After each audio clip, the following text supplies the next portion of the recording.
The Damned Demon by Resurgent.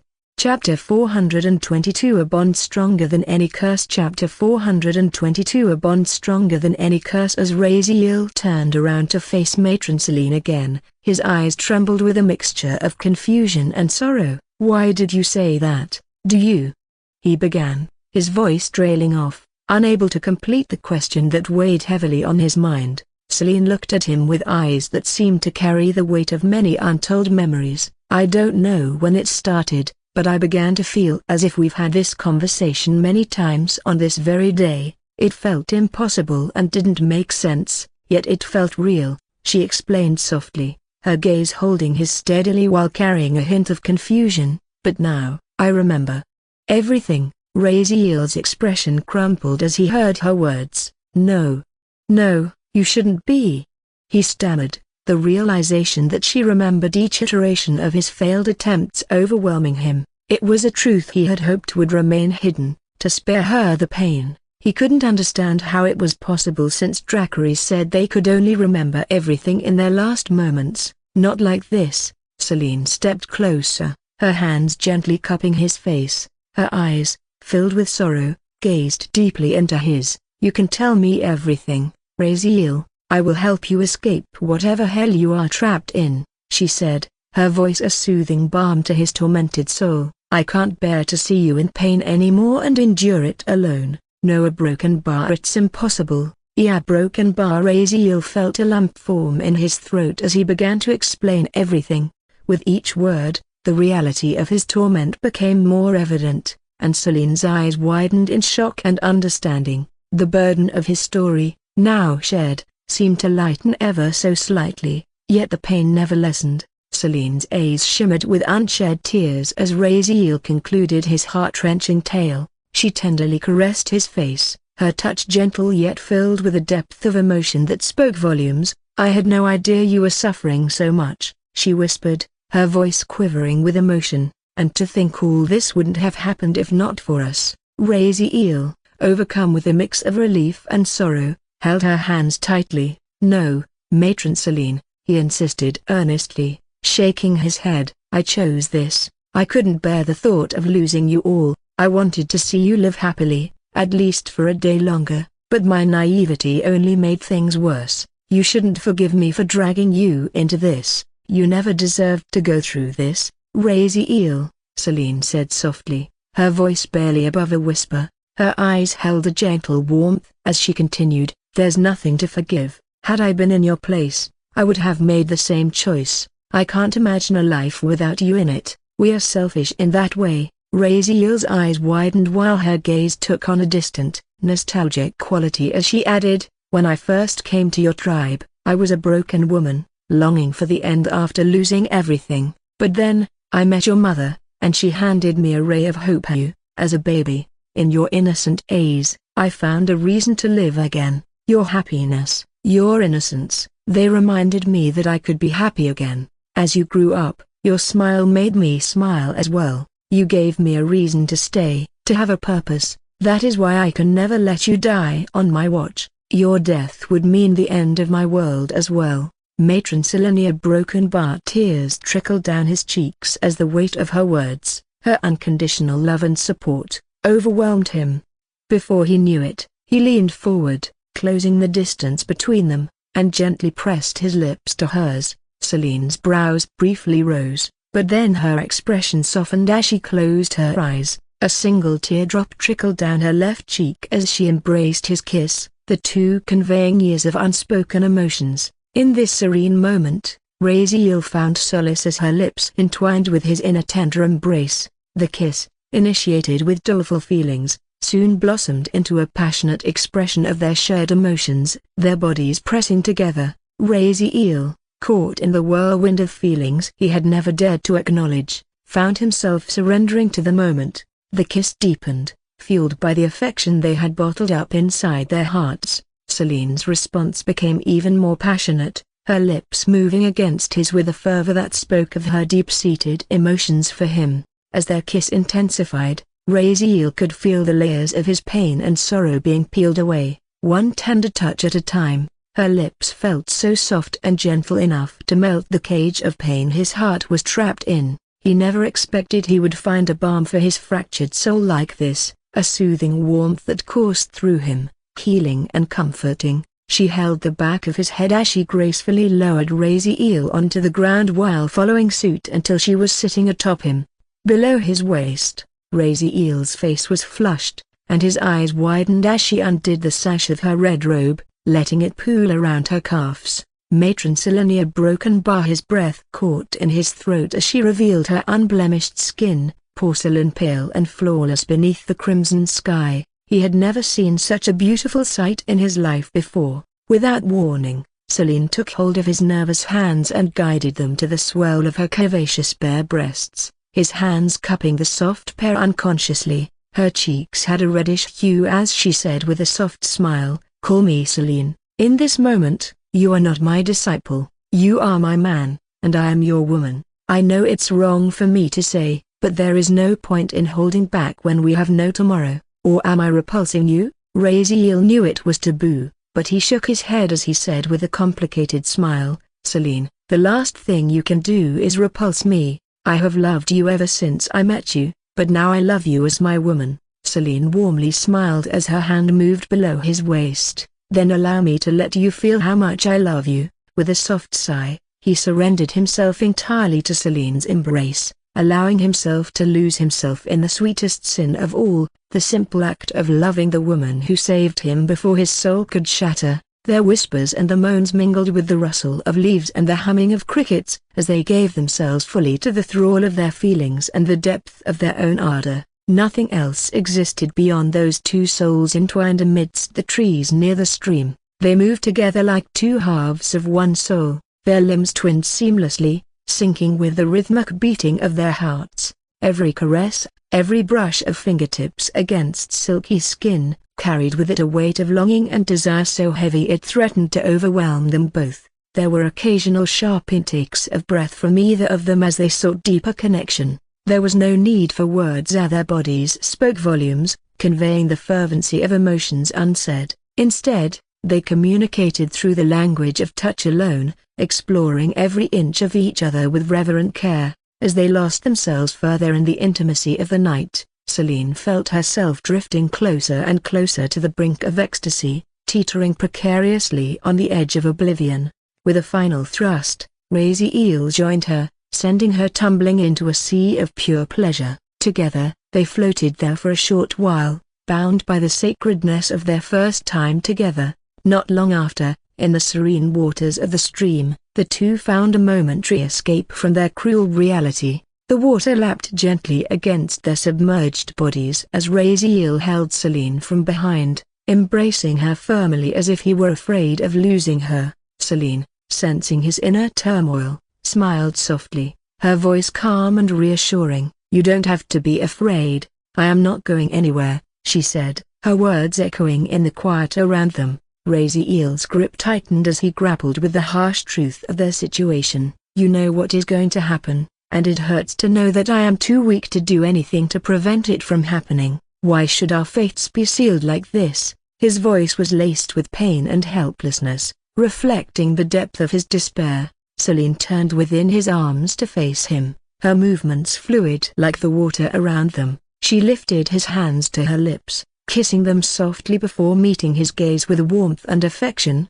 "Don't worry about the future, Raziel. I have long realized nothing good ever comes from it. Instead, let's enjoy what we have and never worry about it getting taken away from us. The Bloodclaw clan, or anybody for that matter, can't take it away from us." Raziel's hands clasped Celine's tightly, seeking solace in her words. "But I trapped you in this hell. How can I live with that? I am not strong like you." His voice was a mix of guilt and desperation. Celine's response was gentle yet firm, shaking her head to dismiss his fears. "No, you won't, because we will be living it together. All of us will be with you. I know I may not remember what we shared today the next time this day resets, but I know you will find me again, and my feelings for you will never change. That is more than enough to make me happy, and I am happy now, more than I ever was." Her smile became wistful as she added, It's just a pity that this moment can't go on forever. Raziel felt his heart lighten hearing his words, but then his gaze lowered as he asked with a heavy expression, "But what happens if I lose you all forever? What if I am left behind alone in this cursed cycle?" Raziel's voice trembled slightly, revealing the depth of his fears. Celine, unwavering in her conviction, responded with a comforting smile as she lifted his chin gently. "You can never lose us forever. Our bond is stronger than any curse. As long as you breathe, Raziel, a part of me, a part of us, will always be with you, guiding and protecting you. That is why you have to keep on living no matter what. If you die, we die with you. Never let anything break you, not even fate. You are stronger than you realize. You are stronger than me and anyone I know. That is why the Supreme One gave you a chance to prove yourself even though we may not understand his ways." To his tormented soul, her words were as soothing as a gentle caress. Raziel looked up, his eyes slowly igniting with newfound determination and resolve. He gently wrapped his arms around her, drawing her close. "I promise you, no matter what happens, I won't let any of you die with me." Celine's smile grew warmer, her eyes filled with love. "I know." She leaned in, bridging the gap between them with a tender kiss. In that moment, as they shared their affection, they transcended their fears and uncertainties, and for the first time after being trapped in this cycle, Raziel felt strength and hope trickling into his soul. As Raziel entered the familiar confines of his home, time was ticking down to the inevitable horror he knew was coming. Only an hour was left and nobody here would ever see it coming. The atmosphere in the house was peaceful, a stark contrast to the dread filling his heart. He saw his mother sitting in her favorite chair, her hands gently cradling her memory mirror. Despite her blindness, her face was serene, a soft smile gracing her lips as if she were lost in a pleasant memory. Raziel's approach was quiet, but Aurelia's keen senses picked up on his presence. She turned her head towards him, her smile widening as she prepared herself to get up. "Son, you are here? Were you with Matron Celine? I didn't know you would be coming a bit earlier. Otherwise, I would have prepared something for you to eat." Raziel, his heart heavy, managed a faint smile as he made her sit again and sat beside her. "There is no need, Mother.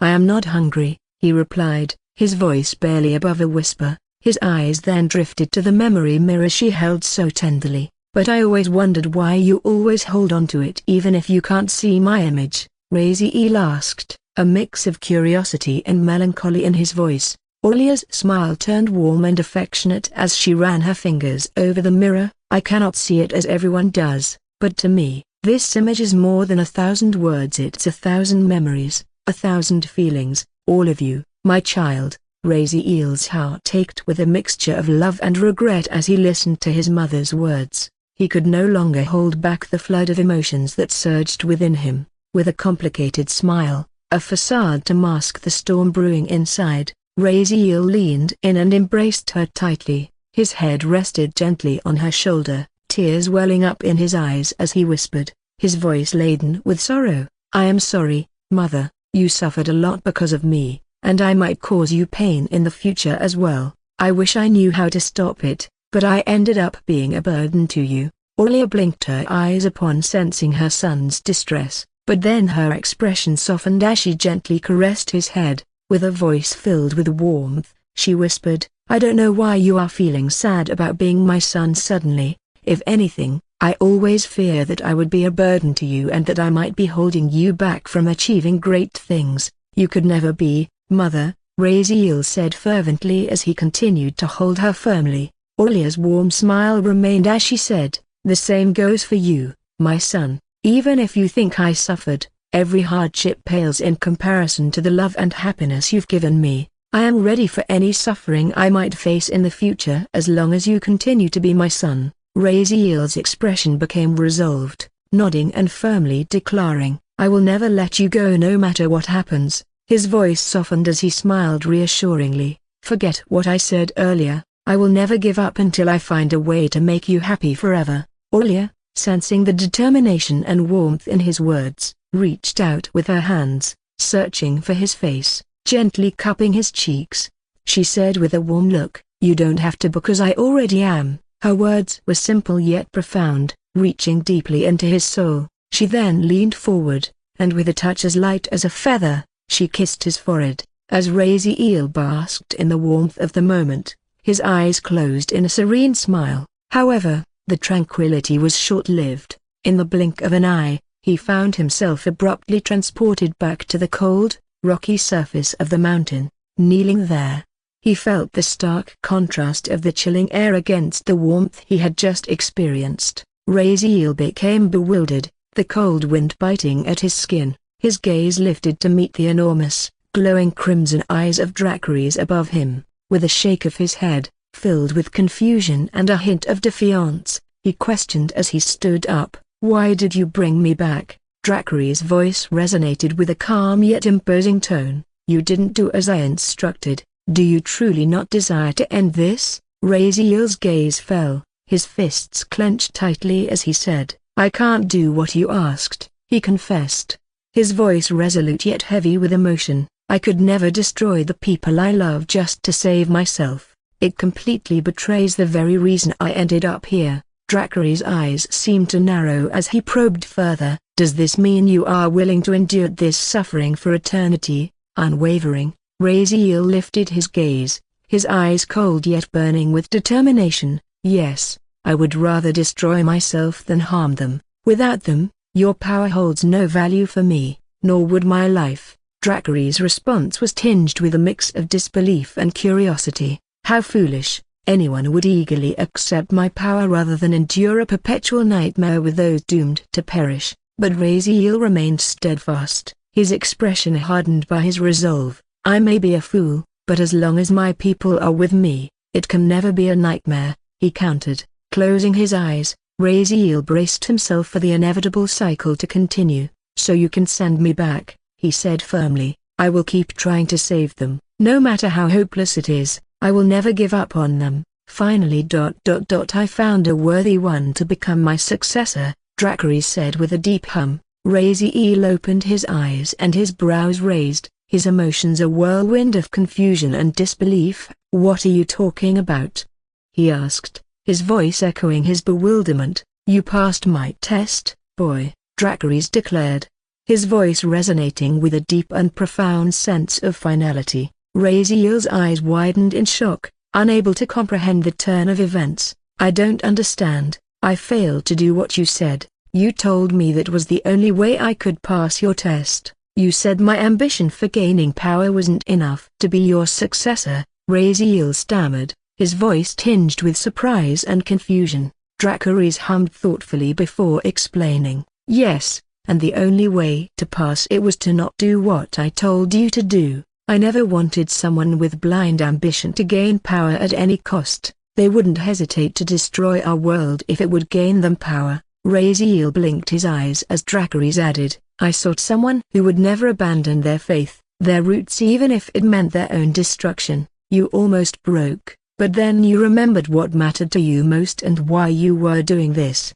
You reaffirmed your beliefs and never succumbed to your nightmare. You have grown stronger, far beyond what I anticipated." Raziel stood there, dumbfounded, as he processed Dracarys' words. The revelation that the Supreme Being had intended for him to fail as a test was unexpected and profound. He realized that only a being of great wisdom would devise such a trial. Yet, amidst this understanding, a wave of sadness washed over Raziel. "Does this mean that I am not going to ever see them again?" Even though Raziel felt greatly relieved that this nightmare really ended and that the souls of his loved ones could finally rest, he still felt a heavy sense of loss and emptiness upon knowing he wouldn't see them again. Dracarys' voice resonated, "You already know the answer to your question. All the iterations of this day were simply how reality would have unfolded differently based on your actions, but the outcome of this day was always destined and has already passed. Even if you can reverse time, nothing would change. However, now you have the chance to let their souls rest in peace." Raziel nodded, a sad smile gracing his features. "You're right, I know they are with me, even if I can't see them beside me." He then asked with a curious look, "Then what would you have done if I really killed one of them?" Then I will have burned your soul until nothing was left for failing my test," Dracarys calmly replied. Yet Raziel felt a chill passing down his spine. He didn't know if he should be surprised to see that the Supreme One was more ruthless than he initially appeared to be. His expression shifted, a steely cold resolve taking over. "I can't express enough how grateful I am for giving me this chance, but I need your help to carry out what I came here for. I will be honored to become your successor and will carry out your will till my last breath." Dracarys hummed approvingly and conjured a glowing drop of his own potent blood force. The drop, sizzling, and emanating fumes floated ominously toward Raziel as Dracarys said, "This is a potent drop of my blood force equivalent to the power of a Devia. Passing my test is one thing, but absorbing this is another. It's powerful enough to destroy you easily. Given your inferior bloodline, anyone would say it's impossible, even more so since you are a vampire who has a natural weakness to flames. Just this single drop could burn you away until not even your bones would be left behind. Given all this, are you ready to risk it all to become my successor?" Raziel eyed the drop of scorching blood, sensing its overwhelming dark power warping the very space around it. Yet, undaunted, he declared without any hesitation, "I have endured far worse, O Supreme One. Nothing can faze me now, not even the prospect of death." The drop of blood then began to approach Raziel's glabella while time seemed to slow down, heightening the tension in the air. Dracarys' voice echoed, "Then may you come out stronger if that is what your fate wills." The moment the drop touched Raziel's skin, it shot into his glabella, and his eyes widened to their extremities. As the drop of blood merged with Raziel's being, his body convulsed violently, collapsing to the ground. Ugh! Agonizing pain coursed through him, his skin flushing a deep red. He writhed and squirmed, a guttural cry of pain escaping his lips. His eyes and mouth emitted fumes, a sign of the intense internal struggle as his body felt like it was burning from within. He could feel his organs and nerves boiling up and about to melt inside him. His skin was scalding hot, as if they were about to burn up in flames any moment. As a vampire, it was common knowledge that their blood's greatest weakness was flames, incapable of withstanding its heat, and so he wondered if he really could merge the blood force of the most powerful dragon whose flames had the power to burn the entire world. Coughing up blood, Raziel was on the brink of succumbing to the overwhelming torment. Dracarys' voice, deep and steady, resonated in Raziel's mind, urging him, "Do not give in to the pain." The voice 850 instructed, "Harness your inner strength, endure this trial. It could take you months or years, but think of why you are enduring this agony." Raziel's mind was a whirlwind of pain and desperation, barely able to focus. Yet, he clung to the memories of his mother, Selene, and his people, their faces, their voices.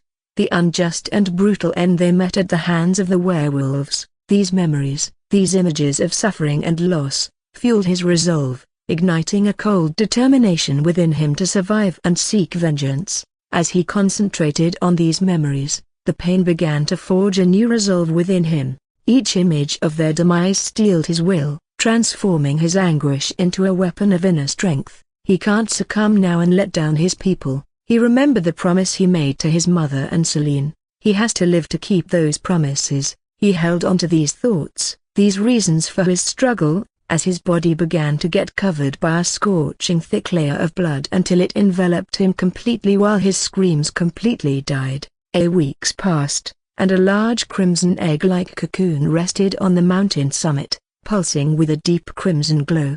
Dark energy swirled around it, warping the very air, and frightening away any flying beasts that dared to come close by 1,000 miles. The mountain itself seemed to hold its breath, anticipating the emergence of something terrifyingly powerful. Crack! Suddenly, the serene moment was broken as the egg began to crack, the sound echoing across the desolate peak. A powerful arm, thick with muscle and emanating raw strength, burst through the shell, creating a gaping hole. With a resounding crash, the cocoon shattered into countless pieces, scattering across the rocky surface. From the remnants of the cocoon, a tall, muscular figure emerged, standing nearly 2 meters tall. His physique was a testament to his newfound power. 8 pachyps sharply defined, muscles rippling across his frame, exuding strength and dominance. His black hair, now reaching down his back, fluttered in the mountain wind, framing a charming yet rugged face adorned with a thick beard and moustache. As he slowly raised his head, his eyes opened, revealing a deep crimson gaze, brimming with vast, dark power. From above, Dracarys' voice resonated with approval and pride. Raziel, you have surpassed my expectations. You have been reborn as my successor, imbued with a power that few can fathom, Dracarys declared. From this moment forth, you are under my protection. It is my duty, as your predecessor, to guide and watch over you. Raziel stood there, taking in his new form and the weight of Dracarys' words. He felt a surge of power coursing through him, a power that was both exhilarating and daunting. He knew that with this newfound strength, he had the means to avenge his people and to carve a new path for himself in a world that had shown him nothing but cruelty and despair. He then kneeled before the immense presence of Dracarys. His voice, now deeper and imbued with a newfound resonance, carried both respect and a cold determination. Thank you for choosing me as your successor, Master. I will carry out your will, and I will be forever indebted to you, he vowed, his words echoing into the silence of the mountain. Dracarys responded with a deep hum that seemed to vibrate through the very air. Now, familiarize yourself with the strength and abilities you have gained. Your body is no longer bound by the limitations of a mere vampire. Flames, which once were your bane, will now only serve to strengthen your blood. Your physique is as formidable as those of my kin, tough as the strongest stone and capable of healing in the blink of an eye. And above all, Dracarys' voice boomed with a sense of grandeur, you possess dominion over gravity, one of the universe's most powerful forces, and the might to bend space to your will. Rise into the skies, Raziel, and witness the world whose chains you have broken free from. Raziel's hands pressed against the cold, hard ground, his knuckles white as he concentrated. He closed his eyes, focusing on a new, unfamiliar sensation coursing through his veins. The ground beneath him began to tremble subtly as he channeled his power. Dust particles and small rocks started to levitate around him, swirling in a dance of defiance against gravity. The earth itself seemed to respond to his will, shaking under the immense force he was exerting. With a swift flow of energy, magnificent crimson wings with sharp bony projections reminiscent of a dragon sprouted from his back. They unfurled majestically, stretching out to their full, impressive span. Boom! And with a thunderous boom, he embraced his newfound power as he shot upwards. The force of his ascent sent shockwaves rippling through the air, distorting the atmosphere around him. As he soared into the sky, Raziel felt an exhilarating sense of freedom and power. He was no longer the weak boy who helplessly suffered and watched everything he loved get destroyed. He was now a being of immense strength, soaring above the world that had once sought to crush him. With each beat of his mighty wings, he rose higher, piercing through the layers of dark clouds and crimson sky until the endless void of the cosmos enveloped him. Suspended in this void, he looked down upon his planet, now a mere crimson orb in the vastness of space. It lay in his vision, small and fragile, like a precious gem against the backdrop of an infinite universe, surrounded by the pitch-black nothingness. Raziel's enhanced vision could discern the distant, lifeless planets, their surfaces fractured and barren, drifting silently in the cosmic expanse. The blood moon and the sun, twin sentinels of his world, hung in the void, their presence both eerie and comforting. Here, in the cold embrace of space, Raziel felt a profound sense of perspective. His world, for all its complexities and struggles, was but a tiny speck in an immeasurably vast cosmos. Yet, this realization did not diminish his connection to it. Rather, it deepened his understanding of the preciousness of life that surrounded him once and the significance of the bonds he once shared. Despite the void draining his mana, the omnipresent force of gravity coursing around him replenished his energy, maintaining a delicate balance. The sun's scorching heat, which would torment even the mightiest of beings, felt like a gentle warmth to Raziel. His new form, bestowed upon him by Dracarys, was more than just resilient, it was a harmony of power and endurance. Gazing at what was once his home, a small patch of land stained with blood of his people and devoid of life, Raziel felt a surge of cold resolve. The magnitude of the universe did not dwarf his purpose, it only underscored the importance of what he held dear and what he must do. His eyes narrowed as he focused on the domain of the Bloodclaw clan, with a renewed sense of purpose and a cold, dark determination in his eyes. Raziel's figure accelerated, descending from the cosmos like a comet, hurtling back toward his world. He was no longer just a survivor of a cruel fate, he was its master, a force of retribution and change, ready to confront the ones who destroyed his world. In the rugged, untamed southern lands of Dracera, where the earth itself seemed to growl with a primal ferocity, lay the domain of the werewolf clans. Among these clans, the Dark Moon clan reigned supreme, its authority unchallenged and absolute. However, within this hierarchy, the Bloodclaw clan held a notorious reputation, feared for their ferocity and ruthlessness, but they were still under the command of the Dark Moon clan. Nestled in a secluded part of these lands, the Bloodclaw clan's territory was marked by an expansive network of caves, each echoing with the howls and growls of its inhabitants. The biggest of these caves had been transformed into the abode of the clan's chief, Taruk. This particular cave was unique, crafted from the colossal remains of a scaled beast, its bones and hide serving as the foundation and walls of this imposing structure. Outside this cave, Taruk lounged in a display of hedonistic indulgence, his muscular, red-skinned figure ravaging a woman by force who was covering her face as if in shame, pain and fear. Taruk had a satisfied grin as he sighed in pleasure. "How long are you going to hide your pretty face? Blame your man for being too weak. He didn't even last 2 moves before dying like trash. It's in your best interest to worship me before I get bored of you." "Oh."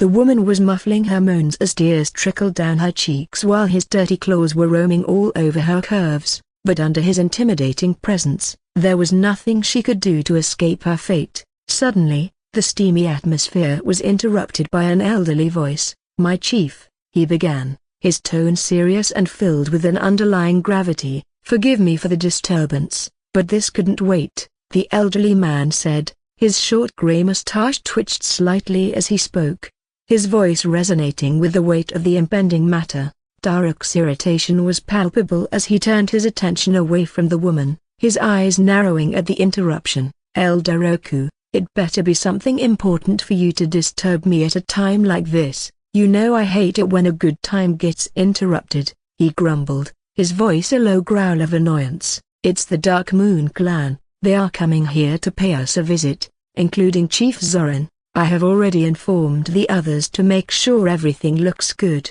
Roku said with a serious look. Taruk, his brows knitting together in a mix of annoyance and contemplation, responded with a gruff voice. "It's that time already for the tribute? Didn't we already deliver the head of that bitch just weeks ago?" His frustration was evident, his tone laced with disdain. "That arrogant asshole first used the Frostal clan to get the job done, and when they failed to finish it, he then used me to deliver her head to him and took the credit. What more does he want from us already?" Elder Roku cleared his throat before replying. "You know how Chief Zoran is. He's just trying to keep an eye on all the clans under him, including us. There's been rising tensions between his clan and one of the 4 great clans in Rogart. He probably only wants to make sure we don't forget who our master is and that we aren't harboring any plans of stabbing his clan in the back. You know what happened to Blackheart clan once Chief Zoran found out they were colluding behind his back."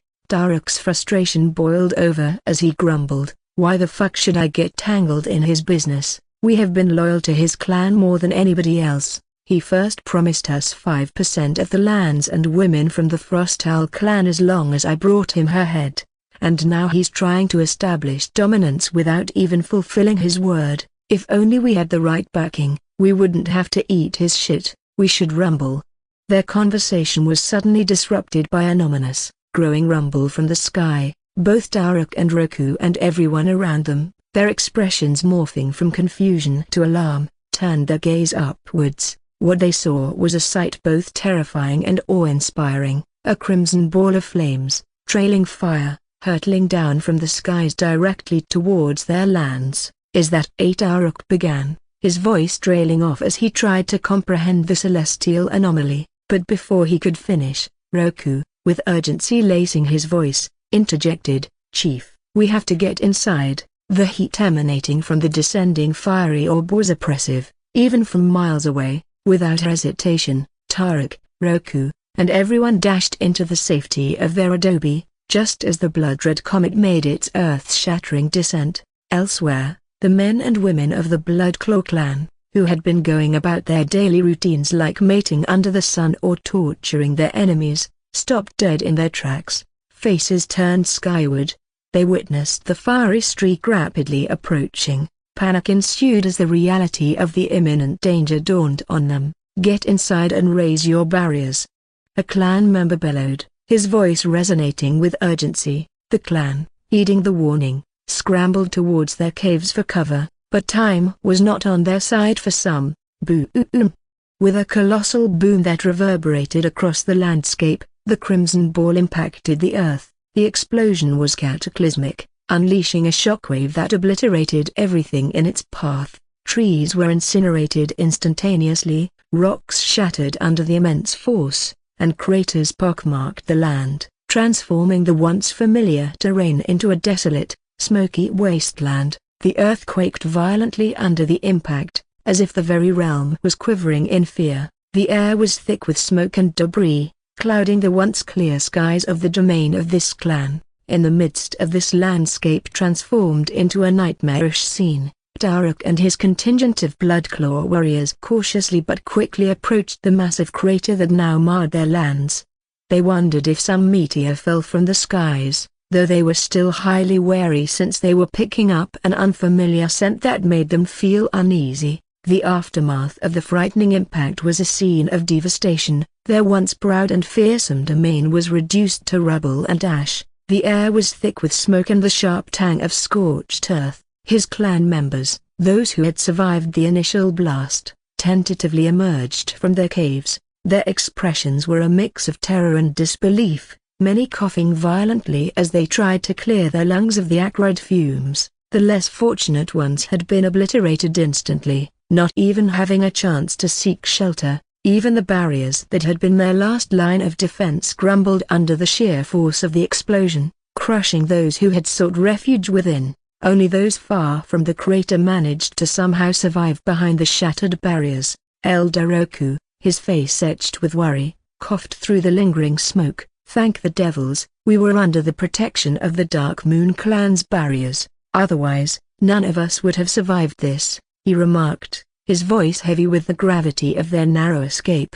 "Shut up, there is somebody standing there," Daruk interrupted sharply, pointing towards a figure emerging from the smoke. He signaled his warriors to ready their weapons, his eyes narrowing in suspicion and alert. The werewolves formed a defensive circle around Daruk, poised for battle. Through the dissipating smoke, a tall, muscular figure became increasingly visible. His long black hair fluttered in the breeze, creating an almost mystical aura around him, but it was the figure's eyes that held everyone's attention. As he lifted his head, a pair of glowing crimson eyes met theirs, radiating a power that seemed to pierce through to their very souls. The intensity of that gaze sent involuntary shivers down Daruk's spine. "A vampire? Who the fuck is he?" Daruk muttered under his breath, his usual confidence shaken. The tension in the air was palpable as Elder Roku's whispered warning to Daruk resonated with a sense of impending doom. "We shouldn't probably approach him,"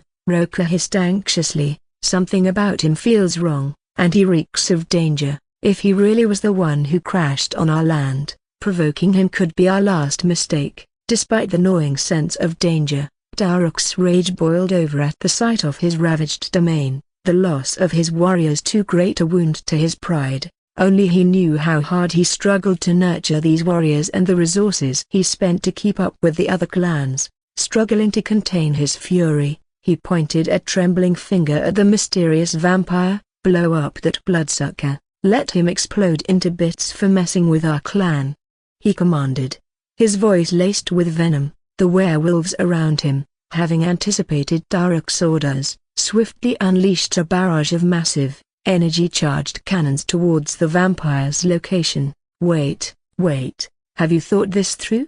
Elder Roku asked with a terrified look. Daruk pushed him away and said, "There is nothing to think through. I can smell that bloodsucker's killing intent. We will slow him down until Zoran gets here, or is he going to kill us all first?" Elder Roku gulped as the air crackled and sizzled as the lethal projectiles hurtled through the space, each impact erupting into a fiery explosion upon striking the vampire or the ground near him. The werewolves watched with bated breath as the scene before them turned into a chaotic inferno of flames and smoke. The explosions were massive, powerful enough to obliterate anything within their radius. As the flames began to die down and the smoke cleared, the werewolves strained their eyes, expecting to see nothing but ashes or the charred remains of the vampire. As the smoke and flames receded, their widened eyes were fixed on the figure of the vampire. He stood unscathed, the fiery inferno that had enveloped him leaving not a single mark on his skin.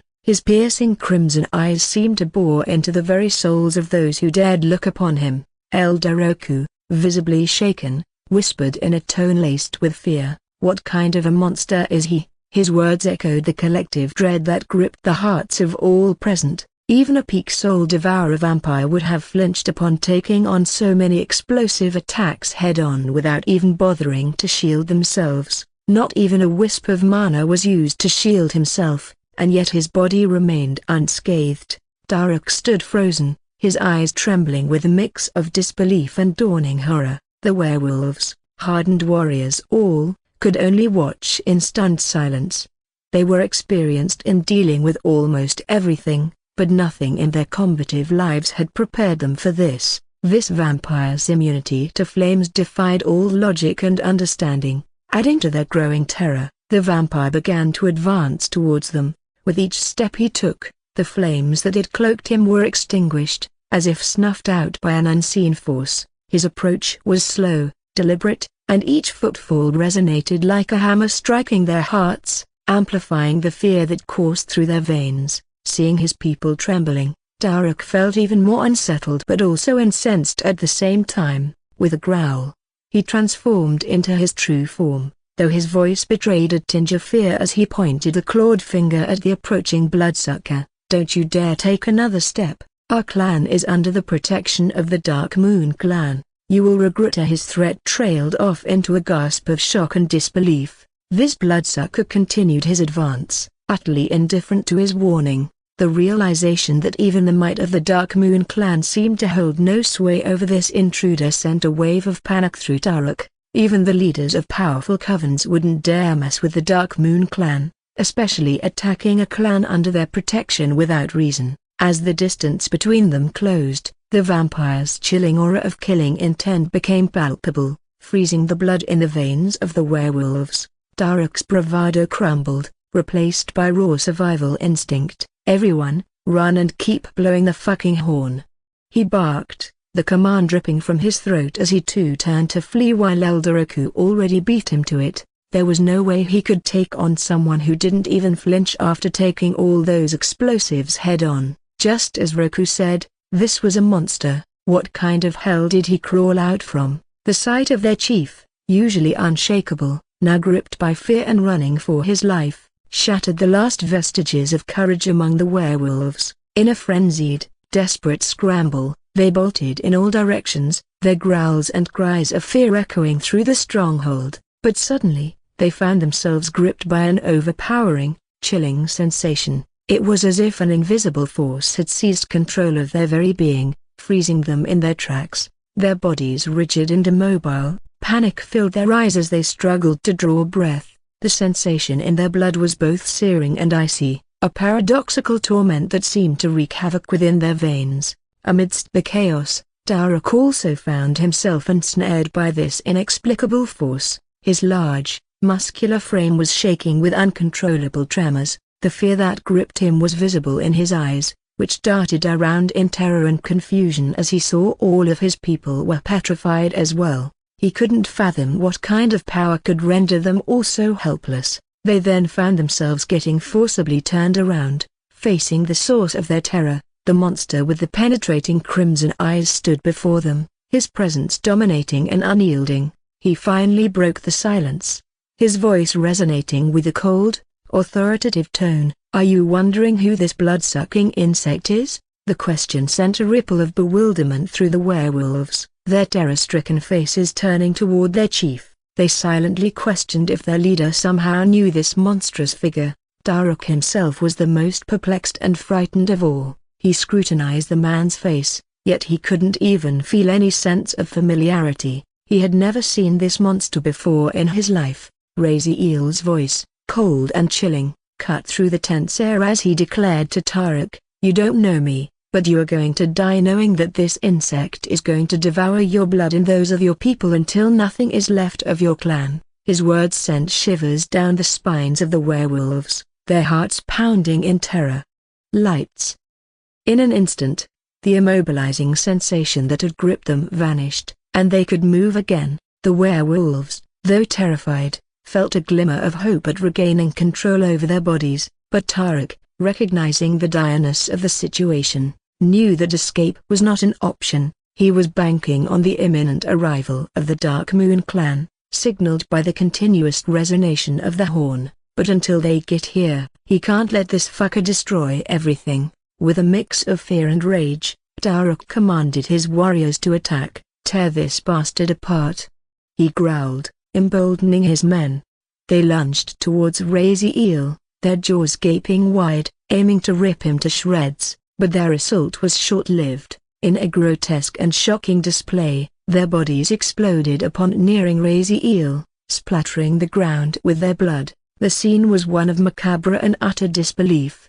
The blood from the fallen werewolves began to defy gravity, rising and swirling in a sinister dance around Raziel before being absorbed into his body. The sight was chilling, further amplifying the terror that had already taken root in the hearts of the werewolves. Standing amidst the carnage, he appeared even more monstrous and daunting. The blood seemed to empower him, his aura growing more intense with each passing moment. "The blood of these lowly dogs barely satiated my thirst. Maybe I should try devouring the blood of the rest of you," he uttered while revealing his sharp fangs. The werewolves, including Taruk, were paralyzed with fear, never before having witnessed a monstrous vampire who could devour their blood and gain strength from it.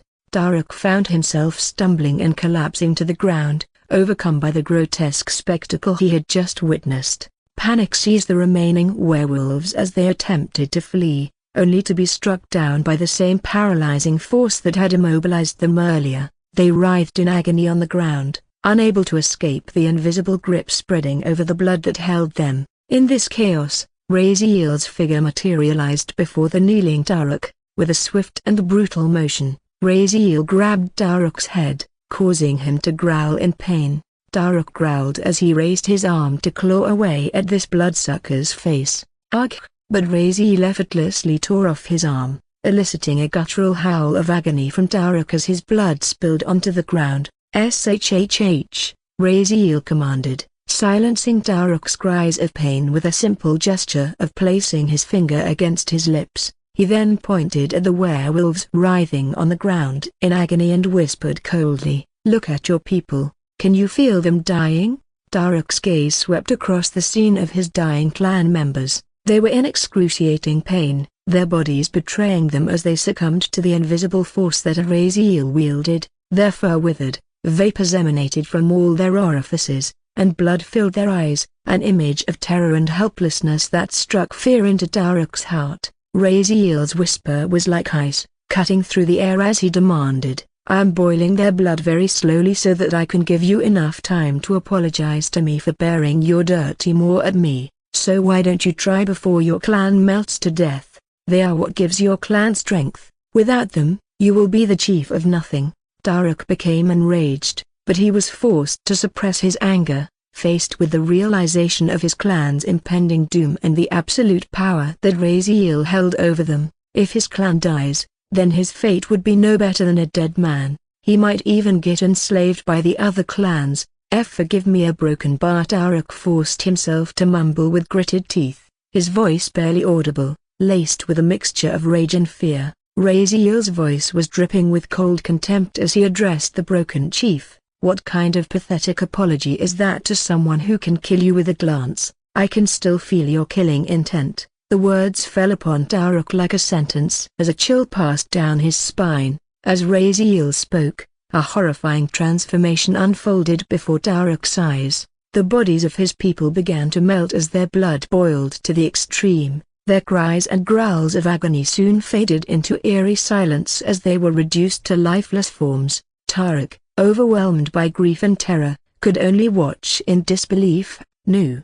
he cried out, his voice a mixture of despair and rage. The sight before him was unbearable. Not even his women were spared from the wrath of this monster. Raziel's expression remained impassive as he surveyed the carnage he had wrought. "What a pity, they were too weak and died before I could offer you the last chance," he remarked coldly, his words echoing hauntingly amidst the charred landscape. He then turned his full attention to Daruk, lifting his head to force him to meet his gaze. "How does it feel to lose everything?" Raziel asked, his crimson eyes boring into Daruk's.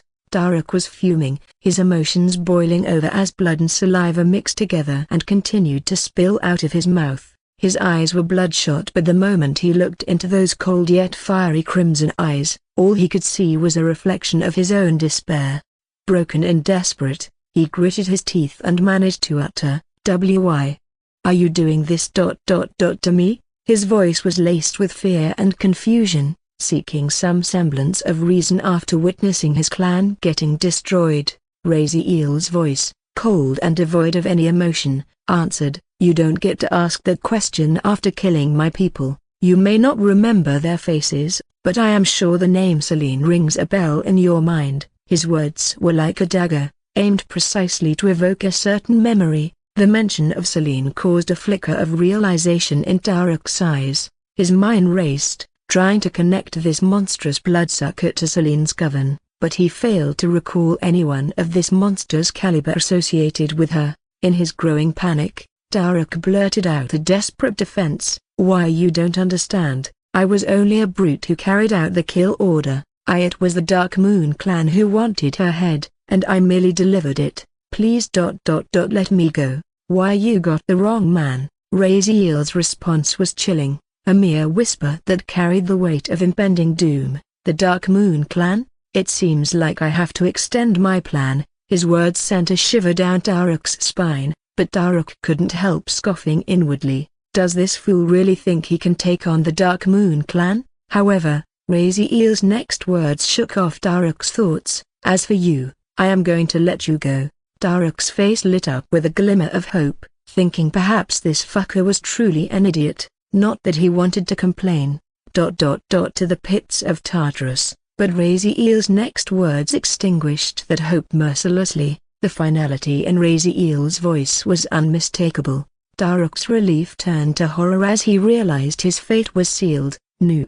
His scream echoed across the decimated landscape, and in the next few minutes, the air became thicker with the scent of charred flesh and blood. Daruk's torso, impaled on a thick rod, was a gruesome sight, reflecting the horror of his final moments. All his limbs, his eyes, ears, and tongue appeared to have been torn away slowly while making sure he wouldn't die right away. As Raziel stood there, his palm ablaze with crimson flames, he appeared almost contemplative, the firelight dancing in his eyes. He tossed the ball of flames casually at Daruk's corpse, watching dispassionately as it was consumed by the fire. He briefly closed his eyes as he listened to the flames eating away at whatever was left of Daruk, but the moment was abruptly shattered as Raziel's eyes snapped open, and with preternatural speed, he vanished, reappearing some distance away. Boom! A massive dark ball of energy crashed into the ground where he was standing just a second ago. Turning, he saw the new threat, a pack of werewolves with dark blue eyes, making him recognize them as the members from Dark Moon Clan, the strongest werewolf clan in Dracera. He had never seen them before, but he had heard notorious stories of their barbaric ways and appearance. The leader, a bulky walking weapon, clad in dark blue armor, stepped forward. The others bowed reverently, acknowledging his authority with a chorus of Chief Zoran. His presence instilled respect and fear in anyone who looked at him, and his expression was one of unbridled fury. Zoran fixed his menacing gaze on the tall vampire before him, his voice seething with anger. I am going to give you 30 seconds to tell me who you are and why you did this before I burn you at the stake. Very slowly, his threat was delivered with a certainty that spoke of his power and ruthlessness. However, Raziel's response was calm yet laced with a chilling undertone. You won't be in a position to hear my answer once those 30 seconds pass. His words were confident, his stance unyielding, and his eyes shone with a lethal intent that sent shivers down the spines of those present. You impudent shit. I am going to enjoy killing you, Zoran said as he spat out in spite and contempt. 30 seconds later, the landscape transformed into a scene of carnage. The Dark Moon werewolves lay decimated, their bodies reduced to pools of sizzling blood and the bits and pieces of their charred flesh scattered around. Blood painted the ground, and the air was thick with the stench of death. In the center of this macabre scene, Zoran found himself on his knees before Raziel, his expression twisted into one of sheer horror and shock. After a short brutal confrontation that ended before he could realize it, Zoran found himself utterly subdued and kneeling helplessly before the looming figure of this bloodsucker. The shock and horror etched on Zoran's face spoke volumes of his disbelief at being so easily overpowered. Despite being a peak soul devourer himself, he could still feel the blood flowing in his veins, burning through his nerves and organs. It was even more shocking how he didn't even know such a powerful vampire even existed in the first place. Raziel, towering over Zoran, his eyes cold and sharp, addressed him. You wanted Celine's head, and you made these dogs do it for you, he said, his voice dripping with disdain while his gaze swept over the bloodied corpses around them, then fixed back on Zoran. Now I am going to use your severed head to make you watch from the seven hells as I destroy your clan as well. You die in a swift, merciless motion. Before Zoran could even growl out his rage, Raziel twisted Zoran's head violently, snapping it to face the opposite direction. The sudden brutality left Zoran's eyes wide with shock and pain. Without hesitation, Raziel then ripped Zoran's head from his body and disdainfully kicked away the lifeless torso. As Raziel prepared to march towards the Dark Moon clan, intent on wreaking further havoc, a thunderous yet deep voice halted him. You will stop your bloodshed here, boy. The command resonated with an authority that was hard to ignore. Raziel turned to face the source of the voice and found himself looking at an imposing figure, an 8-foot-tall werewolf with pristine white fur and blood-red eyes that bore into him. The atmosphere became tense as Raziel stood his ground, facing him. The power emanating from him was immense, an almost palpable force that Raziel could not only feel but also sense as a looming threat. Despite this, Raziel's resolve did not waver, his eyes locked onto the towering figure of the werewolf. However, Raziel's plans for a confrontation were quickly interrupted by Dracary's warning echoing in his mind. Don't fight him, you cannot take him on. Not yet, Dracary's cautioned. The advice was clear, and Raziel understood the gravity of the situation. Who is he? Raziel inquired mentally, a frown creasing his brow. The Moon Guardian, Crano, from the Moonbinder clan. They are the strongest of all, and he, even more so, Dracary's explained. For him to personally come here indicates he will not leave without eliminating you, recognizing the danger you pose to his kind. As Crano approached, the air around them seemed to crackle with tension. His deep, calm voice resonated. You massacred the entire Bloodclaw clan and killed the chief of Dark Moon clan. Did you seriously think that the consequences of doing all this won't come back to bite you? Raziel, undeterred, replied firmly, I just don't care. But yes, I am not going to suffer any consequences, for I have suffered enough at the hands of your kind. His voice carried a tone of defiance, even in the face of such a dangerous adversary. The skies above them rumbled ominously with crimson lightning, mirroring the escalating tension on the ground. Crano's hand began to glow with the same crimson energy, lightning dancing across his palm. You are half right, and that is why I am going to be merciful and make your death quick, he declared, his voice echoing with a lethal promise. Just as he was about to get close to Raziel, Dracary's voice, booming and authoritative, echoed across the area. "You won't do any such thing, Crano." Crano, momentarily halted in his advance towards Raziel, looked up, his eyes narrowing slightly upon seeing the colossal pair of crimson eyes in the skies looking down upon him. "Now it makes sense," he murmured, his gaze shifting back to Raziel. "So you finally found someone worthy enough to be your successor. Who would have thought it would be someone so young? He must be truly exceptional." Dracary's response came with a tone of finality.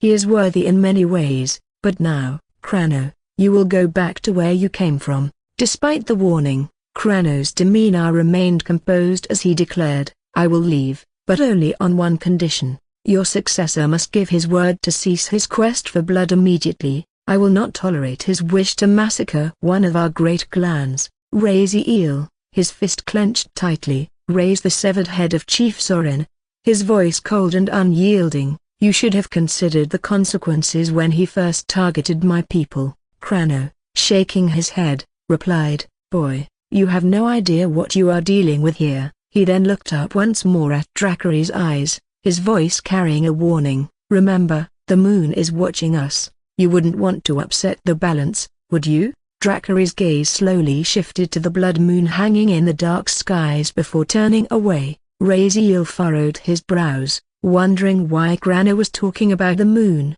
though he could feel it was something important since Dracary seemed to go silent. "Raziel, you have done enough." Dracary's voice echoed in his mind again as he added, "You have punished those responsible for the death of your people. Any more blood you take would be just mindless deaths. There are certain consequences you cannot ignore." Raziel sighed inwardly as he felt Dracary's was right. He killed everyone responsible and more. He then mentally asked, "Does this have anything to do with the moon? I don't understand the broken bar." Raziel knew Dracary's wouldn't even be bothered even if 100 Cranhos were present, but he felt Dracary's was being wary of something far and above which he couldn't guess. He also realized that Dracary's knew Crano would come to stop him. "Yes, there are some things you have yet to learn, but now is not the time to comprehend things beyond our world. For now, you should focus on what is important," Dracary's instructed. Raziel nodded slowly before looking at Crano.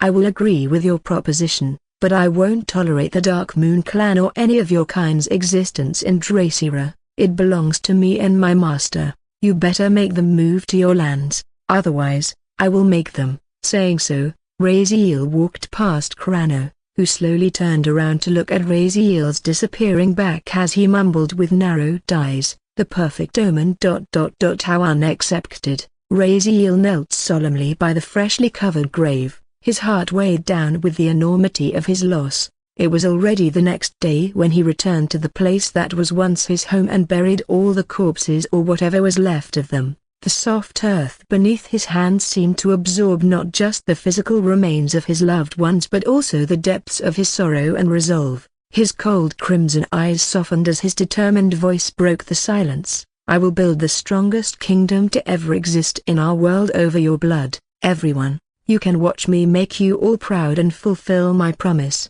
I will build a safe haven here, and nobody shall dare bully us again." The air around Raziel was heavy with his unspoken grief and the absence of Celine, whose presence he missed dearly. There wasn't even anything left of her to bury. Despite the void her loss had created, he felt her love lingering within him, a comforting presence amidst the loneliness. His moment of reflection was abruptly interrupted by a subtle shift in the environment. His keen senses, now heightened beyond an ordinary person's comprehension, picked up the presence of others hiding nearby. He slowly stood up, turned around, and demanded with a calm expression, "Show yourselves now." Emerging nervously, a group of people of various ages, including children, stepped forward. They all bore expressions of fear laced with hope.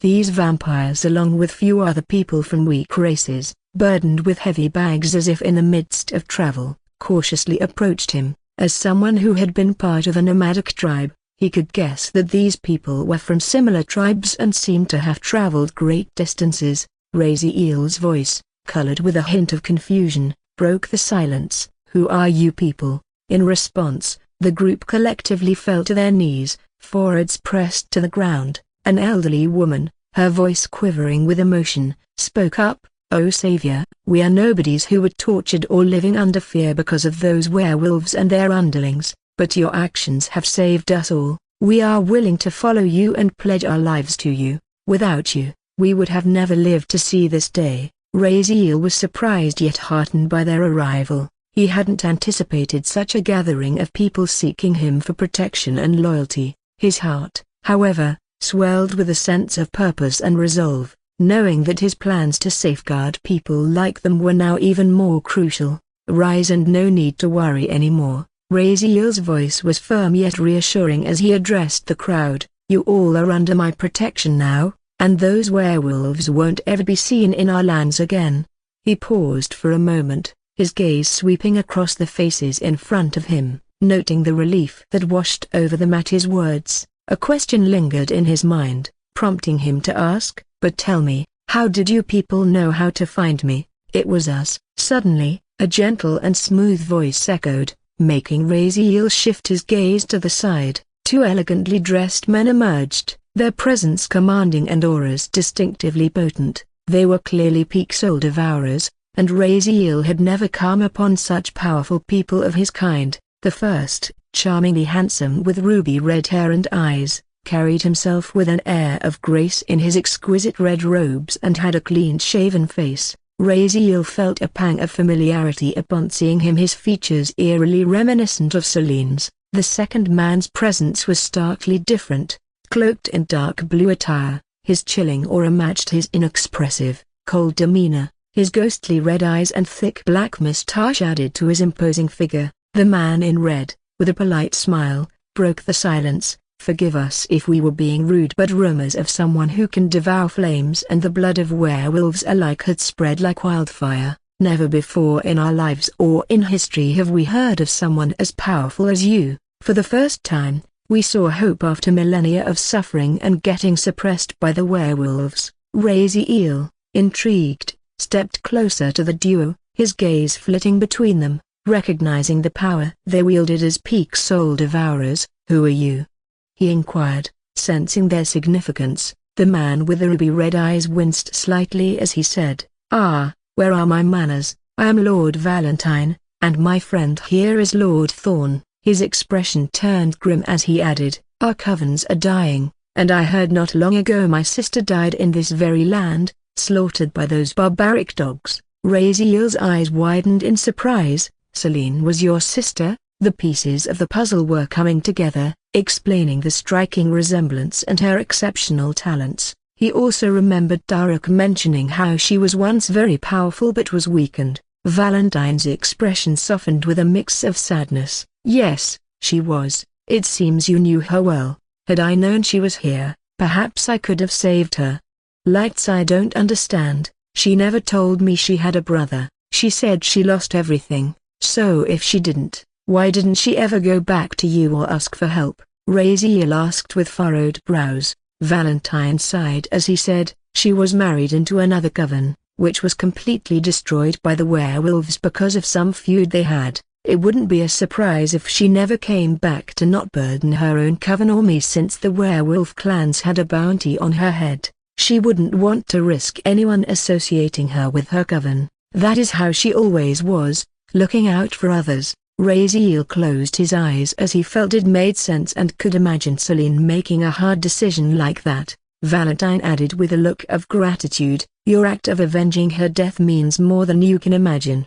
Anyone who went this far for her is like a brother to me. You won't mind if I call you brother, do you?" Raziel felt a flow of complicated feelings surging through his chest, and it seemed like Celine had a caring brother, and so he nodded. "I don't. But why did you two come here all the way?" Valentine and the silently standing Thorn exchanged glances before Valentine looked at Raziel and said, "Since people across Dakria have come to know the birth of the devourer who drove off the werewolves from our lands, we were wondering what you plan to do next, since I am sure the future of this land will rest in your hands." Raziel took a deep breath as he briefly looked around and said, "I want to build my own kingdom, a broken bar, a kingdom so strong, Nobody would dare cross us. Then a broken bar, you are going to need us. Lord Thorn finally spoke with a narrowed gaze. Raziel furrowed his brows as Valentine briefly smiled and said, "What my friend means is that even if you are very powerful,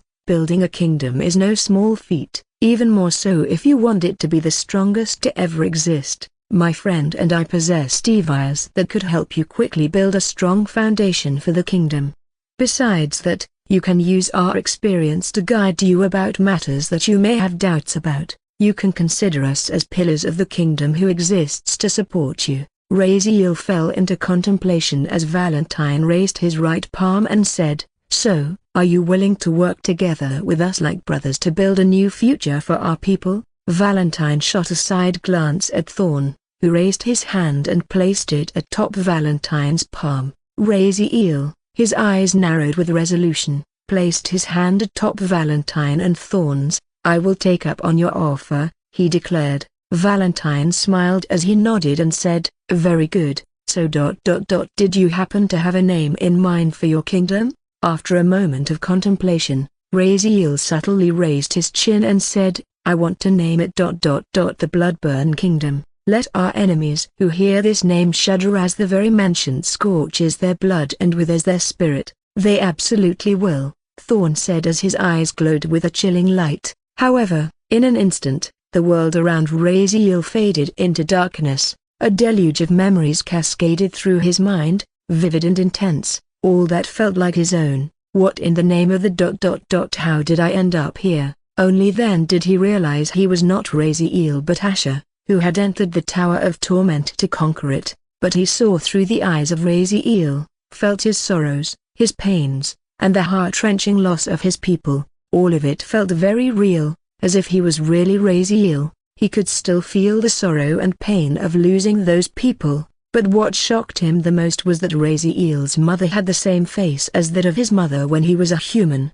and Celine looked no different than Nada. It just made him feel so confused as it didn't make sense, and realizing it only made it hurt even more. It felt like he saw his mother die so many times. What the hell did I just go through? Asher mumbled with a wince, disoriented, as the familiar landscape of the mountaintop returned to his sight. He then saw Dracary's colossal crimson eyes bore down upon him, their gaze piercing. What did you do to me?" Asher questioned, his voice tinged with a mix of shock, confusion and dawning realization. He looked down, seeing his hands return to their original night elf form, yet the emotions and experiences of Raziel clung to him, as real as his own flesh and blood. "You have passed the trial of torment, Asher Drake." The deep, resonant voice of Dracary's echoed around him, each syllable reverberating through the air. "What in the devil's name?" "Me a broken bar," Asher mumbled as his jaw slacked. Asher, with a bewildered expression, confronted the reality of his experience. "Wait a minute, are you telling me that I was made to believe I was Raziel and lived through his memories without knowing who I really am?" he asked, his voice laced with a mixture of confusion and intrigue. He was also astonished that Raziel was none other than the Devourer, the very man who founded the Bloodburn Kingdom. To think he would be learning more about this legendary figure through a trial was the last thing he expected. He wondered how Rowena and everyone back home would feel if they came to know the real history of the origins of their kingdom. Dracarys responded with a hum, the sound reverberating through the air. "In a way, yes, only your soul was present while your memories were locked away. Instead, you started the trial with Raziel's memories and his character," he explained, his voice echoing with a profound depth. Asher, his brows raised in realization, absorbed the gravity of what he had undergone. It was a revelation that the trial was not just a test of skill or knowledge, but a deeper examination of the soul itself. "I still don't understand. What's the point if I was not even aware and did not have my abilities, my memories, or anything that defines me? I was forced to be Raziel. So, if I had failed, wouldn't it mean that Raziel failed and not me?" Asher probed, seeking clarity. He felt it quite unfair that he had to play a weak and naive boy with little to no experience of the real world.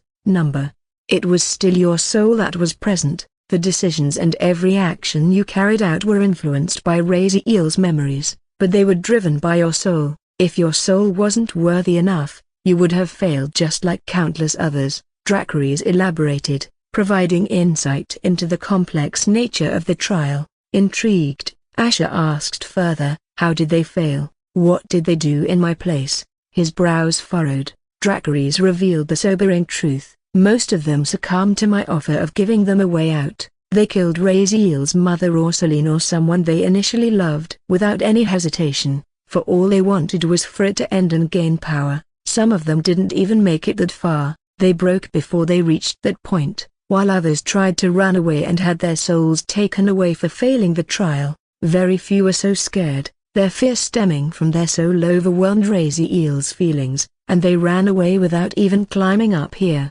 Oh, Asher murmured, absorbing the weight of Dracarys words. He wasn't surprised since even he was almost tempted to give up, but if he was aware of who he was, he definitely wouldn't let himself get tempted. However, it was common knowledge that demons valued strength more than anything. They would do anything to become powerful because their world demanded them to survive through their hellish world, and so he wasn't surprised that nobody managed to pass the trial of torment before him. The fact that the Draconians were managing the tower only lowered the chances of anybody passing, but a perplexing question lingered in his mind that made his expression become complicated as he asked, something also doesn't make sense. Why did I see someone I know as Raziel's mother and Nada as Celine? It's impossible for them to look the same, he questioned, his voice tinged with confusion and curiosity. Dracarys responded in a profound voice. The appearance of the woman you saw as Raziel's mother must be somebody you deeply love because it differs from soul to soul.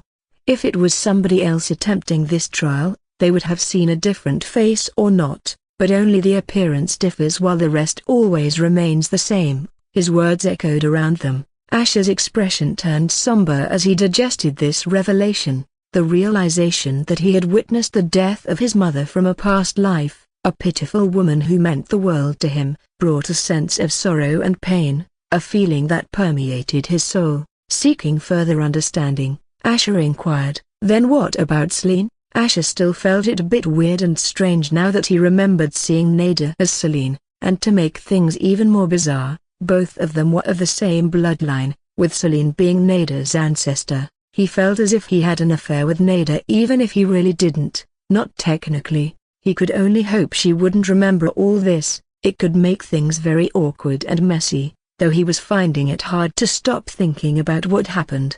You let Nada accompany you, that is why you saw her as Celine. Usually, people would bring someone loyal or someone they care about to accompany them into the tower. They think that bringing someone will help them succeed, but it only makes it harder. But it didn't really matter in your case because apparently you didn't hold any deep sentiments towards her, Dracarys elucidated. Asher let out a chuckle of disbelief as he shook his head. How clever. Then what would have happened if I had brought in a man? Then you might see them as Chief Keys or somebody else if that man was someone you care about. Your actions could also differ based on that and your soul. As Raziel, quite a few didn't feel attached to Celine as strongly as you did. Some didn't even care. Dracarys words made Asher blink. He wasn't attached to Nada, so why did he feel so strongly about Celine, including his feelings and her death? This made him ask, but Raziel did love Celine, right? Dracarys revealed, yes, you resemble Raziel in many ways, so, I was not surprised to see your actions being similar to what originally happened. It only makes more sense that you passed the test, just like Raziel. Light Asher, visibly baffled, pondered over this startling revelation. The alignment of his actions with Raziel's was a mystery that piqued his curiosity and raised questions about their similarities, but this also made him more curious to learn about Raziel. What happened to Raziel after? I know that he went on to become the strongest in the realm and built the strongest kingdom that even exists today, but the Umbrelfians. They seemed quite powerful compared to their present state. Don't tell me, Raziel. Asher's voice trailed off, hinting at a deeper question that lingered in his mind. Dracarys confirmed his suspicion. Yes, he helped Thorn conquer the Umbrelfians even though he initially didn't want to. Asher, seeking to understand Raziel's motivations, inquired further, then why? Was it because he still held a grudge against them for not helping when he needed them? Asher felt the Umbrelfians didn't really do anything wrong based on the rules of how this world worked, but of course, as Raziel, he would obviously feel pissed, especially when he was that desperate and broken. Dracarys explained, he did hold a grudge, but nothing too deep enough to destroy them personally like he wanted to destroy the Bloodclaw clan, but at the same time, it was deep enough to not stop Thorn from trying to take over their lands. There was a hint of insight in his voice as he continued. He even quoted back what King Morrow once said to him when he came beseeching Raziel to stop Thorn, blame your fate and luck for not being strong enough. Asher raised one of his brows, but again, he wasn't surprised since he could still feel the anger Raziel had towards the Umbrelfians. He could only imagine the confusion Morrow felt since he wouldn't know he wronged Raziel in a reality that never happened. But he felt sorry for Isola since she and her people suffered for thousands of years due to a single bad decision made by her ancestor. Asher's thoughts then drifted to the young Umbrelfian woman who had shown kindness to Raziel. He shifted his gaze back to Dracarys. What happened to that woman? Did Raziel not consider her act of kindness before deciding to remain indifferent to her people's plight? Asher felt he could understand why Raziel felt angry towards her at that moment. But he knew she was trying to be kind in the only way she could. She obviously can't go against her king's wishes. Dracarys hummed, a sound that seemed to resonate with the very essence of the surroundings. Raziel almost stopped Thorn from committing a massacre because of her, but I advised Raziel not to intervene. As you already know, pain and suffering are necessary evils. It's the only way the Umbrelfians would rise stronger and better in the future. Thorn wanted to eradicate every last one of them, but Raziel ordered him only to banish them after what I told him. Asher felt it a pity that the woman perished or suffered with her people when she was the only one who was trying to do something good. He could only imagine the regret and anger she must have felt and how she must have thought her father was right after seeing the young man she tried to help becoming the very person who caused her and her people to suffer so much. This was why he felt kindness should only be shown to the right person at the right time. It wasn't something that should be given or shown carelessly, especially in the demon world. But on second thought, she wouldn't even feel the regret or remember helping Raziel since such a reality never took place outside the test. That only made it seem even worse in a way. Asher's brows furrowed as he asked with a hint of bitterness in his voice, "So, you're the reason Isola's people suffered for thousands of years. Do you really believe there's no other way but to make everyone suffer for them to get better?" Dracarys' voice carried a weight of centuries. "Once you have lived as long as I have in this world, you wouldn't be asking me this question. If the Umbrelfians had continued as they were, they would have perished within a couple hundred years and would have affected the growth of your Bloodburn kingdom as well.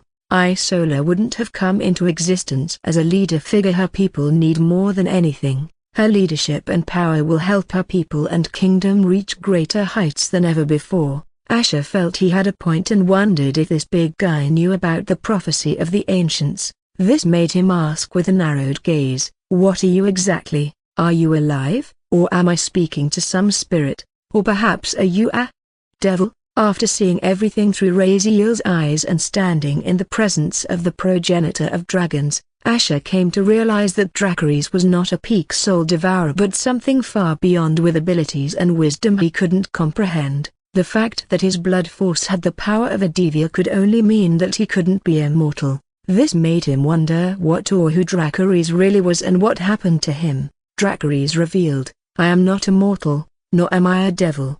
If I were, I wouldn't be confined to this place, nor have my powers limited by this realm." Asher's curiosity piqued. "How can someone as powerful as you be stuck in a tower?" he asked, his tone laced with incredulity. Dracarys' voice rumbled through the void, a mixture of regret and acceptance. "Raziel departed before me. He apologized for leaving but expressed his weariness of this world. He longed to join his mother and Celine and everyone he loved in the Seven Hells." Shock registered on Asher's face. "The Devourer committed suicide. I heard he vanished in the Tower of Hell." Everyone thought he was there to conquer it. Dracarys corrected him. Raziel didn't take his own life in despair. He was satisfied with what he had built. He was of great age and had fulfilled his promise to me. He passed down my teachings and birthed a new era. He had nothing else to offer this world. It was his time, and I saw no reason to stop him. Asher, absorbing the gravity of Dracarys words, felt a pang of understanding. Raziel's choice resonated with him. In Raziel's place, he might have made the same decision, seeking a final peace with his loved ones. Then why are you still here? Asher asked as his question lingered in the air. Dracarys voice, echoing with a tone of sacrifice and duty, filled the space. I remain because of my duty and the pact. When my time came, I knew I couldn't linger in the physical realm, so I allowed my body to perish, trapping my soul in this tower built by the devils as the only entity capable of sustaining me for years to come. My purpose became to find someone who could accomplish what Raziel began, conquering the severed realm. Raziel was the first to attempt it, but lacked the necessary motivation, nor was this realm prepared. Asher absorbed this revelation, understanding now why Raziel was known as the first demon king, and why each successive ruler bore the same title. He could only imagine how powerful the Bloodburn Kingdom must have been in the past to strike such terror back on Earth for so many years. Curious, Asher inquired, then why didn't you ever try? Surely you could easily overpower the hunters without even trying. Dracarys' response was steeped in the constraints of his role. I am forbidden from such actions. My duty is to maintain balance and nothing else, and do not underestimate the severed realm. It too has its guardian. Asher's eyes narrowed as he pondered this. He remembered the myths and legends of human history he learned as a human in his past life. He was beginning to realize that he had yet to learn about stuff that really mattered. Asher then asked, "You mentioned you were here because of the pact. What did you mean by that?" Dracarys' voice resonated with the weight of centuries. Even in my current state, my soul enforces the pact. It's crucial to ensure that what Raziel painstakingly built isn't undone. However, I must admit, the way things have unfolded has been a great disappointment, though not unexpected. Asher processed this revelation, understanding the unspoken fear that kept the Draconians at bay. It wasn't just a mere agreement on paper, there was an active, powerful force ensuring its adherence. No wonder they kept their distance for thousands of years. However, he felt as if only the Draconians knew this for some reason, or maybe just a very few among them. Otherwise, Rowena would have mentioned it to him. That's why I chose you. Dracarys continued with resolve, to restore this realm to its former glory, to rectify and complete Raziel's mission. I was already planning to do just that, Asher replied, his voice firm with cold resolve. From the moment he woke up in this world, his goal of bringing WHA to its knees and remaking society on Earth in his own way had never changed. He had to prove to all humans how blind they were and expose the hypocrites they supported. But a question nagged at him. But it sounds like you're leaving. You'll still be somehow enforcing the pact, right? Dracarys' tone turned solemn. No, my time here is ending. The devils won't let me stay here any longer now that I have fulfilled my final purpose. The responsibility now falls to you. As realization dawned upon Asher, his eyes widened in alarm. You're leaving us vulnerable? If you do that, the Draconians won't hesitate to attack us. We are not strong enough to hold them back. Not yet. Asher now realized why Dracar even proposed such an offer. Dracar must have really wanted him to pass this trial so that the pact would be rendered useless, and he could do as he pleased. It was a win-win scenario for him whether he failed or passed, though this would be the preferred outcome for Dracar. That you will have to figure out on your own, Dracarys replied, his tone dismissive yet firm. I have already given you everything you need to survive. Even without those, someone of your caliber shouldn't need my protection. Light Asher had a baffled look as he raised his hands and said, but I don't feel any different than when I entered this tower. I thought you were going to give me a Devia or your blood force. I didn't want to be shameless and demand it, but after everything I went through and passed your test, don't I deserve some reward? Asher felt wronged and wondered if this tower was a scam. Dracarys maintained his tone, Your bloodline is more powerful than you can imagine. My blood force isn't going to be of use to you. What you lack is not power, but a vessel strong enough to harness it. A vessel that won't easily crumble under the might of even the crimson bolts up in the skies. The process of your body getting reforged should be starting any moment now. Asher had a confused look, but then his eyes widened as he mumbled, "My mana circuit. It's inactive.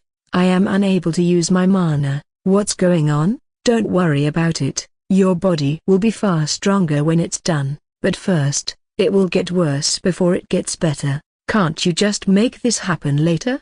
he asked with a shake of his head. "I am literally standing in the middle of the most dangerous territory in this world. If I can't even use my mana, I won't be able to escape if they ambush me. Are you trying to get me killed or help me?" Dracarys, his tone laced with an unfathomable calm, replied, "I am sure someone of your capabilities will figure it out." His eyes shifted slightly as he added, "But to address the concern of your kingdom being endangered. Look behind you." As Asher turned, his gaze fell upon an awe-inspiring sight: a crimson greatsword, almost his equal in height, its blade impaled into the rocky earth. It emanated a subtle, pulsating light, casting a sinister yet majestic glow. The dark aura that wrapped around it whispered of untold power and secrets, an allure that was both frightening and irresistible. "It is a sword, but it is not meant to be used as a weapon but as a key," Dracarys explained,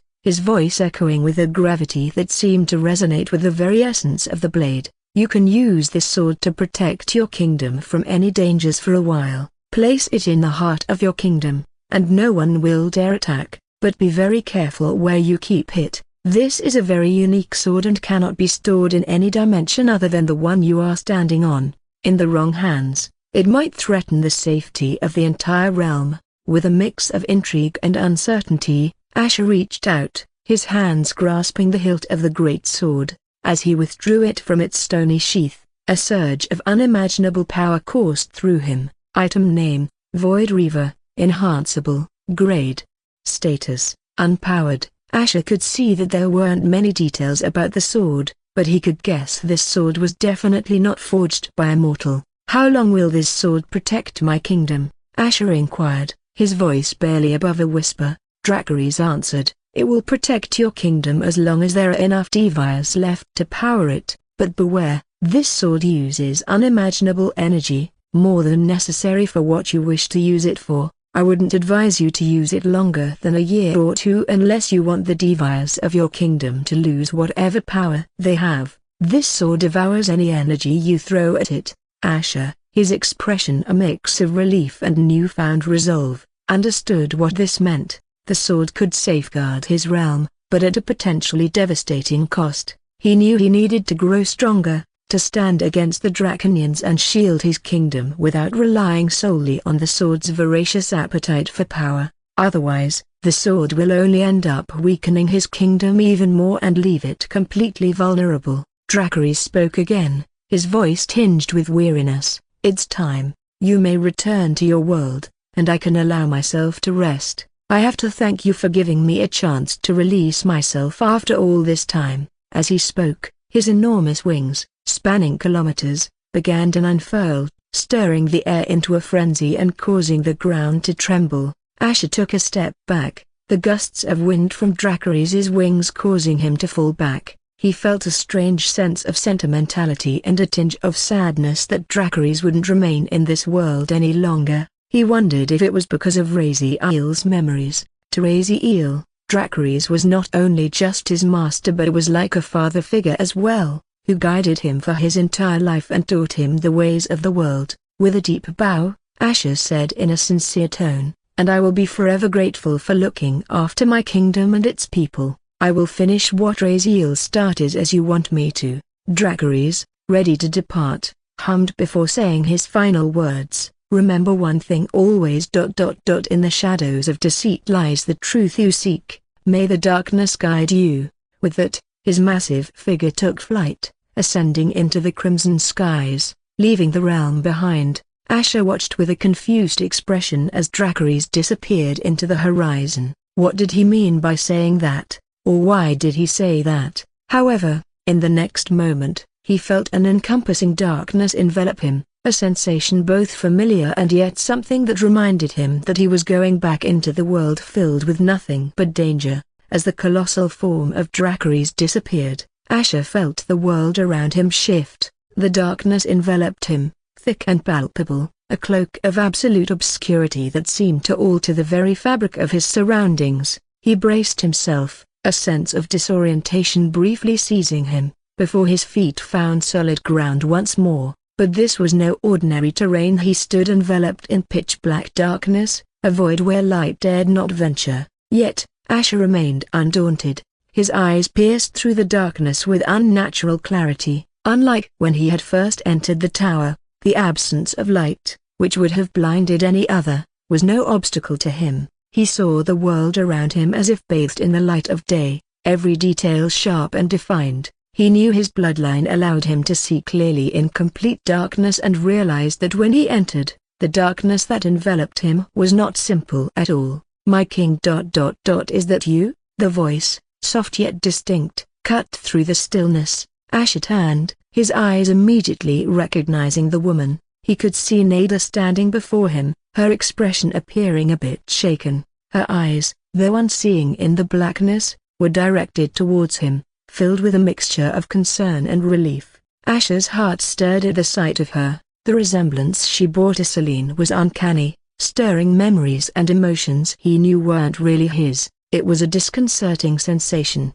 the lines between two souls, between Nada and Selene, blurring in his mind. Both women shared a lineage, their similarities more than mere coincidence, yet their identities were distinct, a fact that Asher found increasingly difficult to reconcile. Nada's expression softened, her voice carrying a blend of relief and admiration. "I am relieved to see that you have passed the trial, my king, but I am quite surprised by what you did during the trial. Anybody would have chosen power and survival," she said, her words laced with a hint of wistfulness. Surprise etched across Asher's features, his usual composure momentarily faltering. You remember everything?" he murmured, a mix of disbelief and curiosity in his tone. Nada's eyes became distant as she said softly, "Not until the trial ended and the Supreme One himself explained what happened," she began, her tone laced with a sense of wonder and disbelief. "I felt like a different person, living a different life. Who would have thought this person would turn out to be my ancestor? Never in my dreams would I have imagined I would be familiarizing myself with my ancestor like this." Asher, absorbing her words, realized the gravity of the situation. He had not anticipated that Dracarys would reveal himself to Nada as well, nor the impact it would have on her. It was clear that experiencing the life of Selene had left a profound mark on her, just as Raziel's experiences had affected him deeply. She slowly lifted her gaze towards where Asher stood, her unseeing eyes searching the darkness. "Nor did I expect I would be witnessing the origins of our kingdom's founder. We never knew it was us playing those roles," she added, her voice imbued with a mix of wistfulness and introspection. A wry chuckle escaped Asher's lips. "This tower played a cruel joke on us, making us suffer countless times. It must have hurt. Right? I should have done better," he said, his voice tinged with regret. He pondered over the numerous lifetimes they had endured, the pain Nada must have experienced as Selene, dying over and over. Each time he failed, a sense of guilt washed over him, for the suffering he inadvertently caused.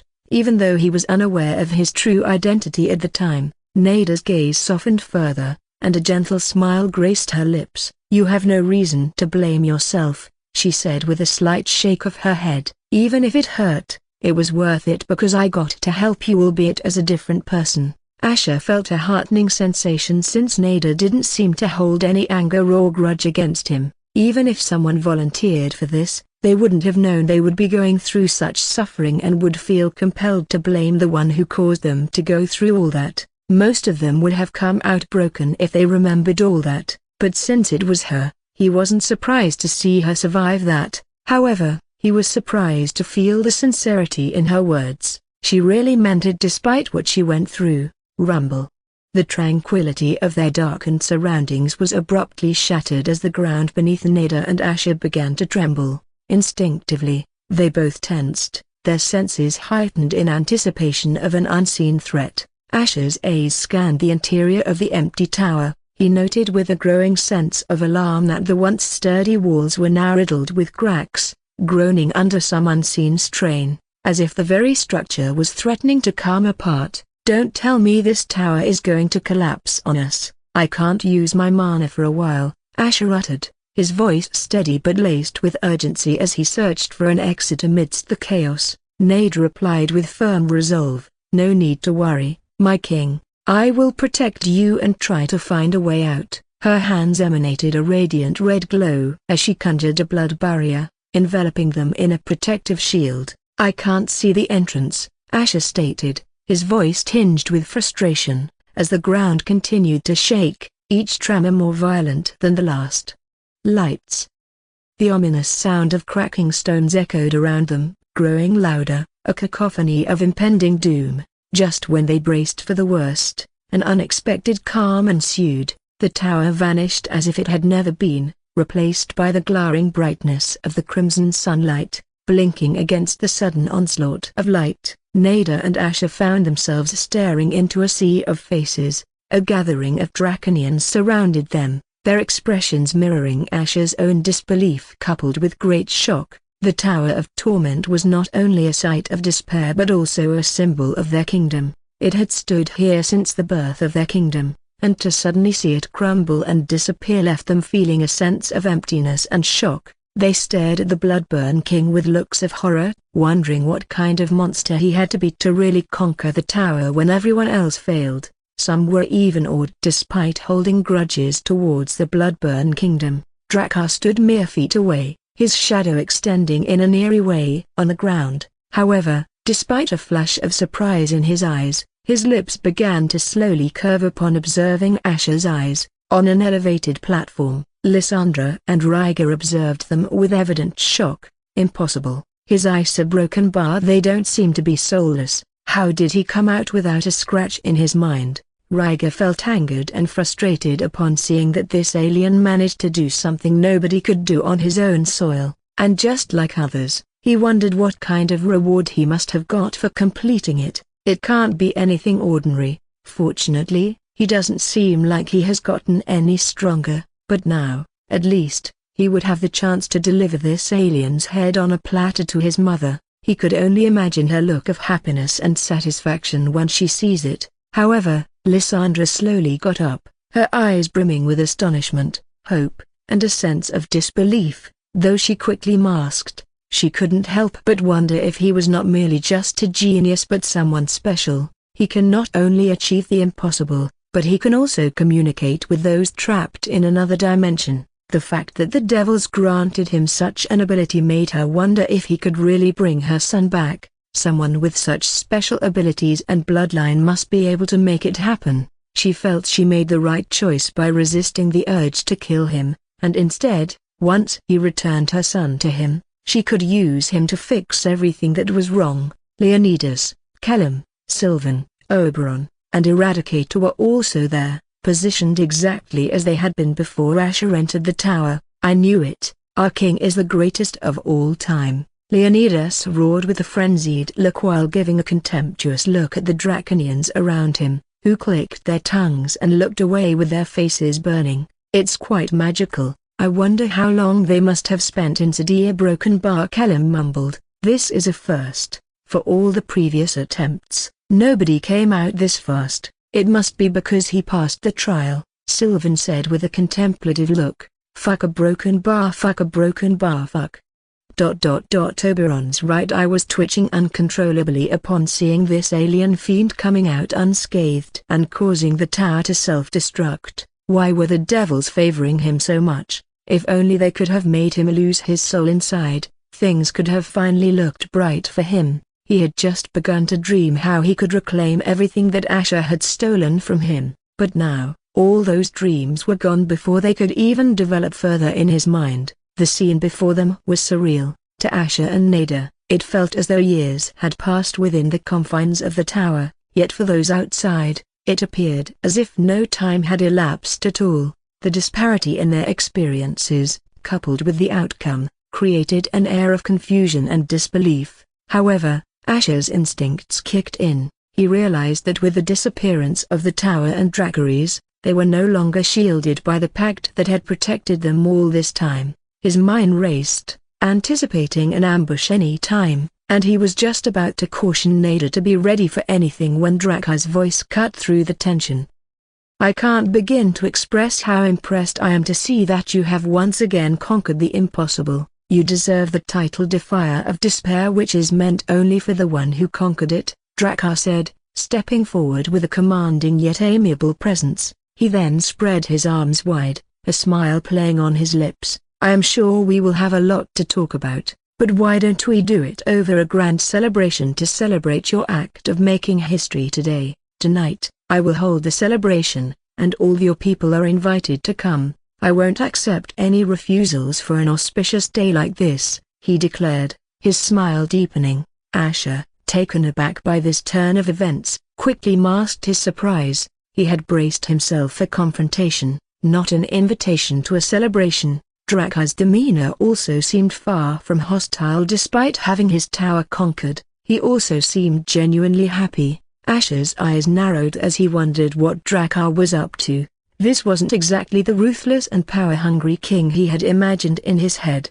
Even though Dracar wasn't acting as he was expecting him to, Asher realized this only made him seem even more dangerous and cunning. He could guess Dracar was planning something which he didn't want to stay and find out, but it didn't seem like he had a choice. After noticing the look in Dracar's eyes and hearing his words, he already got the hint that Dracar wasn't going to accept a refusal, and if he resisted now, then things could get really bad. With him being temporarily crippled, the best thing to do was buy some time. Asher masked his underlying caution with a diplomatic smile. "Thank you for your generous offer, King Dracar. It would be my pleasure to attend the celebration," he responded, his tone carefully neutral yet courteous. Dracar's smile widened in response. He clapped his hands together, commanding immediate attention and silence from the surrounding crowd. Turning to address them, he announced in a voice that carried authority and expectation, "King Asher and his people are our esteemed guests.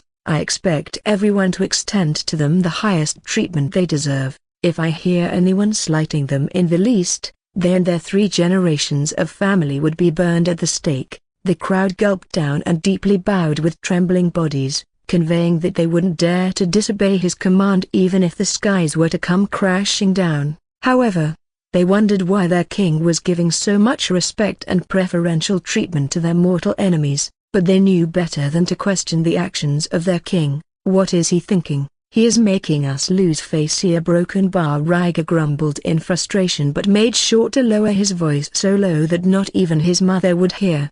Amidst this declaration, Asher and Nada exchanged a quick, knowing glance. He could notice the unease on her face and how her eyes were conveying to him that something wasn't right. Off to the side, Leonidas whispered to Kellum, his expression a mix of confusion and curiosity. "Hey, did their king get swept away by the awesomeness of our king?" he asked, trying to make sense of the situation. Kellum, his gaze sharp and assessing, responded with a hint of concern. "From what I have heard, he is the last person to get swept away by something like that. I have a very bad feeling about this. We shouldn't be staying here for a second longer." Sylvan, overhearing their exchange, interjected with a pragmatic tone, "We don't have a choice. If we try to leave, it could worsen the already bad political tensions between us. Worst case, they might forcibly hold us here," he said, his fingers tapping against his elbow in a rhythmic pattern, his expression serious. Leonidas, attempting to find a silver lining, shrugged and asked, "But they can't go against the pact, right?" Sylvan shook his head, his expression turning grave. "Then our king wouldn't have accepted the invitation. He would have hinted at leaving at the earliest, but since he did, it could only mean that we can't really leave just like that." Leonidas and Kellum's expressions grew increasingly grave as they absorbed Sylvan's analysis of their precarious situation.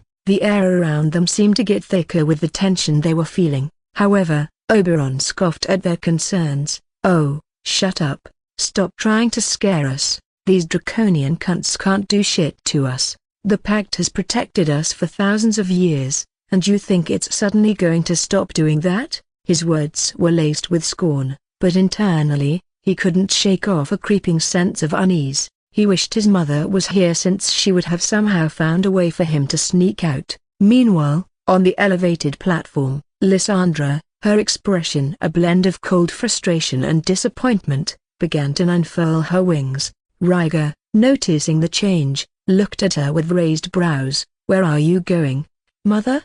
he inquired, a hint of concern in his voice. Lysandra, without turning to face him, responded curtly, "There's nothing else to see here." This day couldn't get any more disappointing. With those final words, she took flight, leaving Ryger's mouth open as he was about to reassure her. He grunted in frustration, realizing that he let her down, but then he shifted his gaze towards his father. If only he hadn't offered that alien the chance to conquer the tower, his mother wouldn't be feeling like this. But as he though before, this was also an opportunity for him to prove himself to his mother. Drac R2 exited the scene, leaving the gathered crowd to disperse. In the midst of this, Asher and Nada found themselves suddenly surrounded by a contingent of powerful draconian guards. Their presence was intimidating, and their commander stepped forward. "You will be accompanied by our guards at all times for your own protection. It is a direct order from His Majesty," he stated, his tone leaving no room for negotiation. "There is no need for that. His Majesty only needs me for protection." Eradicator stepped in, the dark red slits of her helmet gazing directly at the commander. "We don't take orders from you. If you do not like this arrangement, you should take it up with our king," the commander said. While maintaining a steady gaze, Asher's mind raced as he assessed the situation. The realization hit him with chilling clarity. They were effectively trapped.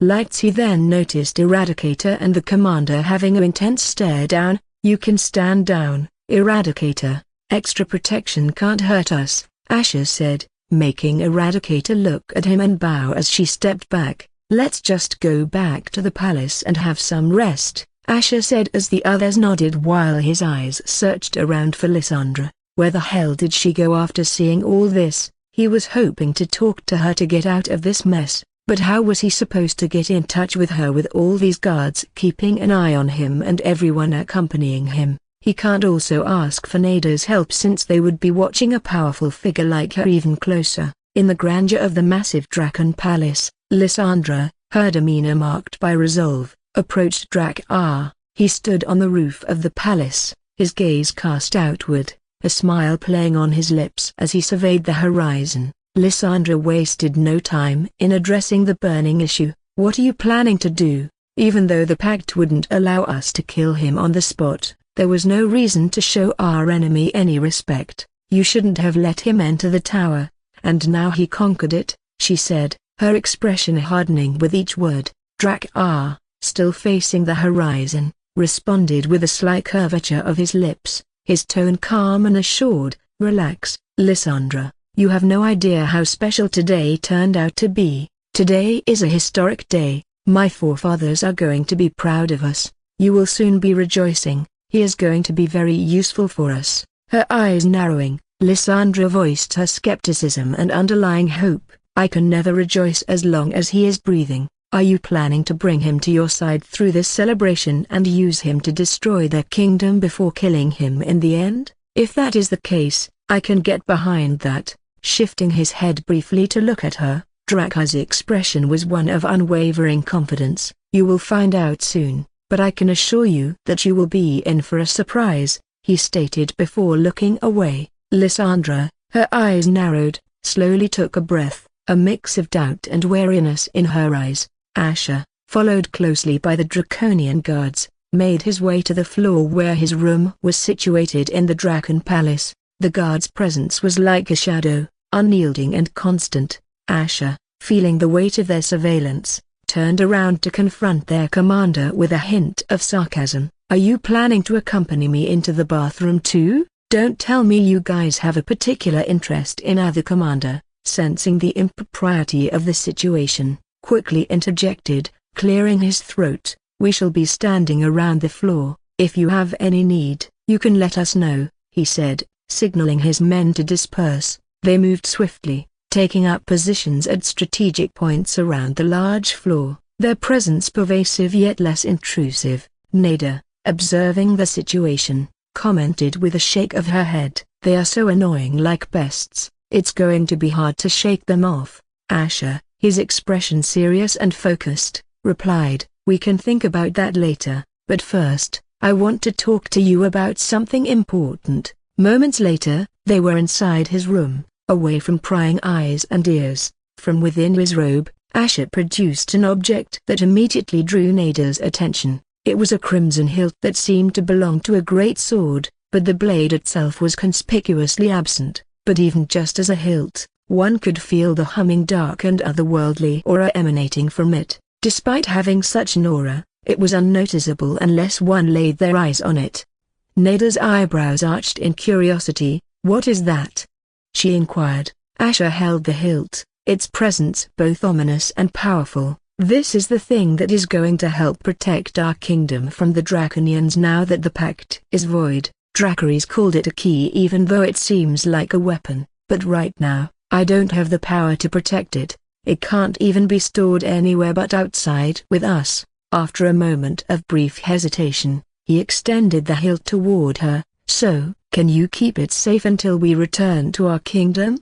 he asked. Nada, her eyebrows still arched in a mixture of surprise and inquiry, asked Asher, "Are you really sure about entrusting such a precious and powerful item to me?" Asher, momentarily taken aback by his own decisiveness, wondered why he had not given a second thought before offering the hilt to Nada. It was uncharacteristic of him typically. He would entrust such an item only to his most loyal confidants like Eradicator or to one of his women, yet here he was, offering it to Nada without hesitation. Of course, his women weren't here, and Nada was stronger than Eradicator. Still, even then, he wouldn't have made this decision before. It was as if he could already feel a sense of trust and confidence in Nada that was absent before. He didn't know if it was a good or bad thing, but in a desperate situation like this and considering Nada always put the kingdom's interests before anything and even saved his life at the risk of hers, he felt logically she was the right choice to protect this.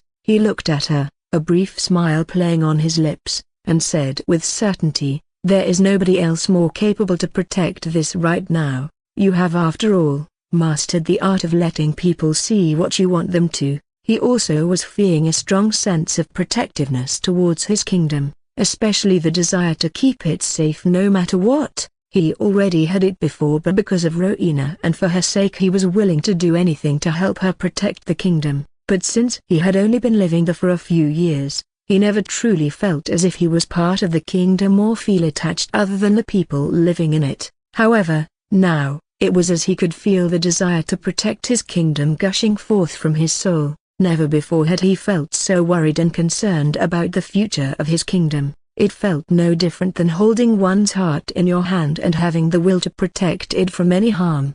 Nada gazed at the crimson hilt, her eyes reflecting a firm determination as she responded, "Since you are willing to have such faith in me, I shall make sure this key never falls into the wrong hands." Taking the hilt from Asher, she carefully inserted it into her sleeves, her movements deliberate and secure. "For now, it can stay there. It's really inconvenient that we can't store this key even in a spatial route," she remarked, emphasizing how risky it was to carry it with them. Asher, his face etched with a blend of resolve and concern, nodded in agreement with Nada's assessment. "I know, but we have to somehow manage it until we get out of here," he said, his voice steady despite the uncertainty of their situation. Nada's expression mirrored the gravity of their predicament. "Do you have any plans to get out before the celebration? I have a very bad feeling about this. Drakkar is not known to play nice.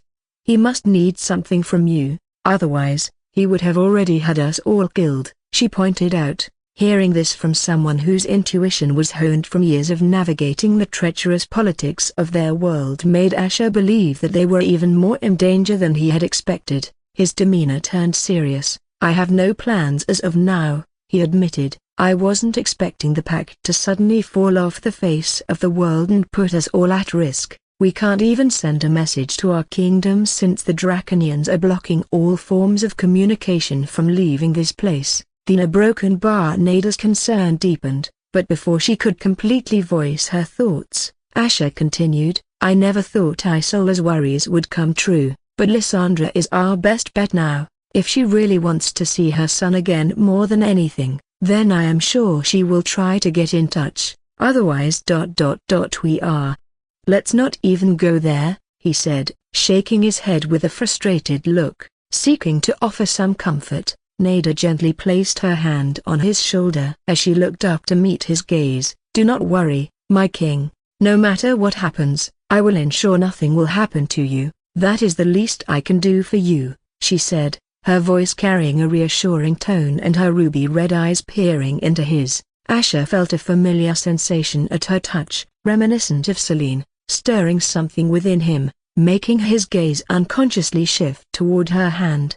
Realizing the intimacy of her gesture, Nada's eyes flickered with a sudden clarity. She slowly withdrew her hand, her smile tinged with a hint of confusion and apology. "Forgive me for my rudeness."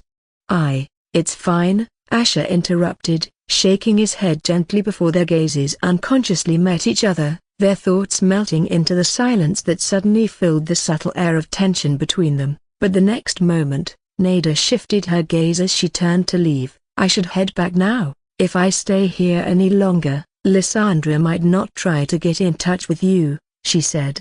"Right, a broken bar. I will let you know if anything comes up," Asher said as Nada briefly bowed her head before walking away. Asher let out a brief sigh as he watched Nada walk out of the room, her departure leaving him in a contemplative silence.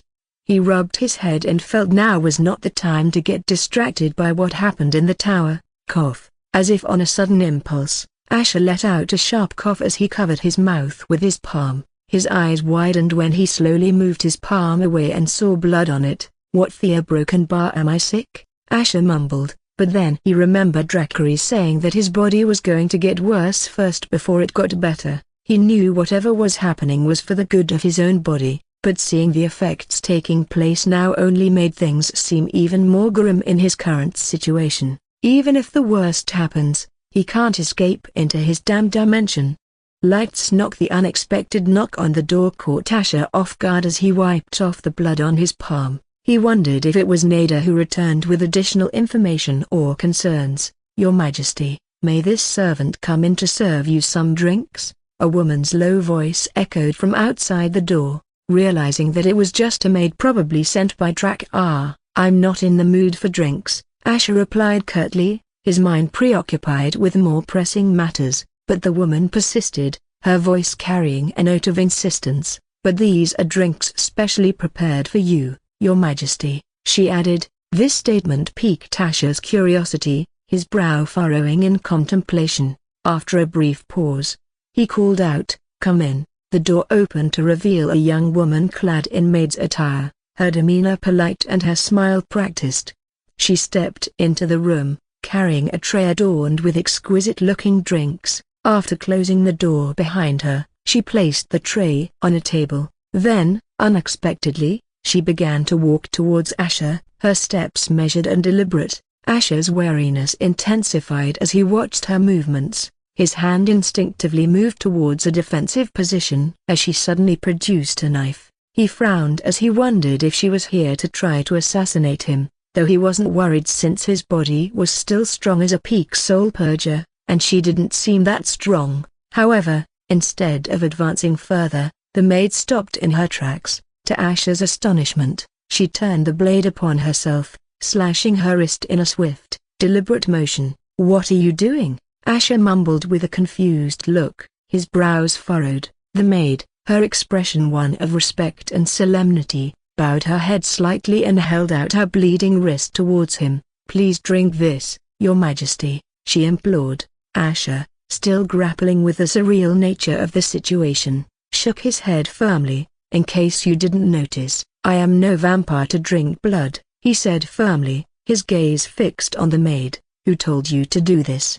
he asked, his tone demanding an explanation. The maid, maintaining her posture of reverence, kept her head bowed as she responded, "This is for your own good, your majesty. This servant means no ill intent," she said earnestly, her voice steady despite the unusual circumstances. Asher studied her closely, sensing her genuine belief in her actions and the sincerity behind her words. He realized she was either unwilling or unable to divulge more information. Observing the dark blood trickling down her skin, he reasoned that it was unlikely to be poisonous. It didn't seem like a ploy Drakkar or any powerful draconian he knew would use for an assassination attempt. It was too elaborate and unconventional. Even if it was poisonous, it wouldn't be strong enough to kill him. Making a swift decision, Asher reached out and grasped the wrist, albeit with a visible hesitation. The idea of consuming blood was far from his preference, but the circumstances left him with little choice.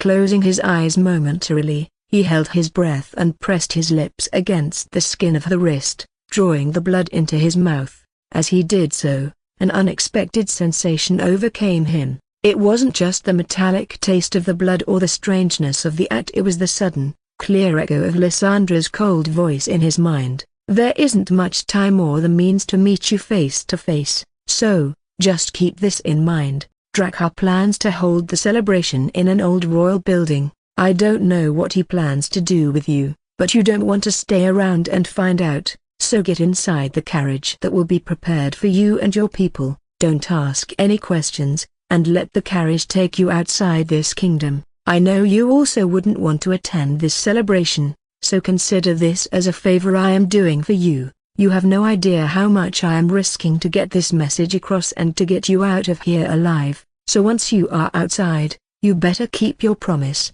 or I swear ... There is no place in this realm where you can hide from me." The message, laden with urgency and a veiled threat as expected from someone like her, resonated in Asher's mind. He slowly released the maid's wrist, his lips curving into a subtle smile. It seemed as if most of his worries would be solved by the queen consort of the most dangerous man in this land. Nobody would see that coming. In the darkly lit confines of an old cellar, Lysandra stood cloaked in shadows, her figure draped in a dark brown cloak as if she couldn't come here without concealing her identity. Her fingers gently caressed a spear hanging off the wall, her eyes reflecting a mix of nostalgia and sadness she always had to suppress within her. The creak of the door broke the silence. Lysandra turned slowly to see an elderly man entering the room. His eyes were cloudy, as if they were blind to the world around him, and he was dressed in a shabby, plain, dark gray robe. His face was wrinkled and plain, just like his clothes. His long white beard and mustache, along with his hair tied back into a ponytail, gave him a venerable yet ordinary appearance. "Did he receive the message?" Lysandra asked, her voice carrying a tone of expectancy. Despite the man's common appearance, her demeanor was respectful, even deferential, to her. This man was far from a mere commoner. He was Draco, a figure of importance in her life. "Yes, dear," Draco replied as he stepped further into the cellar, his voice gentle yet seasoned with wisdom. He then posed a question, laced with concern. "But are you sure about what you are doing? Every time you seek my help, you want me to do something that could put your life at risk. And every time, it has been for your son, Aganon. But this time, why?" His eyes became steely and his tone colder as he continued, "Why are you getting involved with someone who killed our Aganon? You don't have to answer if you don't want to." Lysandra's eyes softened, a hint of gratitude in her gaze. "I have no reason to hide anything from you, father-in-law. Other than my son, you are the only one I could trust and depend on all these years," she confessed, her voice imbued with a rare vulnerability. "It's just that, the Bloodburn King ... That young alien is not the man we expected him to be. He knows where my son is and how to bring him back. That's why I need him alive. I can't let Drakkar do anything to him." Draco's expression shifted to one of skepticism and concern as he processed Lysandra's words. "I don't understand what you are saying. How could that be possible? I know you are still grieving, dear, and so am I at the loss of my grandson, but this..." His voice trailed off, marked by a mix of disbelief and sorrow. Lysandra, her demeanor resolute yet touched by sadness, nodded gently. I know it seems hard to believe, but I have seen him, father-in-law. I have seen my son trapped in another hellish dimension where I can't reach him. Only Asher can. At least he has proved he can communicate with Aghanon, and he knows things only Aghanon would know, she explained, detailing the account she received from Asher about Aghanon being trapped in a dangerous dimension, including how it all happened. Draco's cloudy eyes flickered with a glimmer of hope, albeit tinged with uncertainty. So my grandson is still alive?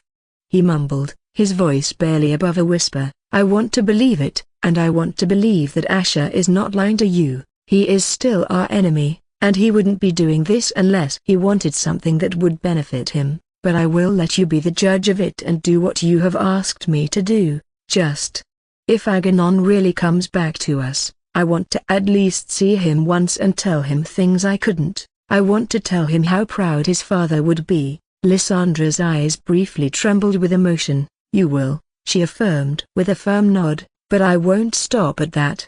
Not after everything we have suffered. Draco, perplexed by her words, inquired, what are you talking about, dear? A cold, determined light glinted in Lysandra's eyes as she revealed, I plan to use Asher to help me rebuild this kingdom from the ground up and get rid of every vermin, including the one sitting on the throne right now. That is what he would have wanted as well. It was his dream too. To make our kingdom better. Draco's reaction to Lysandra's declaration was immediate and profound. His eyes widened, and he raised a hand in a cautionary gesture. Don't do it, Lysandra, he implored with an urgency that resonated in the dimly lit space. Drakkar is not a man you should mess with. At least you shouldn't take the risk yourself. I will do it, or at least die trying when the right time comes. Lysandra's fists clenched tightly, her expression hardening with resolve and pain. Why should you have to die trying to kill that scum?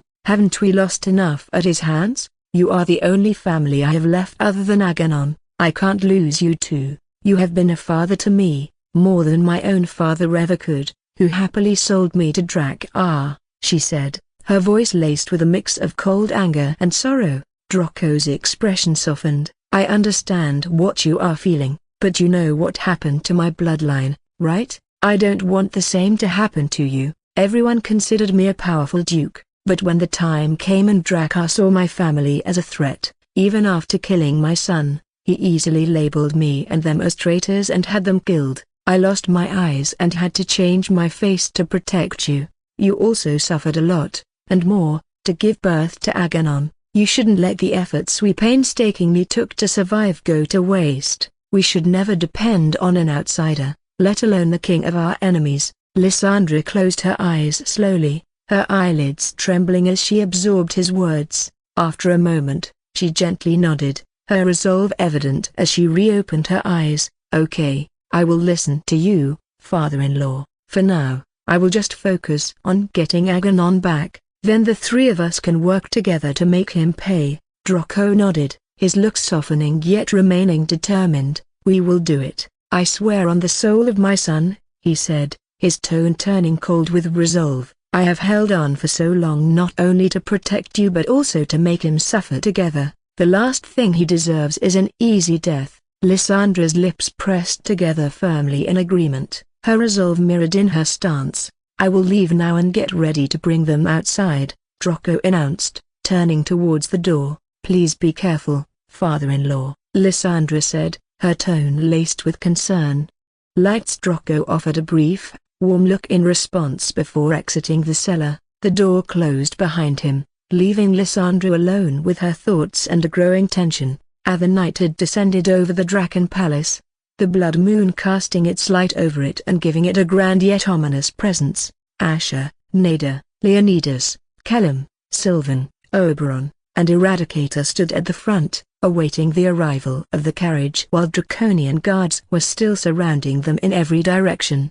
Nada's appearance was particularly striking. She was draped in a stunning off-shoulder red gown that cascaded down her form, highlighting her graceful silhouette. The gown's design artfully accentuated her smooth back, the fabric dipping just low enough to reveal the gentle curve of her spine. Her shoulders, bare and exquisitely sculpted, drew the eye, leading to the delicate lines of her collarbones. The neckline of the gown was masterfully crafted, offering a subtle yet captivating glimpse of her cleavage, a tasteful display of allure that was both enchanting and dignified. The color of the gown, a deep, rich red, complemented her complexion, making her skin glow with an almost ethereal radiance. Her stunning appearance drew admiring glances from even the draconians around, who struggled to avert their eyes discreetly. Asher, observing the attention Nada was attracting, chuckled lightly. "You're going to make a lot of draconian women curse after seeing their men gawking at you,"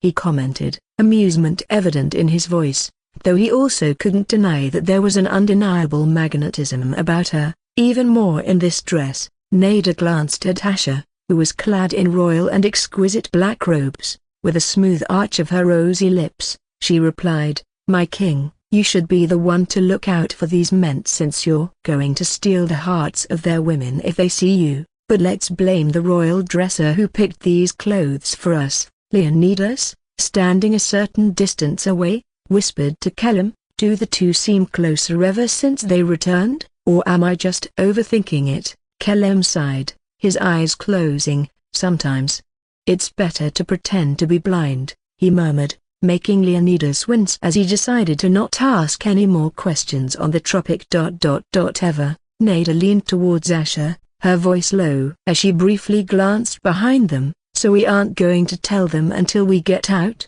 she asked discreetly. Asher gave a brief nod, his expression serious. "It's better to keep it to ourselves. If they become unconsciously wary or look suspicious, things could get bad. These draconians are watching our every move like hawks," he said, maintaining a facade of casualness as he glanced at the draconian guards who quickly averted their gaze. Nada mirrored his faint smile. "I would have advised the same thing anyway. The less people know, the better," she concurred. Leonidas, his arms crossed, voiced his concerns in a low tone. "Hey, what if they poison our food or something? I don't feel like eating what our enemies cooked. I don't even understand how they are shameless enough to hold a celebration. Do they have no face to lose?" Kellum, his gaze sharp, responded, "The draconians poisoning us? They are too proud to do that. We would already be dead if they wanted us to be, or they could always take out their weapons and attack us anytime.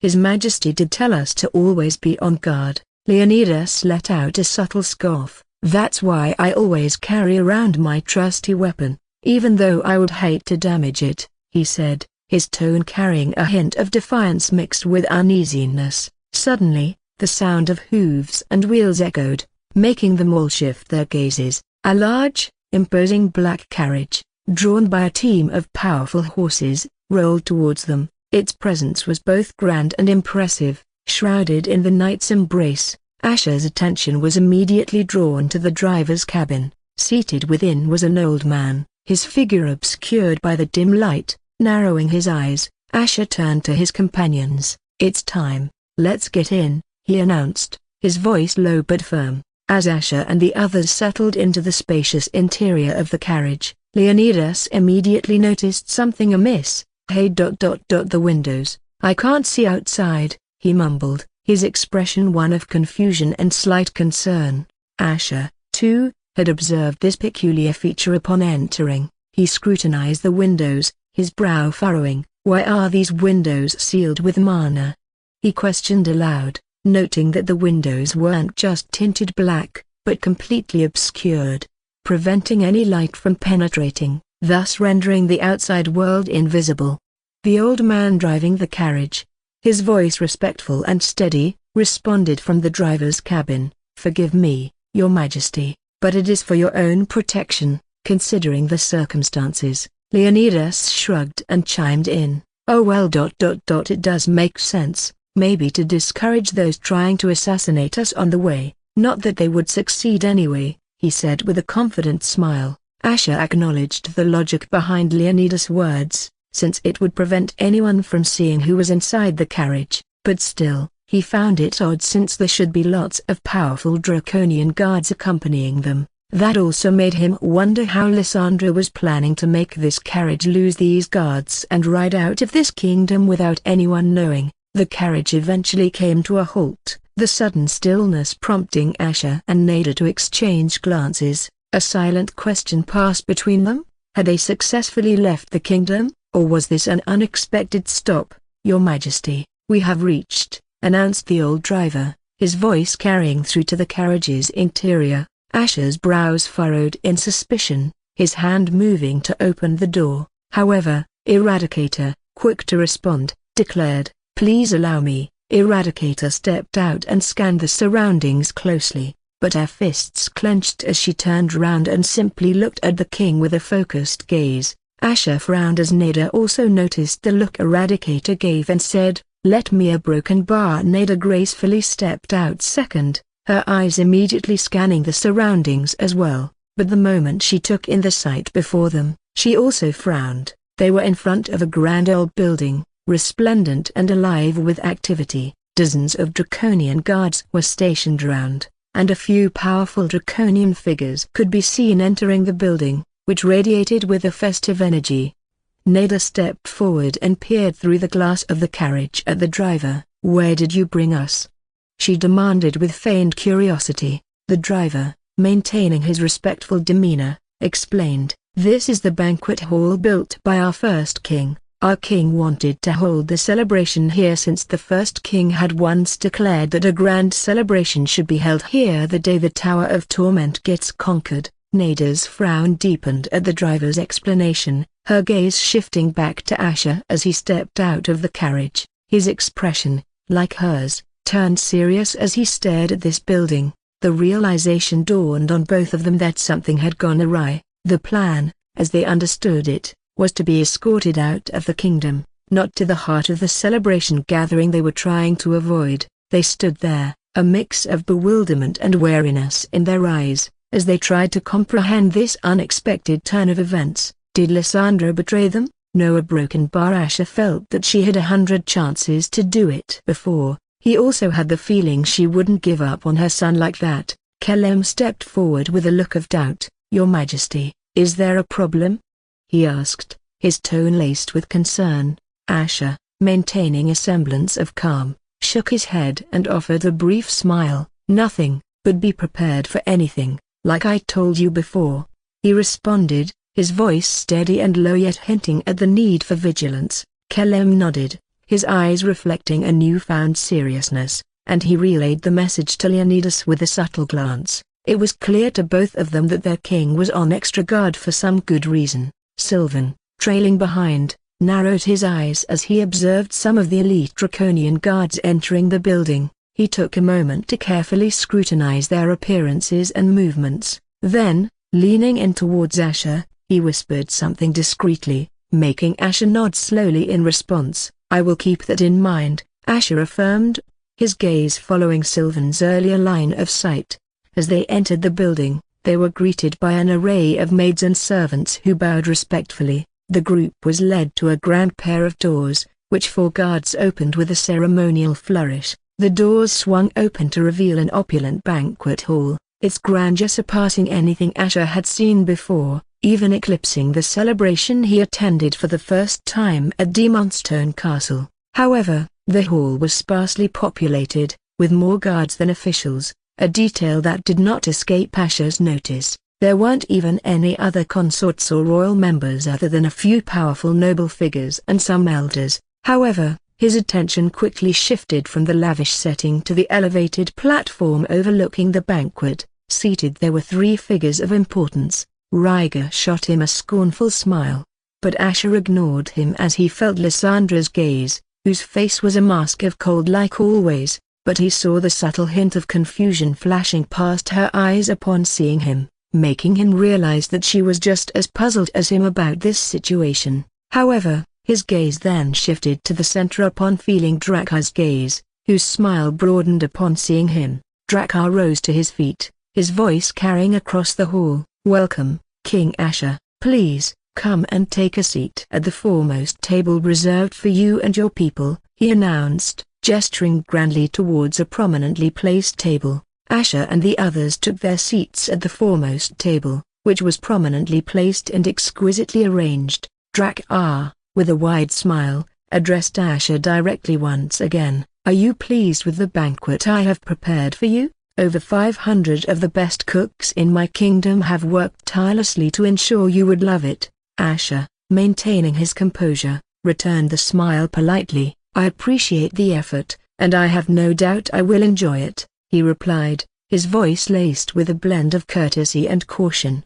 Drak-R, seemingly pleased with Asher's response, revealed, "Other than just this banquet, we have some special programs to entertain you during this celebration." The hall filled with music, the rhythm and melody enhancing the dancers' tantalizing movements, announced. With a snap of his fingers, the side doors of the hall swung open, and dozens of beautifully attired women entered. They wore veils and elegant yet revealing clothing, moving gracefully as they bowed before starting to dance. The hall filled with music, the rhythm and melody enhancing the dancers' tantalizing movements. As the dancers swayed and twirled, their hips shaking and bellies exposed in a mesmerizing display, Asher observed the men in the hall. They were visibly enjoying the performance, sipping their drinks and following the dancers with their eyes. However, Asher's patience for this display of extravagance was wearing thin. The fact that he was also feeling sick from whatever was happening to his body only tested his patience even more.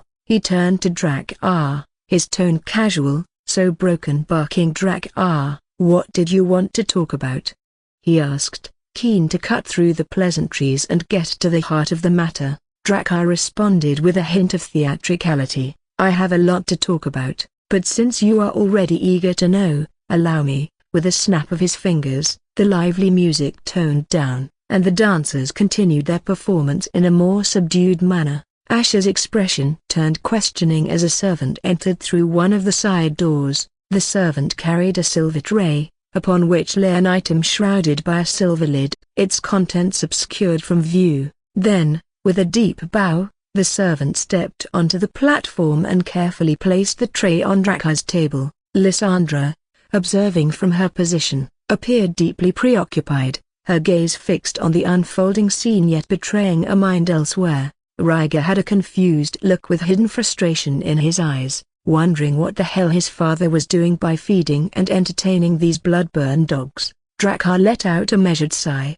tapping the lid lightly. "Before we move on to talk about more important matters, I wanted to express something about my own kingdom. On a different day, I would never do so in front of our esteemed guests like you," he began, his tone somber. Asher watched intently, his focus unwavering as Drak-R continued, "But today it's a special day, and I believe that from this day onwards, our kingdom will begin a new era where new alliances can be born and past grudges are forgotten." Nada and Asher exchanged a brief, uncertain glance, sensing the gravity of Drak-R's words. Was he indirectly proposing an alliance or a broken bar? But on a day like this, something tragic could have happened to you and your people, King Asher, if not for my timely intervention. Drak-R added with a look of grim expression, yet his words echoed ominously. Asher's brows furrowed in confusion and concern. "What do you mean?" he inquired, his tone sharpening with the growing tension. "See for yourself," he said, and with a commanding clap of his hands, the side doors of the hall swung open once more. This time, 2 guards entered, laboriously dragging along a stake mounted on wheels. Chained to this grim apparatus was a bloodied and battered old man. His eyes were cloudy, his appearance that of a commoner, yet the severity of his condition spoke volumes of his recent torture. Asher, Nada, and the others at their table looked on with a mix of surprise and confusion. The sight was disturbing and unexpected for a celebration like this. They also didn't know who this draconian was. However, Lysandra's breath caught in her throat upon recognizing the old man as Draco. The festive atmosphere was instantly shattered, replaced by a palpable sense of dread, confusion, and disbelief. Drak-R's gaze shifted towards Lysandra, who quickly composed herself, masking the storm of emotions brewing within her. He addressed her with a regretful sigh. "Lysandra, I hope you don't mind that I ruined a festive mood like this, but I have to let King Asher know how sincere I am." Lysandra, maintaining her cool facade, simply nodded as she saw him get up and walk towards the front of the platform. Her eyes briefly met Draco's, who weakly raised his head in a feeble attempt to see her. His eyes, though not directly meeting hers, let Lysandra know what he was trying to say. A broken bar. No matter what happens, pretend to not know him. Ryger, sitting beside Lysandra, leaned in and whispered with a mix of curiosity and ignorance, "Mother, who is this peasant? Why did father bring him to a place like this?" His question made her nerves squirm, yet she chose not to respond to Ryger's question, her focus entirely on the unfolding situation. Ryger, sensing his mother's disinterest, which was natural for her, withdrew and cast another glance at Draco, trying to make sense of his significance. Asher, meanwhile, addressed Drakkar with a discerning look. "King Drakkar, are you saying that this old man had something to do with threatening mine and my people's lives? I am sorry, but he doesn't really seem like a threat." Asher's skepticism was evident. The old man's appearance or his aura did not fit the profile of a powerful, menacing figure. Anyone with a noble bloodline would also have noble features. However, this old man looked like a beggar one would see on the streets. Drakkar shook his head as he said with a sigh, "Don't let his appearance fool you, King Asher. Other than me crippling him after capturing him, he has gone through a lot of trouble to change his appearance to fool us for so many years. This man was planning to sabotage the driver of your carriage and take you to a very dangerous place for devil knows what nefarious purpose." At Drakkar's revelation, Asher and Nada exchanged a quick glance, realization dawning on them. This old man was the one Lysandra must have sent to safely escort them out of the kingdom.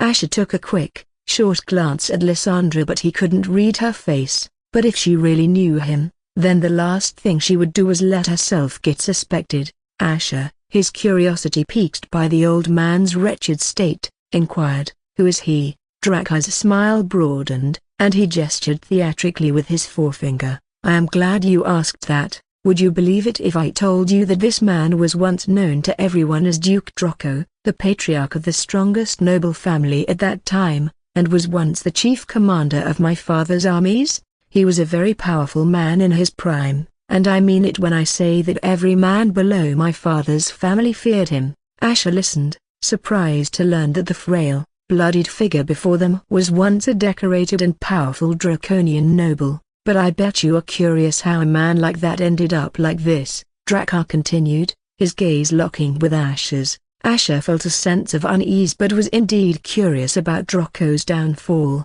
but it wasn't his fault, not at first until Drakkar's words trailed off as he turned to his son. "Ryger, remove the lid from that tray." Ryger, caught off guard by his father's sudden request, complied and lifted the lid from the tray. Beneath it lay a horrific sight, a bloody skull with flesh still clinging to it. It seemed as if someone also made the effort to preserve it just enough to not let it decay. Lysandra's heart skipped a beat at the sight, recognizing the aura emanating from the skull. Drakkar resumed his tale, his voice tinged with a cold reminiscence.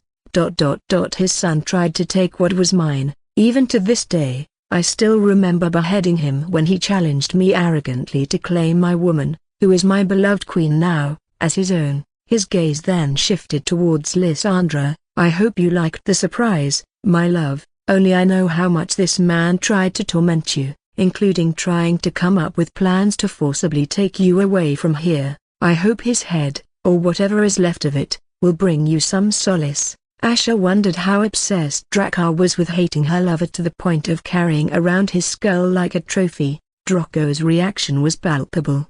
His eyes shook with a mix of pain and realization, his teeth gritted in silent agony as blood dripped from his lips. Lysandra, maintaining a facade of indifference, looked at the skull and replied, "I have long since forgotten this traitor. You shouldn't have made me remember it, my king. But I appreciate your gesture." However, internally, Lysandra's heart clenched tightly, a struggle to mask her pain and cold rage brewing within. Asher was surprised by Lysandra's response. For a moment, he even believed she really couldn't care less, but to maintain such composure despite seeing her lover's skull on that to a broken bar, not even he would be able to do that. It also dawned on him that this old man named Draco must also be important to her since he was the father of the man she loved. Otherwise, Draco wouldn't have tried to help her. Ryger's eyes blazed with fury upon seeing the skull of the toad who dared to try to claim his mother, but seeing him end up like this on a tray felt quite satisfying. For this, he had to give props to his father. He had heard all the stories, but he never thought his father actually stored away the head he cut off from this unworthy scum. Drakkar turned to Lysandra, his voice carrying a tone of consideration. "I should have been more thoughtful," he said. "You should burn it away if this head would only serve to disgust you." Asher's expression tightened as he observed the unfolding scene. He recognized the meaning behind Drakkar's request.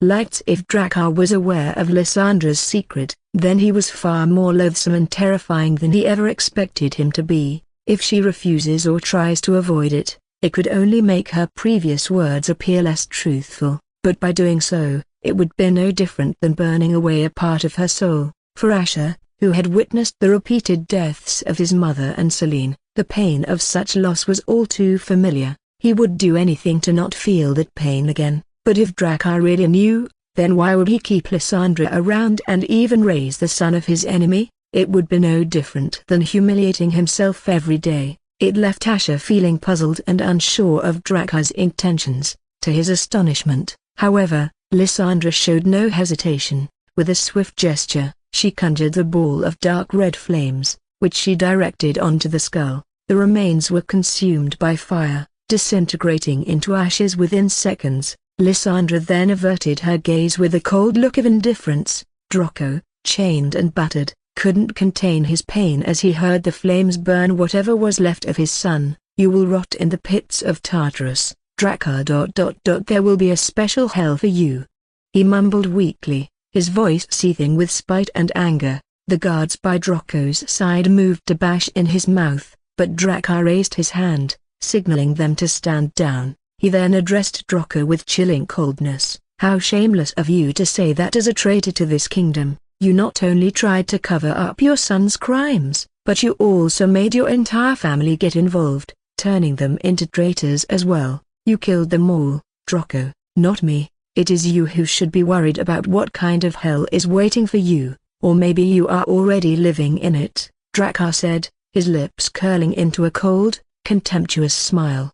Draco, his hands trembling with a mix of rage and helplessness, looked up at Drakkar with "Don't know what made you suddenly reveal yourself and try to kidnap my guests." "You are cloudy, infuriated eyes." Drakkar, with a shake of his head, spoke again, his tone laced with a mix of disdain and triumph. "I don't know what made you suddenly reveal yourself and try to kidnap my guests. You are quite clever and determined to keep your mind clean. But I have to thank you for revealing yourself, since I won't let a traitor like you try to cause any more damage to our kingdom." He then directed his attention to Ryger. "Ryger, come over here and show our guests how we Draconians punish a traitor." Ryger rose from his seat, his face twisted into a sadistic smile. "With pleasure, father," he replied, relishing the opportunity. He descended from the platform, his eyes alight with a cruel eagerness. Drakkar turned to Asher and remarked, "I hope you will accept this small gesture as a sign of my goodwill."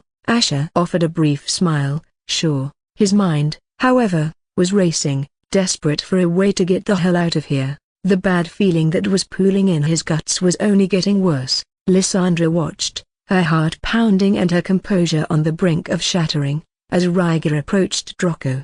Ryger brandished a sharp, serrated dagger, the weapon glinting ominously under the hall's lights. Lysandra forced herself to keep her eyes open and in that direction, aware of the many gazes upon her. Ryger, standing before Draco, sneered. "Any last words, you old dog?"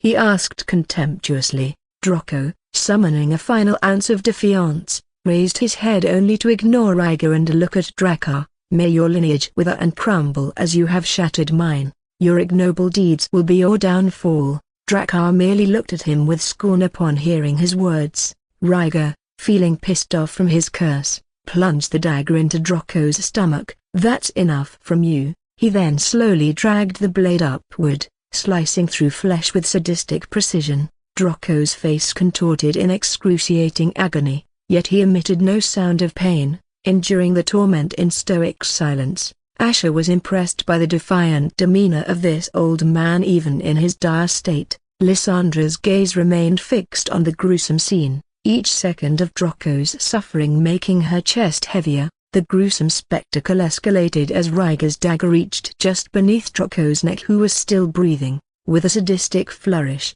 Ryger withdrew the dagger. Then, in a harrowing display of cruelty, he plunged his hands into the bloody opening he had carved. With a violent, forceful tug, Ryger tore Draco's chest apart in opposite directions. The brutal action transformed Draco's chest into a macabre semblance of wings, a horrific sight that exposed his ribcage and internal organs. The hall fell into a deathly silence. Leonidas, Kellum, Sylvan and Oberon frozen in shock and horror at the barbarity unfolding before them, while Asher and Nada's expressions became grim. Drakkar, observing the scene with a cold contempt, proclaimed as he turned to look at Asher, "A traitor's wings, that is how we punish them. By letting everyone see how the wings of a traitor really would look like." His words echoed through the hall, casting a dreadful pall over the gathering. The hall, which had been filled with festive energy mere moments ago, was now engulfed in a deathly silence, the three sitting on Asher's table stunned by the brutality they had just witnessed. Oberon, his throat dry, could barely swallow as he gazed at the horrific sight of Draco's mutilated body. A cold shiver ran down his spine as he thought about the possibility of meeting a similar fate. He resolved inwardly that he would rather die protecting Rowena than let these draconian bastards have this satisfaction. Leonidas and Kellum exchanged glances, both sensing the heavy and oppressive tension that now filled the room. This was no longer a celebration, it was a display of power and a warning. Still, they couldn't help but wonder about the message Drakkar was trying to convey by executing a traitor in such a public and grisly manner, and that too before them. Lysandra's face was an impenetrable mask of icy calm, but beneath the surface, her heart was in turmoil, churning with grief and rage at the sight of his gruesome corpse. She then saw Ryger walking back to the platform, his hands dripping with blood while flashing a proud smile at her. Ryger was expecting his mother to look at him in a better light since he just killed the father of the man who tried to harass her when she was young, but to his dismay, she didn't even spare him a glance for a moment more. Just how much should he do to prove himself to her? Maybe showing her Asher's head could be the only thing that could satisfy her. In the midst of this tense atmosphere, Asher, maintaining his composure, broke the silence with a nonchalant shrug. "It's quite creative, I have to admit, but can we move on to something pleasant, considering the occasion?" Drakkar smiled and snapped his fingers. At his command, the guards quickly removed Draco's corpse and the silver tray with the ashes of the skull, clearing the remnants of the gruesome spectacle. "Apologies if my attempt to show my goodwill made you uncomfortable," Drakkar said, his voice smooth and controlled. Asher, maintaining his diplomatic demeanor despite the unsettling turn of events, shook his head and responded, "Number. I have no doubt you meant well."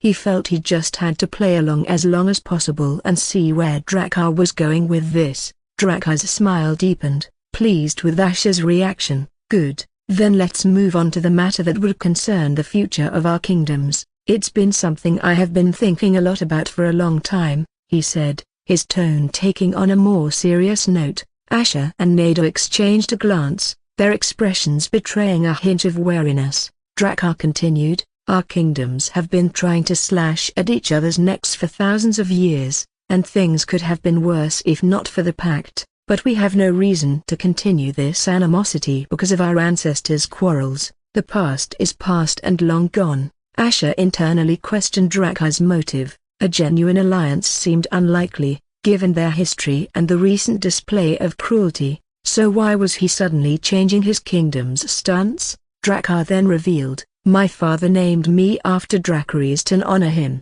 Other than that, he also wanted me to be the one who fulfills Dracarys' wish of brokering peace between our kingdoms," he explained. Asher casually inquired with a shrug, "Then why didn't you try to do it before?" Drakkar shook his head and replied, "Because I was waiting for the worthy one.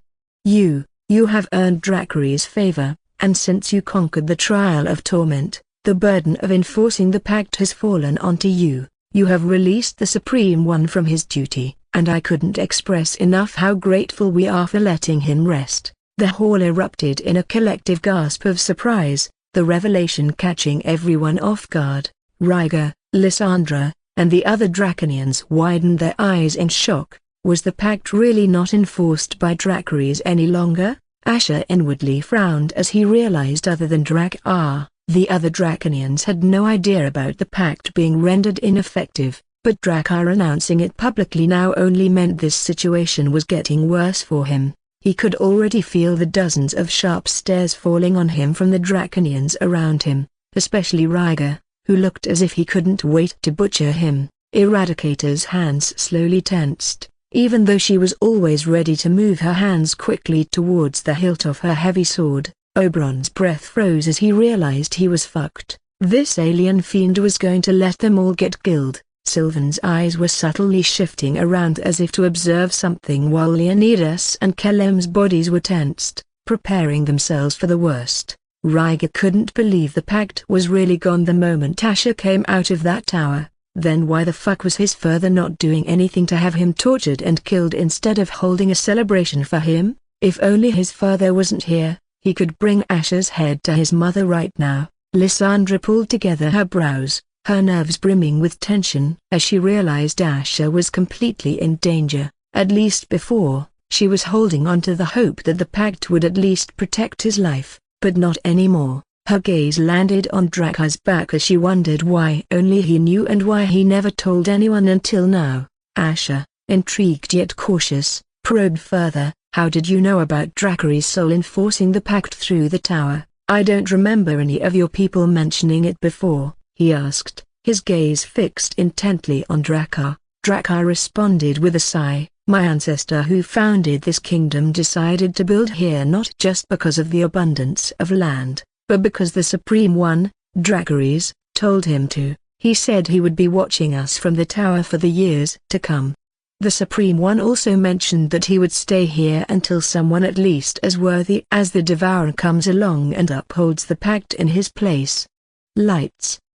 Asher pieced together the information, realizing why only Drakkar was privy to this knowledge. It was a closely guarded secret, passed down from one Draconian king to the next. Draccarys had chosen to remain near the Draconians, knowing their volatile nature, keeping a watchful eye over the pact's enforcement. Asher offered a brief smile. "I had no idea the origins of your kingdom had such a story," he remarked. Then, seeking clarification, he asked, "So are you proposing that we cooperate in respecting the pact?" Drakkar's response was decisive. "That would be in your hands. I am willing to even forge a new and powerful alliance where both our kingdoms can stand beside each other and carve a new era for our realm." As Drakkar's proposal hung in the air, his eyes held a veiled glint. "Buta Broken Bar, I would like you to show a sign of goodwill, just like I did." Asher's brows furrowed as Drakkar added in a nonchalant voice, "It's nothing much.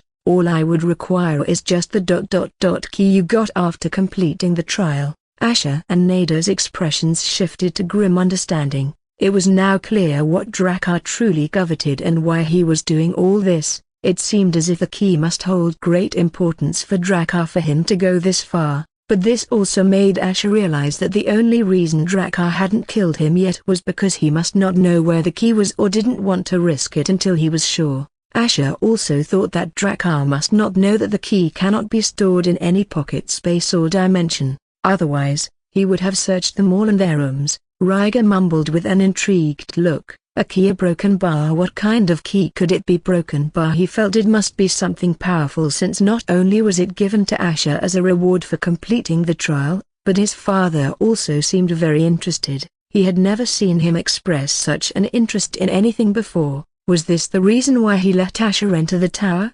Lysandra also realized the same thing and knew that Asher wouldn't leave this place alive unless he handed over the key or whatever Drakkar wanted. Just how long had he been planning this? She never expected it in the least, but the problem was she didn't know if Asher would agree or choose to die like a fool. She wished she could pressure him to just give in so that he could have a chance to live another day. She couldn't care less about some key when her son's life was hanging in the balance. However, Asher, maintaining his poise, questioned Drakar's intentions. "Why would you want that key when I could find some use for it since it was a reward for me?" Drakar, his gaze sharp and piercing, replied, "The key wouldn't serve you any purpose other than for insignificant matters. However, my kingdom can put it to great use because of the vast resources we have." Suddenly, Asher was seized by a sharp, stabbing up blood. He felt a sense of dizziness and his strength getting sapped for a moment, sensation that spread rapidly across his body. He coughed violently, grimacing in pain, and to the shock of everyone at the table, he coughed up blood. He felt a sense of dizziness and his strength getting sapped for a moment. Nada and the others, except for Reborn, instantly grew concerned. Leonidas whispered to Kellum, "Did our king get poisoned or something?" Nada, however, knew the true reason was not poison but something that would only serve to help him in the near future. But now a broken bar, it was not much worse than getting poisoned. Drakar's eyes narrowed. "Are you all right, King Asher? You look a bit pale. Would you like my royal physician to check on you?"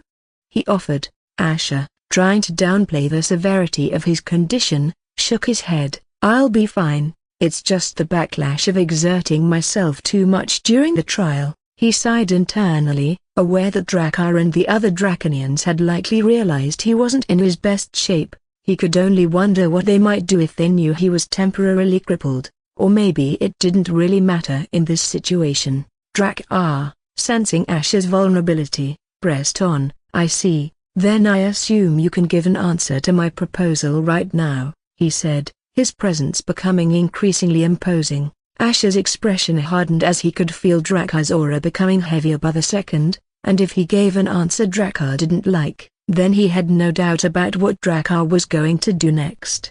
In the tense silence of the hall, Asher pieced together the significance of the key as he once again thought about it. It wasn't just a defensive tool, it had to be something of much greater power and importance. Drakar's intense interest in it, despite his kingdom's immense strength and resources, hinted at a deeper purpose. He would have no reason to use the key for protecting his kingdom. Asher then recalled Drakar's warning that in the wrong hands, the key could spell disaster for the entire realm. This realization only solidified his resolve to protect it at all costs. Raising his gaze to meet Drakar's, Asher's eyes were icy with determination. "My answer to your proposal is, fuck you," he declared, his voice casual yet unwavering. The hall fell into a deathly silence as even the dancers stopped when previously, they never stopped. Even when Draco was being killed, everyone was taken aback by Asher's blunt refusal and insulting words, which shattered the facade of diplomacy, instantly shifting the atmosphere from tense respect to palpable hostility. Oberon's expression stiffened as he realized this alien fiend had gone fucking mad. He just sealed all of their fates. Ryger, visibly shaken and incredulous, couldn't fathom this alien dog's audacity in addressing his father so disrespectfully, and that too on their soil. How could someone be this dumb? Lysandra's brows raised, not expecting such boldness from him. Hearing those words allowed a flicker of satisfaction to cross her features before quickly scanning the room, aware of the dangerous turn the situation had taken. Drakar, although his smile remained, adopted a colder, more menacing demeanor. "That's a shame. I was expecting you to be smart and do everything possible to protect your weak kingdom, but I forgot you are just a foolish brat who can't see how insignificant he is compared to the rest of the world." As Drakar spoke, the sound of weapons being drawn filled the hall. The Draconian nobles and guards, previously mere observers, now glared at Asher with overt hostility and murderous intent. The atmosphere became charged with the imminent threat of death. Eradicator, who had remained standing throughout the banquet, reacted instantly. She unsheathed her heavy sword, the crimson slit of her helmet glowing ominously, ready to defend her king at a moment's notice. The tense atmosphere in the hall escalated as Asher scanned the room, noting the dozens of Draconians poised to attack. There were multiple soul devourers and so many peak soul purgers that even if Nada and the others fought them, it would only be a losing battle, and that was even without Drakar's intervention. Drakar, still exuding a menacing calm, offered Asher a chilling ultimatum. "I don't like to spill blood in a special building like this, so, I am going to offer you two alternatives. 1. You hand over the key, and your kingdom might be able to last another day. 2. I will just forcibly take it from you, and any attempt at a struggle from you would only make it harder for you.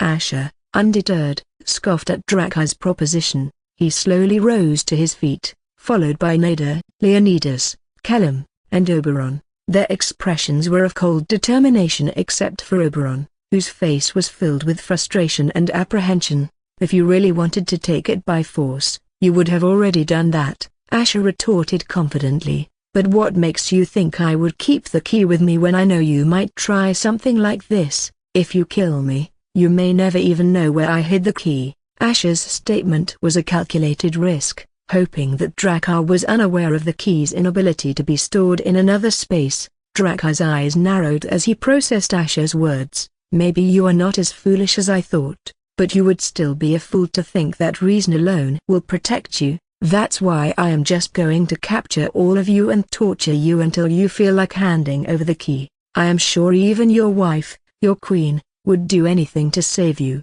including coming all the way here to rescue you. Only to die. Either way, I win, and you lose. Even if you had 100 soul devourers in this hall, you wouldn't get the key, Asher declared defiantly without a hint of fear in his eyes. He was prepared to endure any torture, but he was determined to not give away something that could destroy his kingdom. As for Rowena, he had faith she wouldn't do anything reckless. She was strong in that way. Dracar's response was a cold smile, tinged with anticipation. I was hoping you would say that since I would get to enjoy torturing some blood-burned dogs finally, it would be fulfilling my forefathers' dreams, he sneered. His expression then twisted into one of malevolence as he bellowed, "Get them!" Leonidas and Kellum, their hearts pounding with adrenaline and fear, readied themselves for the worst, their weapons drawn and faces set in determination. Sylvan joined them, his expression focused, while Oberon, weapon in hand, scanned the room for any possible escape route amidst the chaos. Nader and Eradicator swiftly positioned themselves protectively in front of Asher, bracing for the impending battle. "His head is mine." Suddenly, a deep growl reverberated through the hall, catching everyone off guard. In a shocking turn of events, several of the draconian guards transformed into frightening werewolves with crimson fur and dark green eyes while putting on thick black cloaks with hoods over their heads. It seemed heavy enough to slow them down, and yet all of them had it. Dracar frowned as he saw that they numbered around 20, while Ryger was shocked and wondered how these mutts infiltrated his kingdom. They began to ferociously claw their way through the ranks of the draconian nobles and guards, clearly trying to get to Asher. At the forefront of the werewolves was the largest and most menacing of them all. His dark green eyes blazed with a deadly intent as he roared, "Rip apart these winged bastards for me." Boraga roared as he tore apart a draconian guard who tried to swing their blade at him. "The Rustblood clan?" Asher murmured with a half-surprised look, their presence causing him surprise, though he didn't seem completely shocked like others, and they, especially Boraga, seemed as if he wouldn't stop at anything until he got his head. The hall erupted into a fierce battle, with draconians and werewolves clashing in a brutal dance of violence and blood. Amidst the chaos and violence, Asher quickly assessed the situation. He need not care why or how Boraga was here. Instead, he should be glad they caused a distraction. However, his relief was short-lived, as the doors were sealed and guarded by the werewolves after they assassinated the draconian guards. Asher noticed, with a sinking feeling, that a magical seal had been placed, blocking any communication from leaving the building. He couldn't understand. All these werewolves were doomed to die here, including Boraga. None of them can overwhelm the draconians, especially with Dracar and Lysandra being here. Dracar's expression turned even more ominous as he barked orders to the guards near his platform, "Leave the werewolves and capture the bloodburners," he commanded, before launching himself at Boraga, who was in the midst of a frenzied killing spree, evidently under the influence of a power-enhancing substance. Asher and his group found themselves encircled by a squadron of draconian guards. Nader, with a cold confident smile, remarked, "Courting death, are we?" Eradicator positioned herself alongside her, ready for battle. Leonidas, Kellum, and Sylvan formed a defensive circle around their king, preparing for the impending assault. The Draconian guards grunted as they surged forward, launching an attack on the group. Meanwhile, Oberon, a few feet away, was desperately trying to reach the side doors to escape. Finally, the devils gave him a way out of this shit show, but his expression fell when he was intercepted by two werewolves and had no choice but to engage in a fierce struggle to fend them off. Ryger, his eyes alight with a sinister intent, focused on Asher, who appeared vulnerable amidst the turmoil. "Mother, I will get him for you," he said to Lysandra, his smile twisted with malice. His wings unfurled quickly as he charged towards Asher, intent on seizing the opportunity to strike. But right after he left, Lysandra slowly got up from her chair, her eyes glinting with a steely light, and instead of focusing on the heart of the battle, her gaze shifted towards one of the werewolves guarding a door in an inconspicuous corner and shot towards him. The werewolf had his eyes widened in shock and terror upon seeing the Draconian queen heading straight for him as if he had personally offended her. He couldn't even find the time to escape her as her fists rammed into his body, shattering every bone before getting shot out through the door, her figure disappearing behind the doors. Eradicator, with her towering stature and immense strength, wielded her heavy sword with deadly precision. In one swift, powerful motion, she cleaved two Draconian guards through their abdomens, bisecting them cleanly. Meanwhile, Nada, with her exceptional illusory skills, made the guards' attacks miss as if they were striking at illusions of the ones standing before them, allowing Leonidas, Kellum, and Sylvan to cut their opponents with relative ease. As for Ryger, he never even got close to Asher before some werewolves jumped on him, wanting to stop him before their chief could get Asher's head. "Let's get you out of here, my king," Nada urged Asher, signaling him to follow her along with Eradicator. Leonidas, Kellum, and Sylvan shared a silent agreement, ready to hold the line and bite time for the three to escape, though they still had to get through the werewolves guarding the doors. Drakkar, confronting Baraga, spoke with venomous disdain. "You werewolves dared to infiltrate my lands? I wonder what gave you dogs the sudden courage to come all the way here and who helped you get inside." Baraga, his expression one of frenzied excitement, grinned maniacally. "All of you winged rats are going to be in for a huge surprise, hee. This is just the beginning, and I won't be leaving without that alien's head." Drakkar, scoffing at Baraga's bravado, asked contemptuously, "What makes you think you can even get past me alive? With such a useless heavy cloak, you won't even be faster than my guards." Baraga's response was laced with malevolence. "You think I didn't come prepared? He always plans for everything," he said, revealing a steel mask that he then secured over his face, obscuring his features entirely. As Drakkar watched, puzzled by Baraga's actions, Baraga shouted, "Do it now." At that moment, a subtle sound caught Drakkar's attention. He looked up to see a glowing golden orb soaring through the air, landing in the center of the hall. The orb hummed louder, radiating an intense light that just continued to glow brighter and brighter. Drakkar squinted against the brilliance, raising his hand to shield his eyes. "That can't be," he muttered in disbelief. "Yes, that thing contains Golden Prince's blood," Baraga declared, his voice cold and triumphant, making Drakkar's expression fall. Boom. Asher was keeping an eye on Drakkar and Baraga since they were the most dangerous ones in the hall he had to look out for while the rest were busy fending off the werewolves. But then he saw Baraga shouting, and the next moment, he saw a small orb flying through the air that was beginning to glow with a radiant golden light, making his eyes widen in recognition. But before he could process his shock, he saw Nada fighting off a bunch of Draconian guards a couple of feet away, where the orb was about to fall, and she was too busy to notice. "Everyone get down," he shouted at the others, though he wasn't worried since they were still far away. However, Eradicator, hearing his shout, immediately pushed Leonidas, Kellum, and Sylvan away while using her cloak to shield her and the three of them. As for Nada, Asher rushed towards her while the orb fell on the floor, humming louder and the light's brilliance beginning to fill the hall. Nada grimaced as the light made her eyes shut close while Asher's dark yellow irises began to turn a radiant gold as he got to her. "Get down." Asher wrapped his arms around her as he pushed her down while covering her body with his. Boom. The golden orb exploded in a magnificent burst of light, and the entire banquet hall was engulfed in a blinding golden radiance, eliciting screams of agony from those caught in its radiance. The blast was so powerful that it sent shockwaves rippling through the air, shaking the very foundations of the hall. Those who were too near to the explosion were instantly vaporized before they could even let out a whimper, their bodies reduced to nothing more than a faint mist that dissipated into the air. The Draconians cried out in agony as the explosion's radiance seared their eyes, leaving them blinded and disoriented.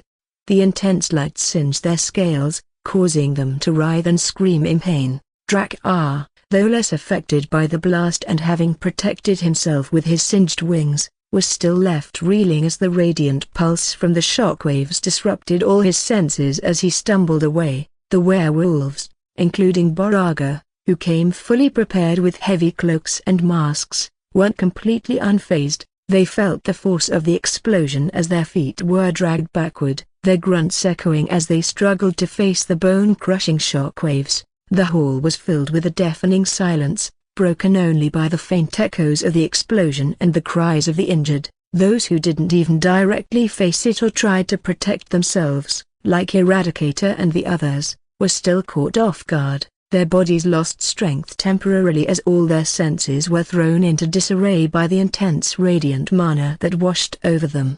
Amidst this chaos, only Asher and Nade remained unfazed by the light. Instead, Asher felt the pain and exhaustion he was feeling, getting suppressed to a great degree as the light enveloped him. Without him even realizing it, a thin layer of golden light was wrapped around Nada, which disappeared the next moment as the golden light began to dim. Nada's eyes were blinking in disbelief as she slowly turned around and looked at Asher, his eyes glowing with a golden light that was getting dimmer until they returned to their original dark yellow color. Asher saw the look on her face as the realization of her making sense of what just happened made him hold his breath. Were broken bar Nada's lips parted, her brows furrowing as if she wanted to say something, though she wanted to say something, Yark, but her attention shifted as a couple of werewolves were about to ambush them, making Nada get up as she turned to deal with them while Asher was finally able to release his breath, wondering if he was fucked.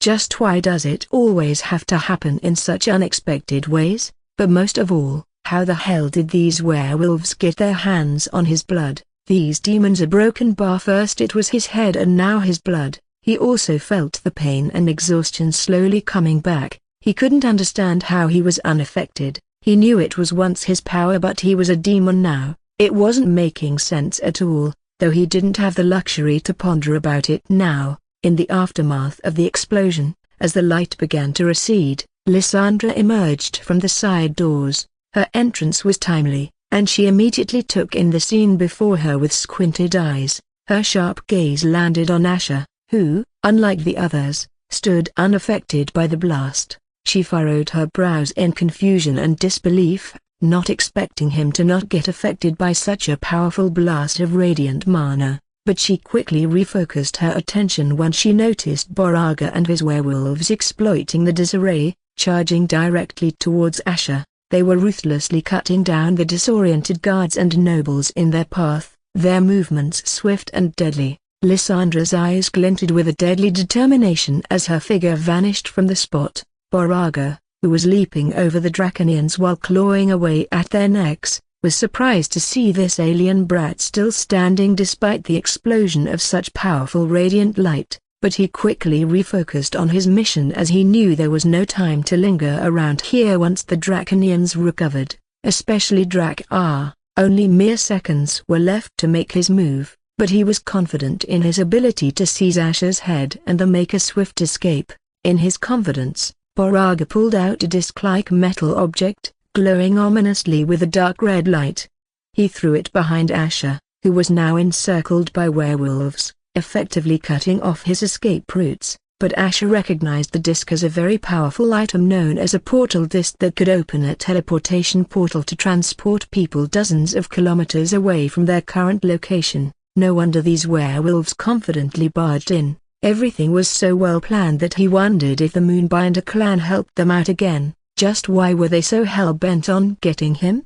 The disc expanded, forming a dark red portal, but Asher found himself unable to reach it due to the werewolves surrounding him. Eradicator and the others were still reeling from the disorientation caused by the explosion. Baraga, with a malicious grin, readied his claws for the kill. "Ha ha, you will be the first short-lived king of your kingdom," he declared triumphantly. However, just as his claws were about to strike Asher, a woman's hand emerged suddenly from the space beside him, grabbing Baraga's neck and forcefully smashing him to the floor. Nada, who also reached Asher just in time, stopped upon seeing Lysandra getting ahead of her. Lysandra, having intervened just in time, shot a quick, urgent glance towards Asher while moving her lips in a whispery manner as she only wanted him to hear, and then she shifted her gaze towards the portal. Her silent gesture was clear. The portal was their only way out. The werewolves growled in fury at seeing their chief,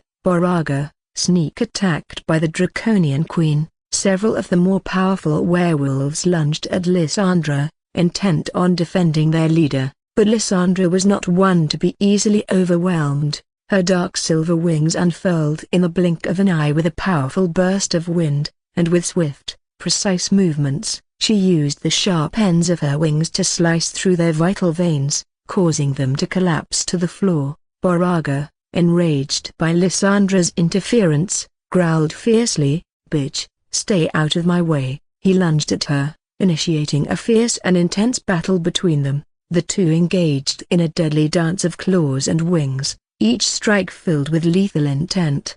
Lights. Meanwhile, Asher, realizing the urgency of the situation, saw that some werewolves were still blocking their path to the portal. He also didn't want to leave behind Eradicator and the others. Even if the path was clear, he and Nada assisted Eradicator and the others to their feet. "A portal has opened. We have to leave now," he said, unsure if they could hear him since he knew such a powerful explosion of radiant mana would disrupt not only their sight but all their senses. But to his relief and astonishment, Eradicator quickly regained her composure. She stood upright, immediately looking at her king before focusing on the portal. With a powerful charge, she swung her heavy blade, cleaving through the werewolves blocking their escape route. "Your Majesty," Eradicator called out. Asher grasped Leonidas and Sylvan, guiding them towards the portal. Eradicator, with equal determination, lifted Kellum with one hand and headed for the portal. However, Oberon was still a few feet away, writhing in pain on the floor, his eyes blurry. He was quite far from the blast and managed to even take cover just in time fortunately. Still, it wasn't enough to protect him completely, though he was clear-headed enough to barely see Asher and the others trying to escape through the portal. His eyes widened as he shouted with all his might, "Nu, wait for me." His scream echoed across enough to reach Asher, who was rushing towards the portal while dragging along Leonidas. But as Asher reached the portal, he shot a quick, cold smile at Oberon before taking another step forward. Oberon's eyes widened to their extremities as he saw that cruel smile, a silent message that he was being abandoned, making his face turn a few shades paler. However, at that moment, Drakkar, recovering from the disorientation, turned to witness Asher and his people making their escape through the portal. His reaction was immediate and furious. "No!"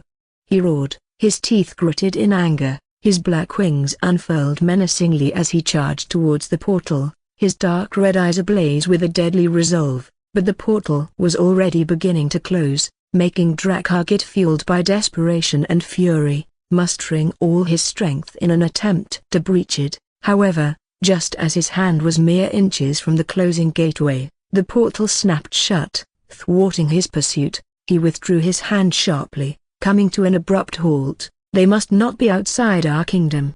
Get out and search for them, now," Drakkar bellowed, his command reverberating throughout the hall. The remaining guards and nobles, regardless of their injuries, scrambled to their feet and hastily dispersed to carry out his orders. Drakkar unleashed a roar of anger and frustration, the intensity of his emotions palpable in the air. He then turned around, only to be confronted with the sight of Lysandra standing amidst a scene of carnage, holding Boraga's severed head, surrounded by the lifeless bodies of werewolves. "Why did you kill him before I could make him say who allowed him to get inside our kingdom?" Drakkar demanded, his voice laced with menace. Lysandra met his gaze unflinchingly. "I had no choice. He was trying to kill Asher. Would you rather lose the key?" she answered, her tone firm. Drakkar clenched his fists, his features contorting with anger. Draco must have let them inside. Only he could be capable of that after knowing our secrets. We will deal with the audacity of these dogs infiltrating our kingdom later, but first.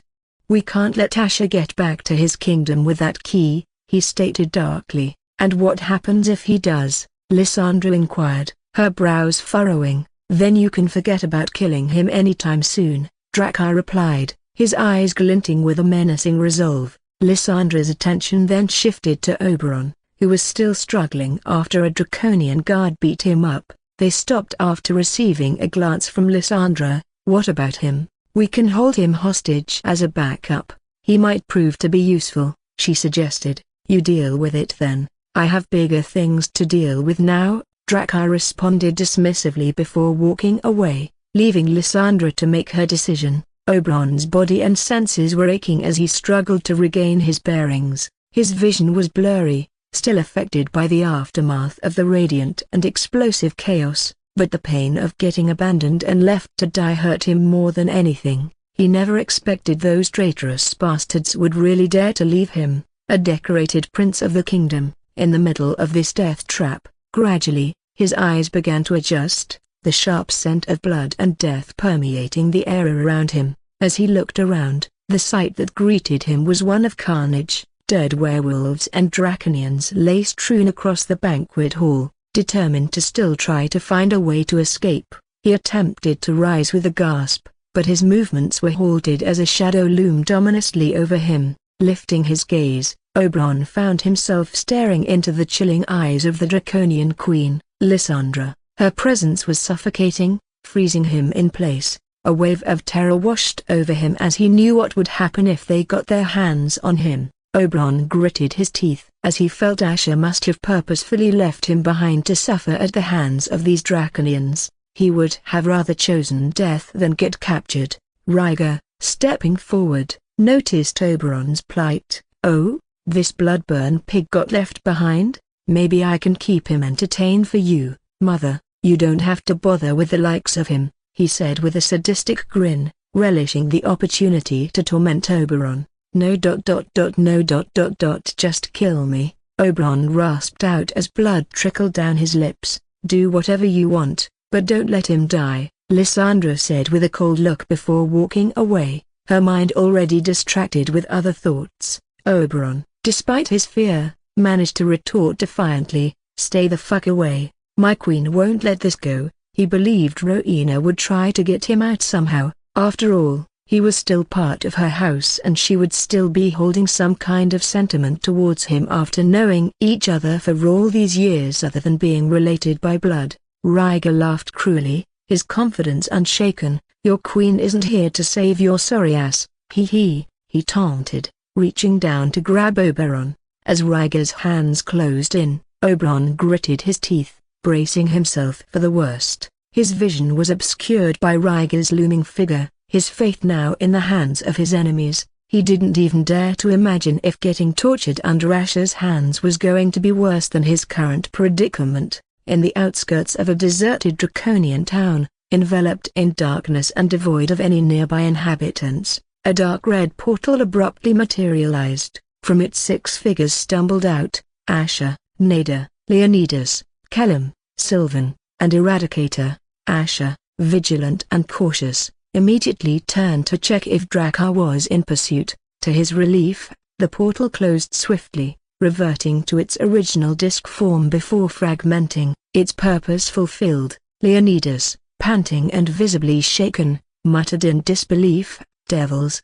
Did we just really escape? We were this close to dying." He had prepared himself to die fighting to his last breath, but who knew things would take such a lucky turn? Kellem and Sylvan also shared the same thoughts and never thought they would be thanking the werewolves like this.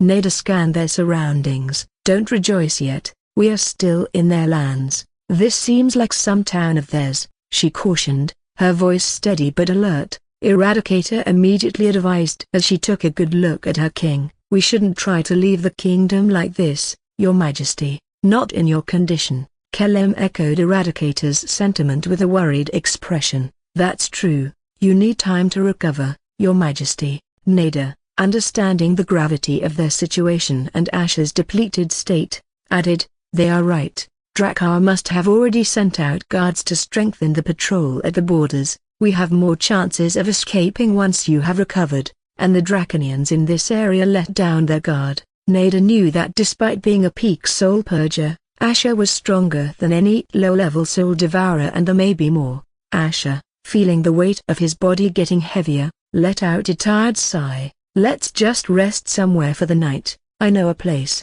He said, remembering what Lysandra whispered to him in the chaos of the battle. However, all of them, as if in a silent agreement, didn't even bother to mention Oberon. Even Kellem couldn't forgive it after seeing Oberon abandoning their king again and again to save himself. At this point, a rat like him deserves something worse than death, and so, getting trapped in the midst of all these Draconians was well deserved for someone like him. In a seemingly ordinary tavern, 6 cloaked figures entered, their appearances aged and weathered. Among them were 4 males and 2 females, all covered from top to bottom. The patrons of the tavern paid little attention to the new arrivals, accustomed to old travelers trying to catch their breath in a shoddy place like this. It seemed that the people inside had yet to hear the news of the hunt for the Bloodburn King and his people. The tavern owner, an old draconian woman with a welcoming smile, approached the group. Welcome, guests, she greeted them warmly. I'm Mizza, who looks after this place. Are you here to eat, stay, or both? The old man at the front of the group, his voice weary with age, replied, we're here to eat something special to satisfy our hunger for at least a few days. Mizza's eyes narrowed slightly, but her smile remained as she said, please, follow me, I shall have it prepared, and all you can be on your way. She led them to another room and locked the door behind them. Once inside, her demeanor shifted to one of seriousness. Now, show me your faces before we proceed, she demanded. The old man at the front exchanged a glance with the old woman beside him, who then snapped her fingers. In the next moment, Mizza found herself facing 4 young men, an elegant vampire lady, and a tall, imposing female guard. But the tall and charming young man with dove-gray skin and dark yellow eyes stood out the most among them all. I was expecting you all. Draco was a good friend of mine and he knew there was a good chance things could go wrong, Mizza said, her smile brief yet laden with emotion. Asher felt a surge of relief, realizing that Lysandra had loyal allies willing to risk everything, more than he was expecting, but he was also surprised to know that Lysandra had a plan B just in case. We are grateful for your willingness to accommodate us, he said, but the guards will be searching everywhere soon. If we stay here, won't they still be able to find and capture us? Mizza gave them a reassuring look. This isn't an ordinary place, she explained. It was built by Draco to hide his family during the time when they were framed as traitors. Unfortunately they chose to face their fate rather than hide. She then moved her hand over the air, her palm facing downward. A dark orange light emitted from her hand, tracing a pattern across the floor. The group watched in surprise as the light revealed a large hidden latch. Mizza grasped it and pulled upward, unveiling a hidden staircase leading underground. You all can hide down there until the guards tire of knocking here. Usually, they wouldn't search the same place again, Mizza advised, motioning them toward the staircase. Thank you for doing this, Asher said in an appreciative tone. Mizza shook her head as she responded, don't thank me yet. I am not doing this for you people, she said, her eyes momentarily glazed over. Asher shrugged and nodded. It doesn't matter, we are still grateful, he replied, following Eradicator's lead.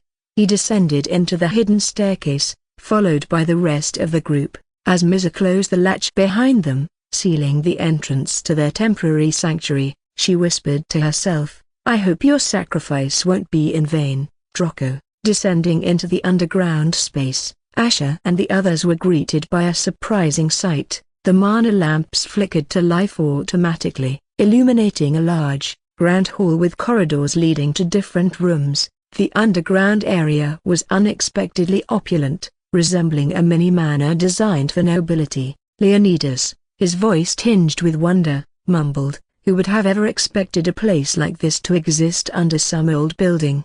Sylvan, pondering the reason behind such lavishness, speculated as his gaze softened briefly. Draco must have wanted his family to live comfortably. He was probably expecting them to stay here for years until he found a way for them to live without fear. Eradicator, always vigilant, immediately left to inspect each corridor. Nader followed, deciding to help Eradicator ensure everything was secure before they settled in. Asher, feeling the weight of exhaustion, decided to wait until the two women were done checking. All he craved at that moment was some much-needed rest, but he also couldn't stop worrying about what Nader saw. He didn't know if he should feel relieved she didn't seem to say anything to anybody else or even ask him anything so far. Any other demon would have already spread the word and have him questioned through torture and then burned on a stake or worse. The worst thing was he can't even escape in his present condition. Still he decided to find out for sure once she was back. He didn't like to feel uneasy like this. He then turned to his three vassals. His expression was one of genuine appreciation. "You all did great from the moment we set off on this dangerous trip," he acknowledged. He had noticed their unwavering dedication to protect him, including Sylvan's loyalty despite the complex situation with Sati. He had so many opportunities to make things worse for him yet never did. Even if Sylvan might have any bitter feelings, he still prioritized duty, and that wasn't something anybody could do. The three young men bowed in unison, their voices echoing a shared sentiment. "It's our duty and honor to give it our all for you." Asher, acknowledging their allegiance with a smile, gestured for them to join him on the sofas in the center of the hall. As they all sat down, he addressed them collectively, "All three of you are my vassals." His gaze then shifted to Sylvan. "You joined the last, and maybe you did it out of obligation, but you still had the option to not pledge yourself to a young king like me, so why did you do it?" Sylvan's expression softened into a light smile as he said, "Growing up in a house like mine wasn't easy," he began, his voice carrying a mix of reflection and earnestness. "Some of it was due to my own shortcomings, and others due to the expectations of those around me. I want to see our kingdom improve in many ways, not just in strength. And after seeing everything you have achieved in such a short time, I believe you have the best chance of bringing about positive change in our world." Asher listened, slightly taken aback yet touched by Sylvan's candidness and high regard. He could sense the sincerity in Sylvan's words when he said he wanted the kingdom to be a better place. He wondered how Sylvan could be so different from that mother and son duo. Maybe it could be his father's influence. However, Asher knew all too well the faults and challenges his kingdom faced. Far from the vision the Devourer had set, feeling more determined than ever, Asher responded with conviction, "I share your passion, Sylvan. Our kingdom is far from perfect, even if it may be better than most other kingdoms, but there's a lot to change, and I intend to finish what the Devourer started, a kingdom without unnecessary bloodshed, filled with peace and stability." Sylvan nodded firmly, his eyes narrowing slightly. "I'm so happy to hear that from you,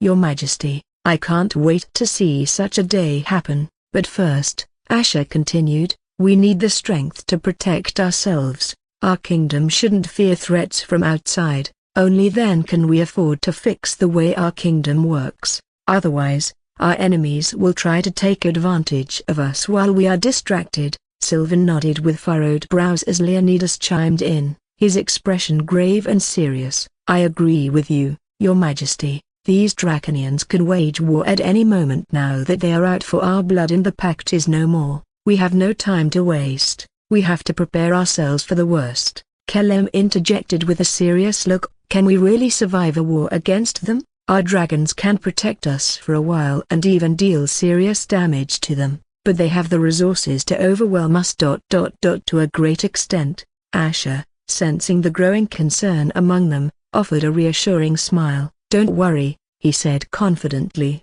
as long as we can get back to our kingdom in one piece, the rest I will handle. The three seemed surprised through they exchanged glances and wondered if this key had something to do with it. If someone like Drakkar was so interested in stealing it, then it should be something very powerful. However, inwardly, Asher was worried that Rowena might do something risky to rescue him since the news would reach her anytime now, but he also knew she would never do anything to put her kingdom and people in danger and that she was someone who carefully considered everything. As the queen, she was brought up and taught to do so. It was the only thing that was making him feel somewhat reassured about not having to worry about her and the others back home. Leonidas' eyes flickered as he remembered something and said with a sharp furrow of his brows, but thinking about what happened. I never thought I would experience the power of the Golden Prince like that. Even after his death, a part of him still managed to almost get us killed. How in the seven hells did the Rust Blood clan get their hands on his blood? Asher's brows furrowed as he silently listened, but he remembered the fact that he ended up getting stuck in the demon world so many times. Someone could have collected his blood and stored it. He was sure it can't be from his corpse since a dead body's blood wouldn't have any radiant mana due to the absence of life. Kelem sighed and said, "It's very strange, but I have no clue about that. We were lucky we were far from the explosion, and Eradicator also protected us. Too lucky." Do you remember the rumors of how the Golden Prince was probably the only hunter who could have taken on the Moon Guardian? Fortunately both are dead, Leonidas said with a cold glint in his eyes. Kelem nodded as he said with a shake of his head, "All this made me realize how thankful we should be to our late king for killing him at the cost of his own life. I feel so bad for our queen, but I am sure she is proud of what her father has achieved to protect us and pave the way for the future. The entire realm must be thankful to him." Asher's gaze lowered as his eyes hardened upon hearing his words, especially the part about Rowena. "I am sure your majesty's name would be soon immortalized as well, or maybe it already is after everything you have achieved so far," Sylvan said as his gaze landed on Asher, who raised his gaze and gave a brief smile. Leonidas gave a proud and confident smile as he patted his chest. "There is no doubt about that. I refuse to die before I see your majesty fulfill the great devourer's dream like you said." Asher nodded with a smile, though inwardly, he didn't want to imagine what the future had in store for him. For some reason, it was making him feel uneasy more than anything. Damn skeptical guys, please vote using golden tickets and power stones if you guys are enjoying and want to support the join my Discord channel https://discord.gg/hjwkd4nb3z guided into a secure room by Nada and Eradicator. Asher was reassured by Eradicator's diligence. "We checked this room thoroughly. It is safe for you to stay, your majesty," she stated with certainty. Asher responded with a light chuckle, "I am sure it is. It's not like Lysandra would be sending me here to die after all that, but good work. Both of you." His words were abruptly cut off by a grimace of pain, a searing heat spreading through his body. He felt like his bones, nerves, and everything were slowly being melted. If this keeps up, he might go crazy. Eradicator instinctively stepped forward, the gaze from her crimson slit wavering, but she was unsure how to alleviate his discomfort. At that moment, Nada stepped in, her actions swift and practiced. She assisted Asher towards the bed, her voice calm and reassuring. "I'll prepare some potion to help you feel better," she told him. Eradicator looked at the two for a second before she bowed respectfully and exited the room, leaving the king in Nada's capable hands. After letting Asher lean onto a soft pillow on the bed, he asked with a grimace, "The key broken bar, it's safe, right?" Nada smiled as her fingers reached the cleavage of her dress, making Asher blink his eyes. Then, with a sudden, graceful motion, she dipped her fingers into the V of her dress, and then she withdrew her hand, the crimson hilt glinting in the dim light. "As promised, I would never let it fall into the wrong hands." Saying so, She placed the hilt on the table and then moved to a table, where she skillfully prepared a potion, pouring it into a chalice. Asher was surprised that she hid the key in such a vulnerable place, or maybe it was not that surprising since there weren't many options left to hide it, but who would have known this harmless-looking hilt was the reason the most powerful kingdom was trying to hunt him down. He definitely had to find out the secrets behind this key. However, with the room now quieter and now that they were alone, Asher couldn't stop wondering what Nada was thinking about what she saw back there. If she tells someone, he will be finished. Not even Rowena would tolerate someone who has some sort of relation with radiant mana. It goes against the beliefs of demons and would make them feel threatened. Isola was able to accept it not only because of the initial circumstances but because she had never fought a hunter in her life until she came out of the seas, and so he wanted to make sure for once and for all, about what happened. I always wondered about your origins, Your Majesty. But before he could complete his sentence, Nada unexpectedly interjected, her tone curious yet gentle. She then turned to face him with a thoughtful smile. It's like you dropped out of the sky since you can't be from our world, thus an alien. You fascinated everyone in good and bad ways the first day we knew of your existence, even though you were just a soulless child. Some people thought you were an abomination that was never meant to exist. Holding the conversation, Asher accepted the chalice from her. His eyes narrowed. Nada then sat down beside him, her demeanor open and inquisitive. I also wondered if you had any idea of your origins, but if you knew, you would probably be doing something to get back, she mused, her eyes searching his for any hint of recognition or understanding. Asher, his expression contemplative, took a sip of the cooling potion. Nada's words stirred questions within him, but answers seemed just out of reach, obscured by the unknown. Nada continued, her voice tinged with wonder and a hint of melancholy. It makes me wonder if there really is life outside our world, even if it's hard to imagine, considering how everything outside our world is filled with death, she said, her head shaking softly. Asher remained silent, pondering her words as he took another sip of the potion. All these things were something he wondered as well. However, now he wasn't in the mood to ponder about it. Then, Nada's tone shifted to one of warmth as she focused back on Asher. But you, my king, I had a feeling you were special when our late king brought you in. I just didn't realize it completely until after the trial. You are truly a worthy man. Asher felt a stir in his chest at her words, sensing the sincerity and depth of her words.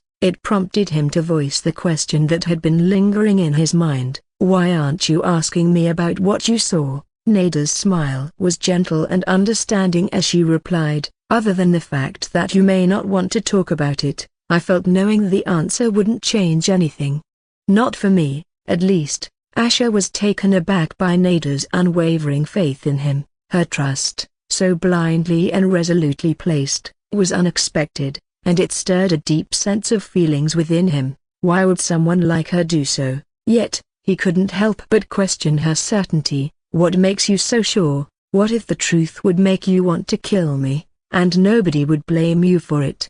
He asked, probing the depths of her previous words. He also wondered why he wasn't feeling worried that she might actually try to have him killed or at least questioned forcibly. Anyone would have tried to do that in her place. Nada didn't hesitate as she said in a heartfelt tone, I would rather kill myself than kill you, even if you are someone who ends up destroying our world. If somebody else had seen what I saw, I would have killed them for you, she declared softly, her bright red eyes shining with an intense fervor despite the softness of her voice. Asher had never seen such a look in her eyes, as if she really meant it despite the casual way she said it, and before he knew it, he found himself drawn towards her, their gazes locked in an intimate proximity. Yet, as their eyes met, Asher hesitated, his conscience reminding him of the boundaries he should not cross. He turned his neck away, mindful of the respect he owed to House Valentine, including Vernon, and the fact that Nada was someone else's wife. It wouldn't be right to do anything improper for no good reason. He had no quarrels against them, and it wouldn't be wise to create a reason that could offend them. He also felt that whatever feelings he was feeling now was because of Raziel's memories, confusing him. He should set his head straight and separate his life from someone else's. Nada maintained her smile as she asked with a raise of her brow, "Is the potion helping you feel better?" "Yes, it's a." Asher's reply was cut short as he suddenly grimaced, a powerful wave of heat radiating through his body. It felt as though his organs were aflame, an intense and searing discomfort. Nada's expression shifted to one of alarm as she quickly took the chalice from his trembling hands, preventing it from falling. "Are you all right, my king? You are burning up," she asked, her brows furrowed in worry as she touched her palm against his forehead. As the heat continued to torment him, Asher conveyed his agony to Nada. "Yeah, broken bar, I feel too hot, as if I'm being burned alive from inside." "Urga, broken bar," he gasped, his voice strained with pain. Nada's expression tightened with worry. Realizing the severity of his condition, she advised, "You should remove your clothes and let your skin breathe in the cool air. It might help alleviate some of the heat." Asher, desperate for any relief, attempted to undress, but his hands trembled uncontrollably, making the task nearly impossible. Seeing his struggle, Nada gently intervened. "Please, let me," she offered, her voice tinged with concern. Carefully and respectfully, she assisted Asher in removing his robes and pants until he was in his underwear. As the cool air made contact with his skin, Asher felt a slight reprieve from the burning sensation, though the pain persisted. Observing that Asher was still in distress, Nada sighed, her face reflecting her determination to help him. She slowly took his hand and placed it against her bare skin on her upper chest. "Let me take away the heat from you," she said softly, wincing slightly, "and you can take the cold from my blood." Asher's eyebrows raised in surprise as he felt a dark, cold mana flowing from Nada into his body. The sensation was both startling and soothing, like being submerged in a cool, tranquil pool. The cold mana began to counteract the scorching heat ravaging his insides, offering him a much-needed respite. As the cool, soothing energy continued to alleviate Asher's pain, he noticed Nada's expression contorting with discomfort. He could see that she was also using her mana to absorb the scorching heat being produced inside his body. It had to go somewhere after all. Concerned, he attempted to withdraw his hand from her skin, not wanting to cause her any more pain. However, Nada held firmly onto his hand, her grip unyielding. Asher, increasingly worried, insisted firmly, "Stop, Lady Nada, broken bar, I'm already feeling better." Nada, her face marked with a pained grimace, softly responded, "Just a bit more. So that you can sleep peacefully for the rest of the night." Asher's heart clenched upon seeing the toll it was taking on her. If she keeps this up too long, her skin could get burned or worse. Her pale skin was now tinged with color, and sweat glistened on her body. He knew it must be agonizing for her. Vampires were susceptible to heat, and her skin was now uncharacteristically warm. He was about to protest again when her grip loosened, and she slumped forward, her eyelids drooping. Asher's reflexes kicked in, and he leaned forward to catch her, his arms instinctively wrapping around her waist. Their foreheads touched as he asked with genuine concern, "Do you need a healing potion?" By now, he was feeling a lot better and almost normal. Nada's eyes fluttered open, meeting his gaze. "Your arms, they are very comfortable, for now. All I need is them ... just like those times," she replied softly, her smile tender while her eyes were distant as if remembering something. "Nada, broken bar," Asher whispered her name, his voice barely audible. The emotions simmering in her bright red eyes stirred something within him, a feeling he struggled to define. The memories he struggled to separate himself from flooded in, especially the ones where he held Celine when she was dying in his arms. Only in the last cycle was he able to hold her where she wasn't dying, and the warmth they shared in that moment felt the same as what he was feeling now. Suddenly, the distance between them vanished. His fingers gently brushed a stray strand of her ruby red hair from her face, and before he knew it, he was leaning in, capturing her rosy lips in a searing kiss. Whoa. What's he thinking? Guys, please vote choosing golden tickets and power stones if you guys are enjoying and want to support the Join my Discord channel https://discord.gg/hjwkd4nb3z. Resurgent. As their kiss grew more passionate, Asher's hands moved deftly to the sash at the back of Nada's sleeveless red gown. His fingers trembled slightly as he began to untie it, their breaths mingling in the charged air. Nada gasped, her hand instinctively landing on his chest. She pulled back, just enough to catch her breath and meet his gaze.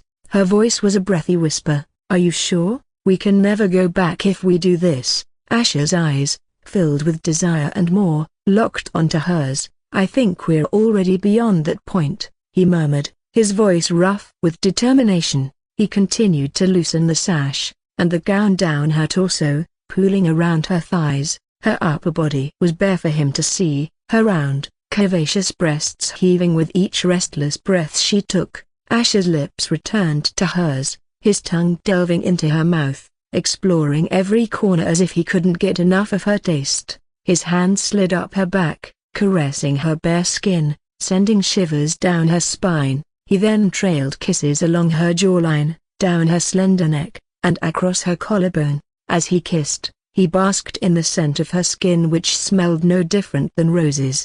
His warm breath tickled her sensitive skin, sending goosebumps all over her body. "Oh Tilda, my king," she moaned, arching her neck to give him better access. He smiled against her skin, his lips finding her peaked rosy nipple. He flicked his tongue over the hardened bud, causing her to gasp in anticipation. He then took one perfect breast in his mouth, circling his tongue around the sensitive bud before sucking it into his mouth.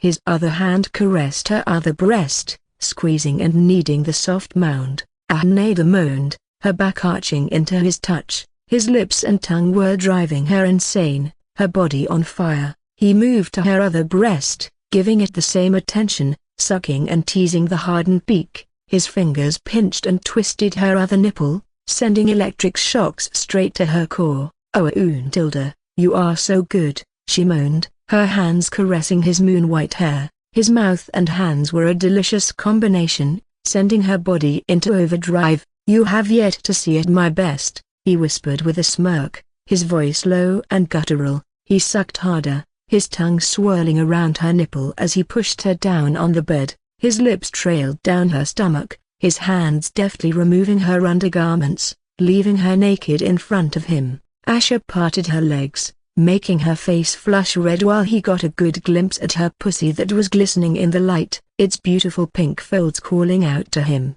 But another pretty sight that caught his eye was the rosy bush framing her pussy. Her cheeks flushed with a mix of warmth and craving, but his heated gaze on her body only fueled the fire within her. "You're so beautiful," he whispered, his voice hoarse with passion. "Aren't you quite the sweet talker? But I love it," Nada said as she raised her arms, gesturing at him to come to her. Asher smiled as he kissed his way back up her body, his tongue tracing a wet path on her skin, sending shivers down her spine. His hands cupped her breasts, squeezing them gently as he teased her nipples with his thumbs. Her breasts weren't too big nor too small, but supple and curvy enough to squish them with his mouth. Nada's toes curled, her bright red eyes brimming with desire, her fangs extending. With a moan of desire, she flipped Asher onto his back, surprising him. "You teased me enough, my king.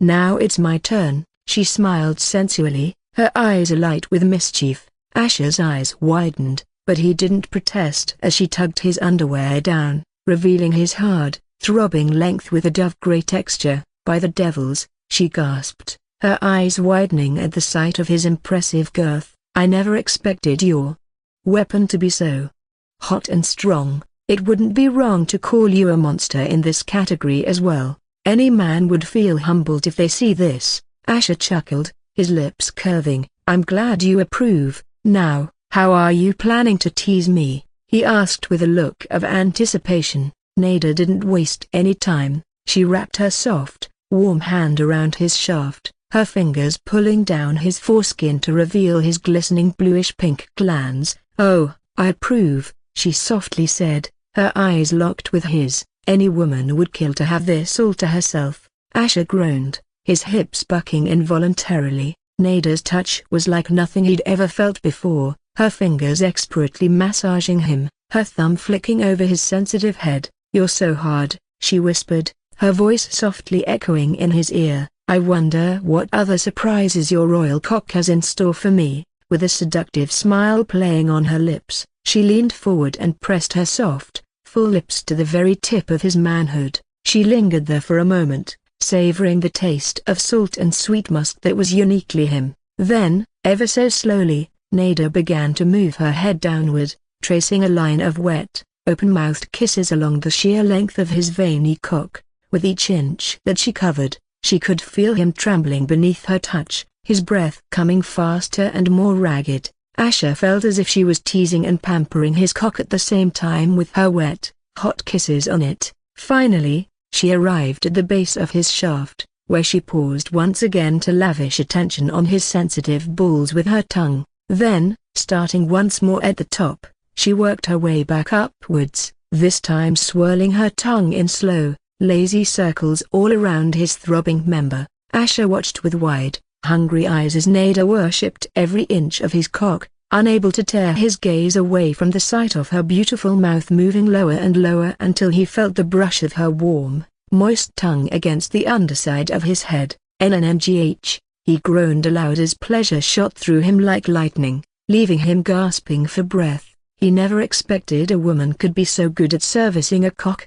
Nada looked up at him then, her own breathing heavy with lust as she continued to tease and torment him with her talented tongue, smearing the skin of his meat with her cool spit. The sight of her, kneeling before him with such unabashed hunger in her gaze, only served to heighten Asha's arousal further still. She then parted her lips, her hair to the other side, her eyes dark with desire. Asha felt his heart racing in anticipation as he saw her take his erect meat into her mouth, her cold, wet mouth engulfing it. "Fuck."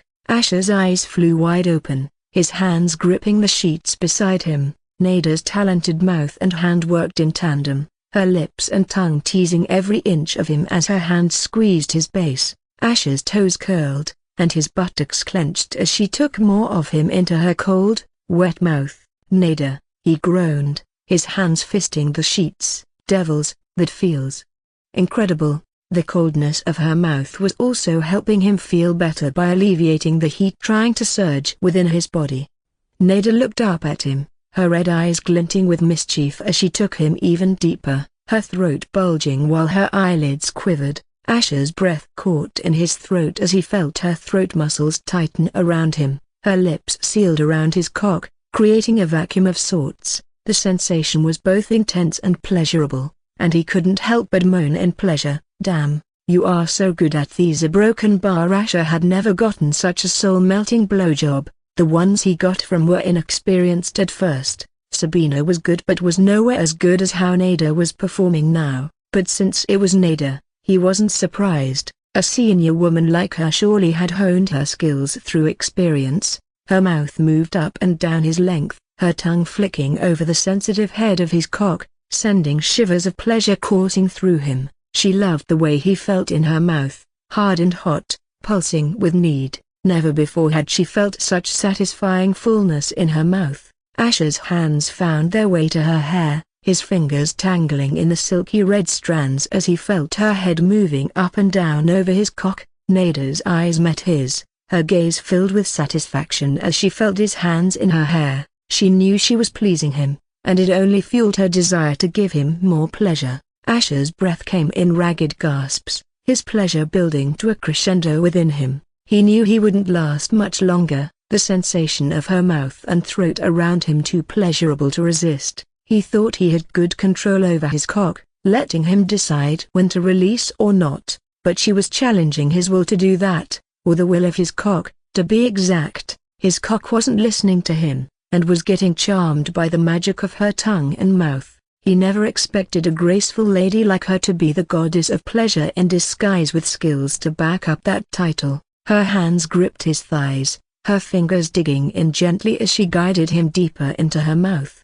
The feeling of his cock sliding between her lips, the sight of him growing deeper inside her, sent a rush of ecstasy through her body. He could feel her rubbing his sensitive glands against the soft texture of her throat, making him feel an indescribable feeling of pleasure shooting through his cock. The warmth of his skin against her lips, the taste of his pre-cum made Nada's face blush even more with passion. Her tongue traced gentle circles around the head of his cock whenever she raised her head, savoring the taste of him. She could feel her nether regions getting tense and restless, though she resisted the urge to see his face brimming with pleasure, wanting more of her. Seeing him want her so much was a blissful feeling that overwhelmed any other. Asher's body tensed as he felt the orgasm building within him. His breath came in ragged gasps, his pleasure building to a crescendo. "Nada broken bar, you are really pushing it," he groaned, his voice strained with need. Nada's eyes met his, her gaze intense, and she could feel his thick member getting bigger and throbbing against her tongue, letting her know he was close. Still, she didn't stop as she couldn't help but feel a thrill of excitement course through her. Asher wincing in pleasure, he felt his cock throb, the sensation of his impending release sending shivers of pleasure coursing through him. "I'm close," he warned, his voice hoarse with need. NGH, Asher's release spilled into her mouth, his body shaking with pleasure as he came. Nada's eyes widened, surprised by the amount of his seed spurting into her mouth. She had never expected such a large load, and she couldn't help but feel a sense of awe. SLLLRPPPP tilde to Asher's surprise, instead of spitting it out. Nada swallowed greedily, milking him dry as her cheeks sunk in. She then took out his flaccid cock from her mouth and arched her head back, her throat moving as she swallowed the rest of his release. As she lowered her head to look at him, her eyes filled with satisfaction, she slowly licked her lips, a satisfied smile playing on her lips. "I never thought my king would be satisfying my hunger in this way." "How kind of you," she said, her voice low and seductive while caressing her flat stomach slowly. Asher's senses were overwhelmed by the alluring display of Nada's seduction. Her every move was like poetry in motion, drawing him deeper into her web. With each word that left her lips, Asher became more and more entranced until he could no longer fight against the desire coiling tightly within him. An exclamation mark tilde without warning, Asher seized Nada roughly and pushed her back onto the bed, causing her to let out an audible gasp as her wide eyes fixed on him hungrily. "Now," he growled lowly, "it's my turn to satisfy more than just your hunger." Nada's heart raced as she watched Asher's member spring back to life before her very eyes, seemingly defying the laws of nature. She swallowed hard, feeling a rush of wetness between her legs at the sight of him already getting ready to attack despite orgasming just mere moments ago. Asher's thick cock began to enter Nada's pussy, parting her folds away. The sight of it, so large and commanding, sent a thrill of anticipation through her, and she couldn't help but marvel at the sheer size of it, her eyes widening in awe as it slowly penetrated her. "You are so tight a broken bar." Asher sucked her through his mouth in pleasure as he felt her pussy clenched around his cock, a reflexive response to the sheer size of it. His breath hitched as she engulfed him, her tight cold squeezing him like a vice. He wanted to enter her slow and nice not only because he didn't want to make it painful for her, but it also felt good to feel her pussy clamping around his cock and slowly adapting to its size. "And you're a broken bar, so big a broken bar, HN," and she couldn't help but moan, the sound low and desperate, as Asher's cock continued to enter her. Asher's eyes never left Nada's, his gaze intense and focused. He watched as his cock disappeared into her pussy, the sight of it filling her up, sending a rush of desire through him. She knew that Asher was big, but when he fully entered her, she was astonished at the size of him. It was like nothing she had ever experienced before, and she couldn't help but let out a gasp of surprise. Asher's eyes darkened further, and he looked into Nada's eyes, his expression intense. "Are you all right?"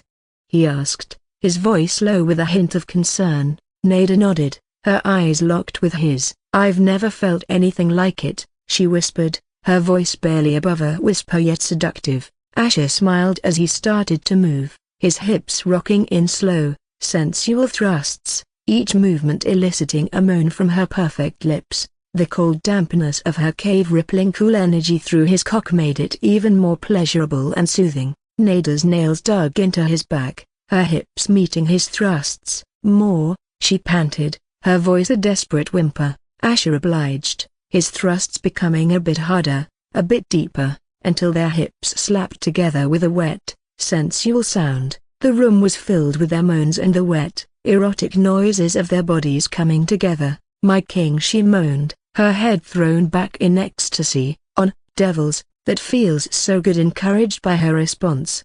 He picked up the pace, his hips slamming into hers with a primal need. "Oh Unhan." Nada's moans became more royally and sensual as Asher picked up speed, his thrusts deepening with each passing second. His girth stretched her in ways that were both uncomfortable yet thrilling, the pressure building in her core, the way his thick member plunged all the way to her cervix in and out while satisfying the itch in the deepest parts of her cave gave indescribable pleasure and satisfaction. She wrapped her legs around his waist, pulling him even closer, and rocked her hips in time with his movements. Their bodies moved together like a well-oiled machine, an intricate dance between two people consumed by passion. Nada shifted her weight, wriggling beneath Asher's looming presence as she lifted her lithe frame off the mattress and hooked her arms around his neck, their sweaty bodies pressing against each other. Asher leaned forward, his hands grabbing her silky ruby red hair as he kissed her deeply, their tongues dancing with each other. But suddenly, with a playful grin, Nada pushed him backward onto the bed, making Asher's brows raise as her shadow covered his torso. She straddled him, her slick folds teasing his throbbing length. "Let's make this interesting," she said, a playful glint in her eyes. "Want to see who can come first?" Asher smirked, his competitive side kicking in. "You're on, but you're going to lose." Nada's eyes narrowed as she said, "We'll see about that." She began to move her hips in a circular motion, her walls squeezing him in a way that made his toes curl. Ahnoon up and down she went, her pace increasing with each passing second, her moans of pleasure spurring him on. "Damn, Nada," he groaned, his grip on the sheets tightening. "Are you trying to suffocate my cock to death?" Her grip was tight, almost suffocating at times, as though she could suck the very life force out of him. But instead of causing discomfort or pain, it only served to heighten his desire, driving him further towards the brink.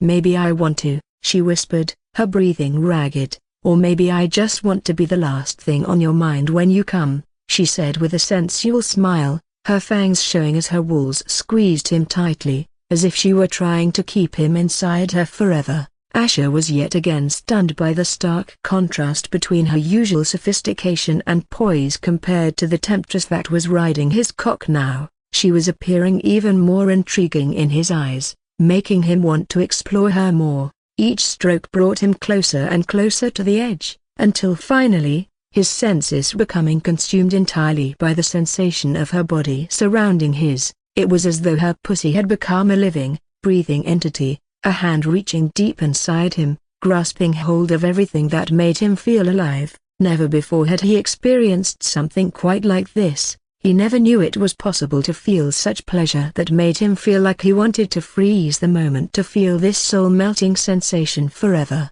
She rocked her hips forward and backward, grinding her pelvis against his, sending waves of pleasure reverberating throughout his entire body. "I can feel your majestic cock shivering inside me. Are you going to finally give in, my king?" Nada asked as hot breaths escaped from her lips, which were curved into a tantalizing smile. Asher's heart raced as he tried to suppress the growing pressure mounting between his legs. He knew that Nada possessed skills far beyond his own, yet, despite the odds stacked against him, there was a stubborn part of him that refused to yield. Gritting his teeth, Asher reached out to grab Nada by her soft buttocks, squeezing them hard. "I may be challenged," he growled lowly, "but I have never backed down from a fight in my life, nor do I plan to start now." Without warning, Asher hoisted Nada effortlessly off this pelvis, her pussy sliding up his erect cock. She gasped in surprise as he slammed her back down onto his waiting member,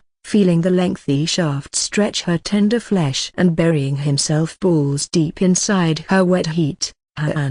Nada's eyes flew wide open, her hands squeezing his muscular thighs as the sudden burst of ecstasy rippled across her body, making her back arch like a bow and a loud, unrestrained moan echo in the room.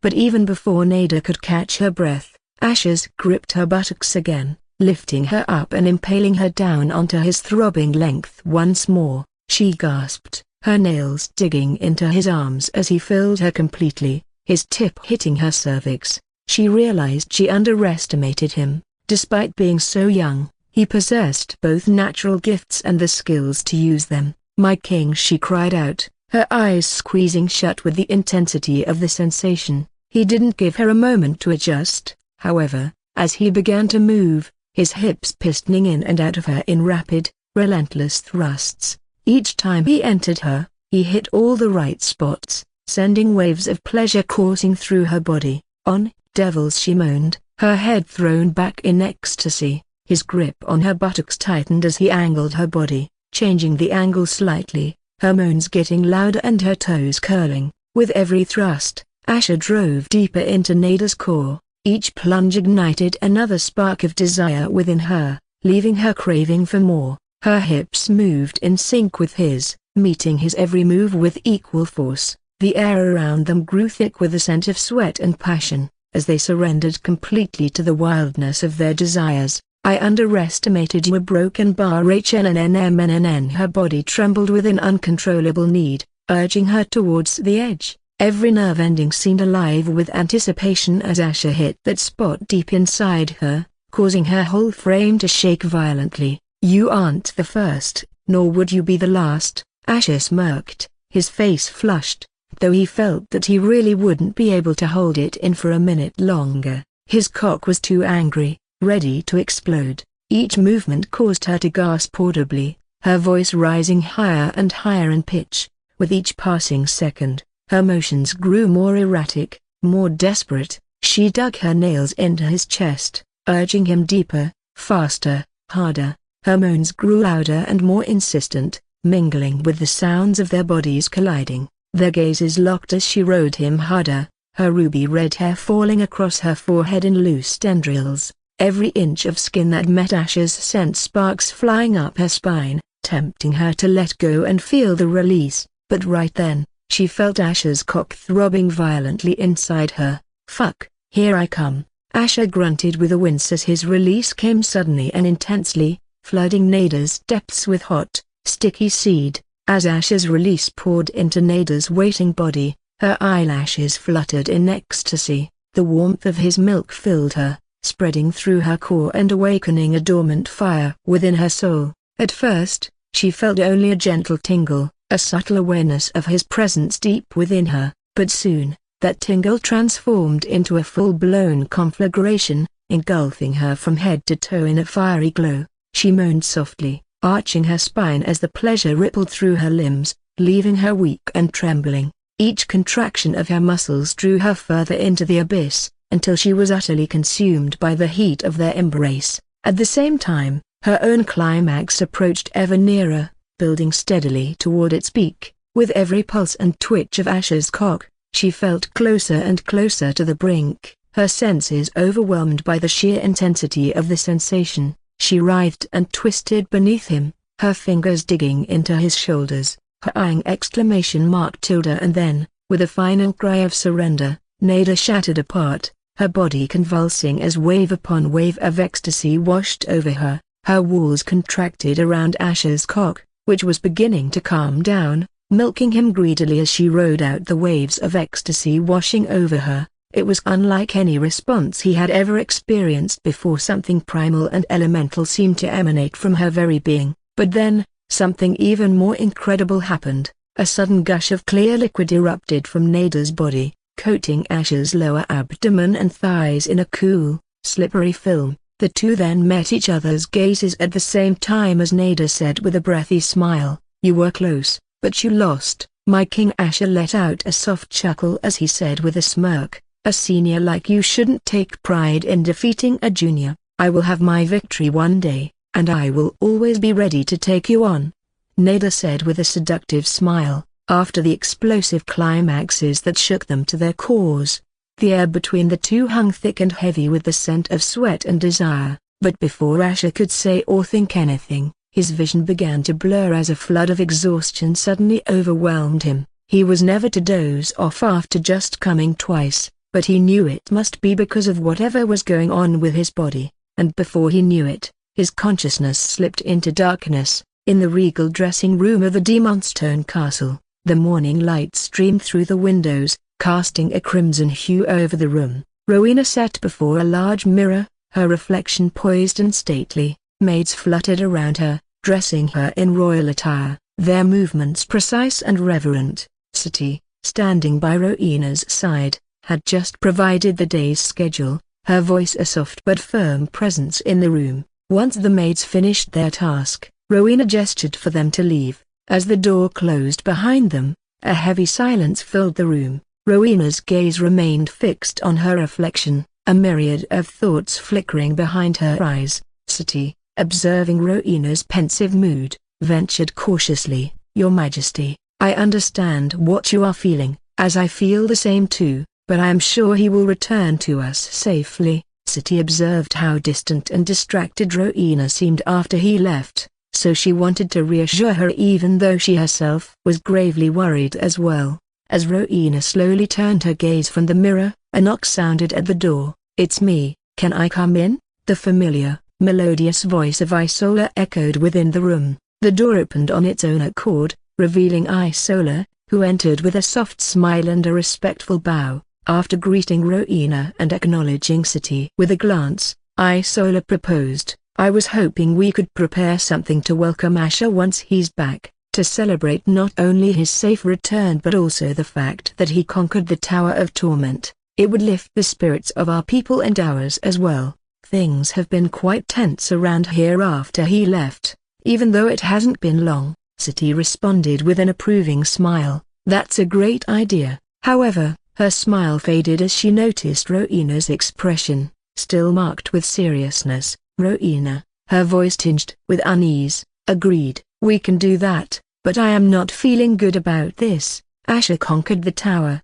and he should be coming home, but Drakkar invited him for a celebration. Asher would never accept any such invitation unless there was something that didn't give him a choice. He has no reason to show them any diplomacy." Sati sighed, her brows furrowing with concern. "I also find it quite strange that someone like Drakkar would be holding a celebration for our king.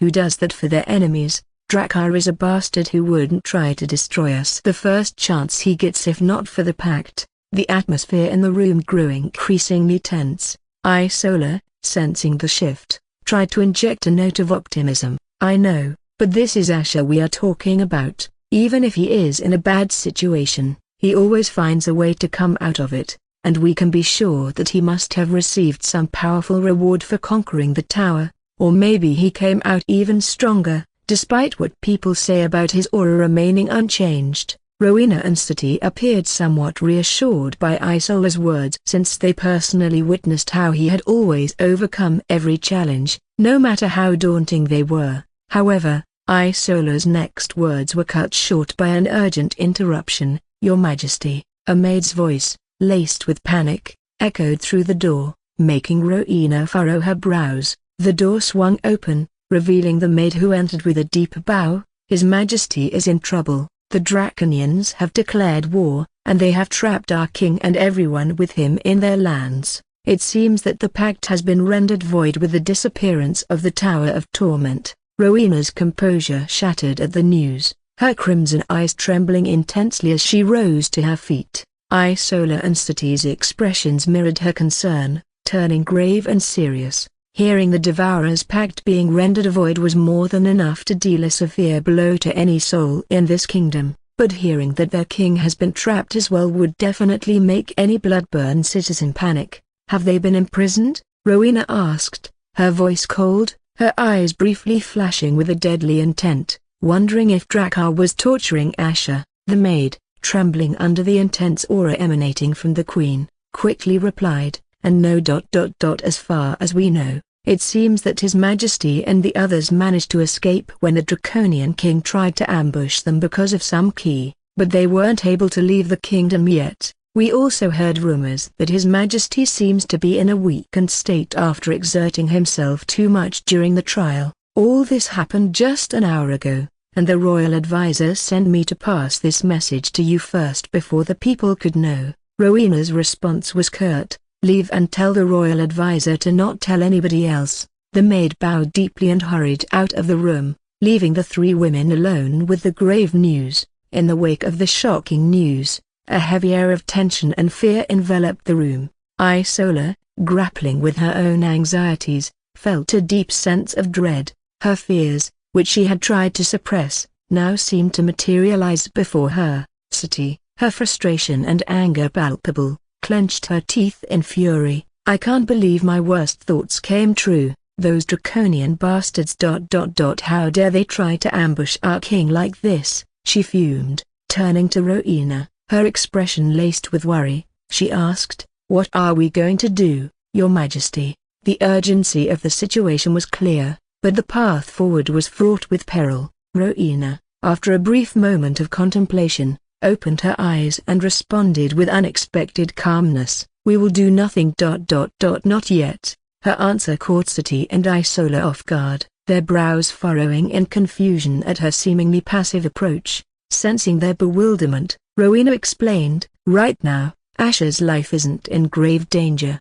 He must have managed to hide himself for the time being, otherwise, Drakkar would have caught him by now. We won't make any reckless moves since Asher wouldn't want us to do that as well. Maybe Asher has a plan, or maybe he doesn't, so we will plan things by keeping the worst in mind." Isola, finding reassurance in Rowena's composed analysis, nodded in agreement. "Yes, we should do that. I shall ask my father if he can help in any way. I am sure he can come up with something." City, still concerned, posed another question. "But what if the Draconians attack us now? Maybe they will do so to force Asher out from his hiding." Rowena's eyes narrowed thoughtfully. The Draconians would still need time to prepare to start a war or even launch an attack because of the vast distance between us and other things to consider. If Asher manages to escape before they are ready, then we have less to worry about, but if he doesn't, then I will take care of it.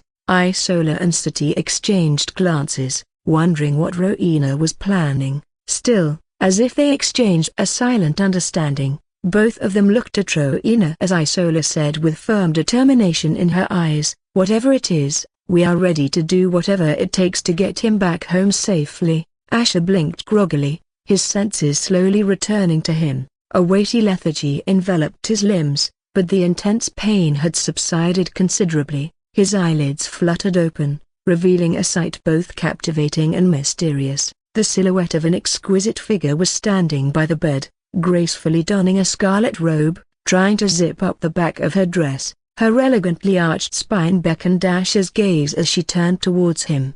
The next morning, Asher awoke, feeling an unfamiliar heaviness in his body. Memories of the previous night's events came rushing back to Asher, filling his mind as he fully awakened, making his eyes fully wide. He struggled to sit upright, causing Nada to glance over at him with a gentle sigh. She moved silently towards him and whispered, "I did not intend to awaken you. I was about to get something for you to eat. Your body is still in a weakened state." Asher opened his mouth to speak, expecting Nada to address the intimate moment they had shared, but she seemed to be acting as if everything was normal. It was the best steamy night he experienced, yet he also was feeling concerned about it now that his head was completely clear. Finally, he broached the subject with a heavy sigh, about yesterday night.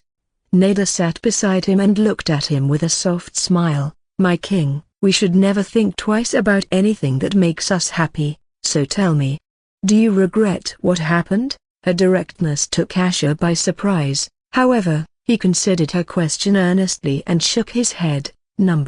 He didn't care if his feelings were because of Raziel's memories, but all he knew was that his heart was harboring these feelings, and that was enough to make a decision. "Still," he added with furrowed brows, "but what about your?" Nada gently placed a finger on his lips, stopping him mid-sentence. "That is all I wanted to hear. As long as we are happy with each other, I won't let anything else come in our way. You can trust me on that," she said reassuringly. her smile warm and comforting. Asher was struck by the depth of her words, realizing that he never really understood this woman, but he felt he was starting to truly learn about her and wanted to know her even more. However, hearing the way she said it, he asked with knitted brows, "Are you telling me you were never happy with him?" Nada's gaze momentarily turned distant, reflecting a hidden depth of emotion, before she returned to Asher with a smile. "Happiness is a luxury for people like us," she began, her voice tinged with a certain resignation. "We may have power and wealth, but even then, happiness is far out of our reach, or so I thought until we found each other." Asher's expression betrayed his confusion, leading him to wonder about the nature of her relationship with Vernon. Noticing the look in his eyes, Nada sighed and sought to clarify. "Vernon isn't cruel to me, but he is a constant reminder of why I am unhappy. I've always strived to maintain the image of a good wife for the sake of my house and for my children. Our marriage is more a matter of convenience and duty than anything else for both him and me." Asher felt a pang of sympathy for Nada. He understood all too well how marriages in their world often served as strategic alliances rather than genuine partnerships. Back on Earth, the marriages between the elites were no different than business transactions. Those marrying out of love were rare. He didn't feel completely surprised about Nada since back on the ship, she talked as if she wasn't really happy in her marriage, but based on her wordings he didn't know if she was simply being polite or friendly, though now things were slowly starting to make sense. "But what about us? We've created a situation that could disrupt our kingdom." Asher voiced his concerns, acutely aware of the potential repercussions of their actions. He also knew he was being unfair to Vernon, who seemed like an amiable man, but when all these feelings got involved, he couldn't stop. Nada's response was calm and reassuring. She gently caressed his chest and said, "Nobody is going to know. It's not like we are going to let anybody else in on our little secret. Everything will continue as usual, but a broken bar when the time is right and everyone is sleeping. We can enjoy our moments together in the garden." Asher understood her implication to continue their affair in secret. It wasn't something he wanted to do. He would prefer to let everyone know she was his woman, but he knew that he couldn't do that since, right now, he could cause trouble for not only himself but for her as well. Other than offending Vernon, he would be ruining Nada's reputation as well as his own. It would be a tale of mutual destruction, and as someone who recently became king, now wasn't the time to put himself on the stake. He also could guess Rowena was going to chide him for being reckless with this. That was another matter he would have to deal with. However, all this realization fueled Asher's determination to reach his peak potential. He wanted to ensure that when the time came, he could freely declare Nada as his own, and nobody could get in their way. Holding Nada's hand tenderly, Asher looked into her eyes with a depth of feeling. "I will make you happy even if you didn't tell me that it was what you always wanted," he promised, his voice a blend of conviction and care. Nada's eyes softened, her gaze filled with a mix of affection and resolve. "I know you will, and I shall make you happy as well," she whispered. Leaning forward, she initiated a gentle kiss, which Asher reciprocated, their connection deepening in that tender moment. However, the kiss was short-lived as Asher, driven by a sense of urgency and responsibility, pulled back. His expression was one of concern as he said, "We have to get back to the kingdom today itself." Nada's eyes widened in surprise and worry. "You cannot be serious, my king. You haven't even fully recovered yet. The only reason you are feeling better is because he broken bar." Nada briefly raised her brows with a faint blush, making Asher clear his throat, knowing she was hinting about their steamy night where she let him absorb her cold energy to alleviate his pain. She then added with concern, "You might not be hurting as before, but you still can't use your mana, right?"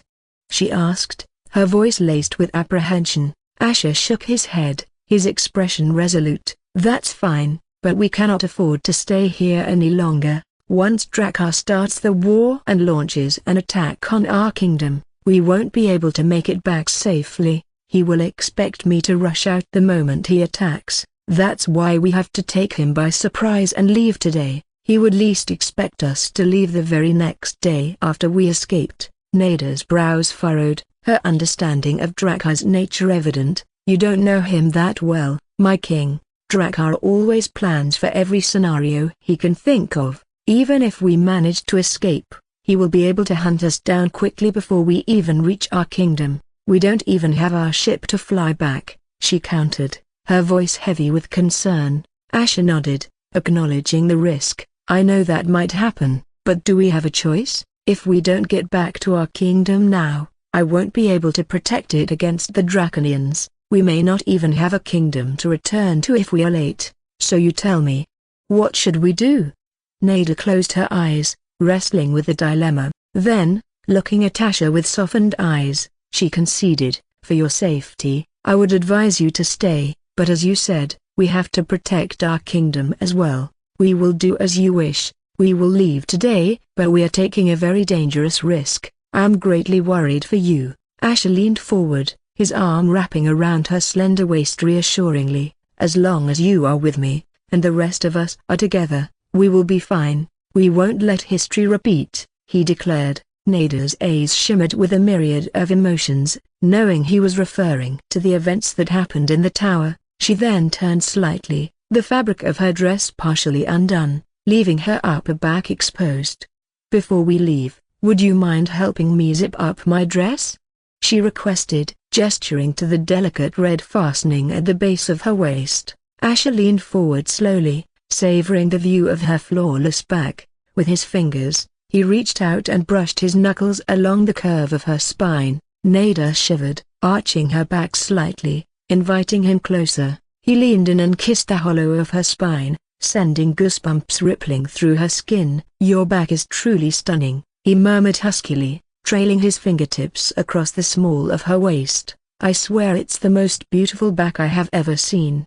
Nada let out a light chuckle at his compliment. "Your tongue is too sweet. You've seen the backs of so many beauties, including the most beautiful woman in our kingdom, the queen herself." Asher smiled, pulling away to directly look into her bright red eyes. "Every woman has her own unique charms, and for you, my lady, your back never fails to charm me," he said, his words carrying a tone of deep affection. Nada's smile widened with warmth, her eyes sparkling with delight. "I feel greatly flattered," she said. Then, with a playful glint in her eye, she added while glancing at his crotch, "I've also been charmed by your little dragon." Asher shook his head, still smiling, feeling a strong temptation to draw her back into the bed for just a few more moments of relaxation. However, he recognized the urgency of their situation. Time was a luxury they couldn't afford, and returning to his kingdom was the priority now. In the main hall of the underground chamber,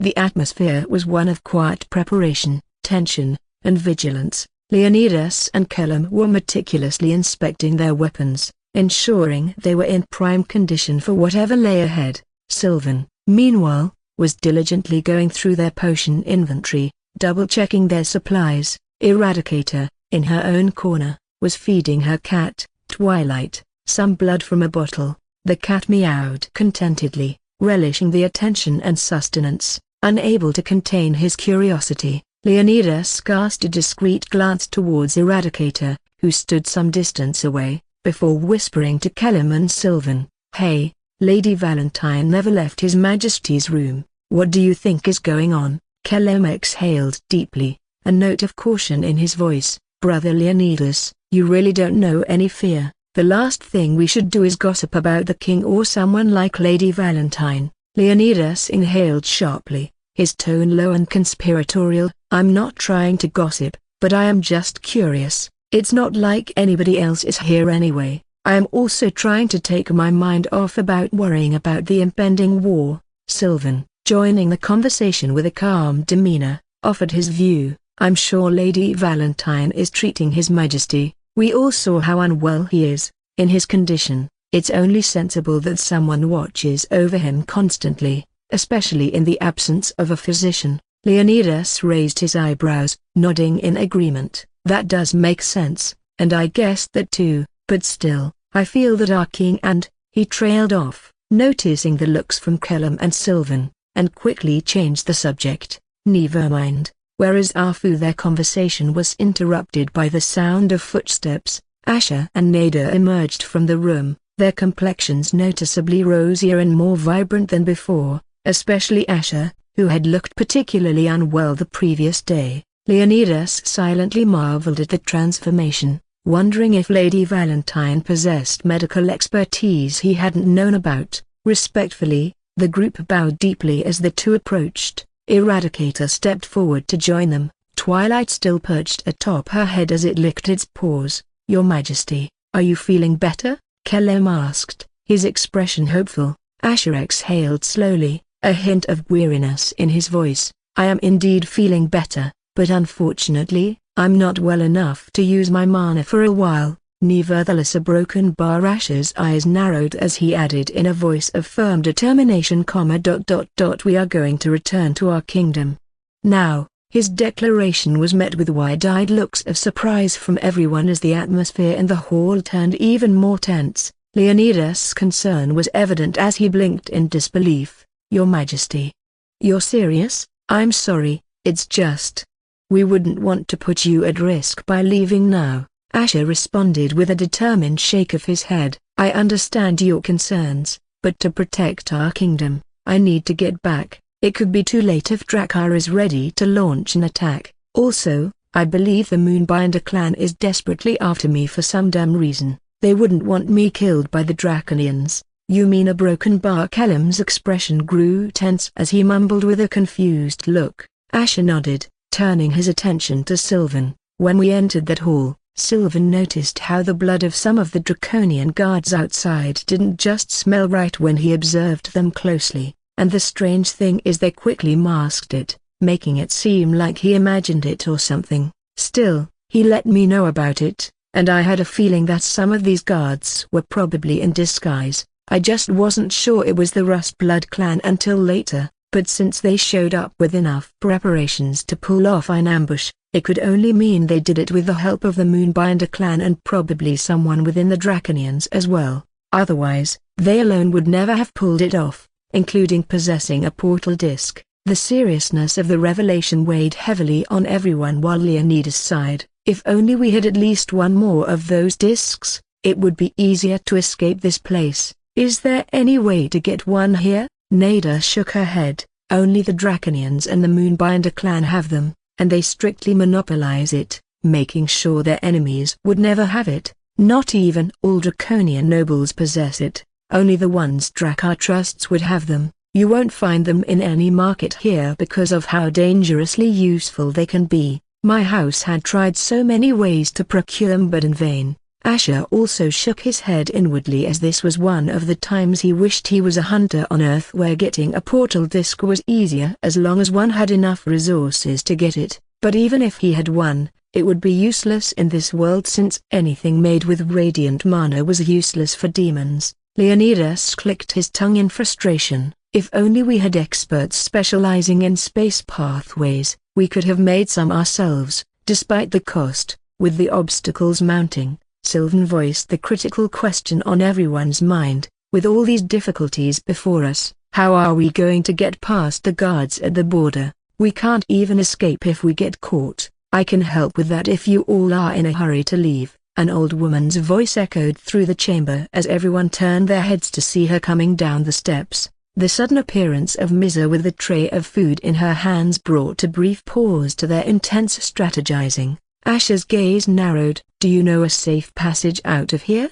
he asked directly. Misa nodded, setting the tray on the table before them. "I do, but the moment you leave the border, Drakkar will know, and he will come after you. You may not have realized it, but the moment you entered our lands, you were marked by our very air. Drakkar does that to those he wants to keep an eye on his guests. It is nothing harmful and is a genius creation known to very few, so you wouldn't know, but he will know when you cross the borders and the mark loses its effect." Unbelievably broken by how cunning of Hema broken bar, Leonidas mumbled while Asher and Nada's expression grew even more serious, with Nada pressing her lips together. "You won't get far before he catches up to you, so I wouldn't advise leaving right now until I have some time to make preparations for a safer exit," Misa stated. However, without any further hesitation, Asher stepped closer, his voice firm and resolute. "Number I don't have time for that.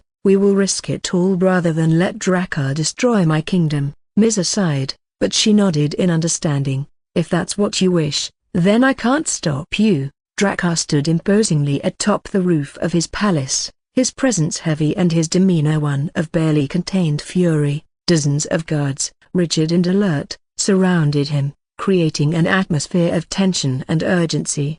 Beside him stood a middle-aged man clad in heavy, decorated armor, the insignia of his rank as a commander prominently displayed. "You still cannot find an alien in our lands.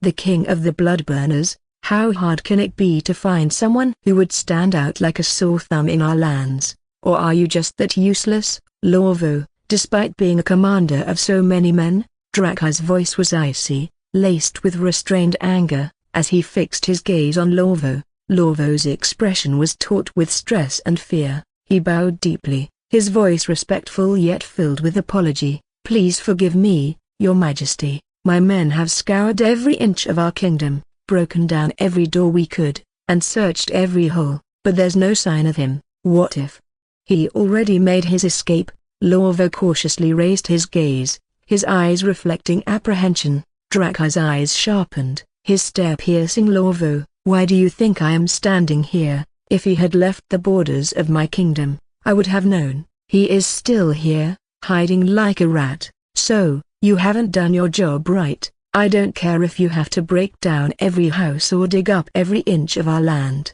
Flush him out now, or I will let someone else replace you." Lorvo visibly trembled, the threat of being replaced hanging heavily in the air. He bowed deeply again, clasping his hands. "Please.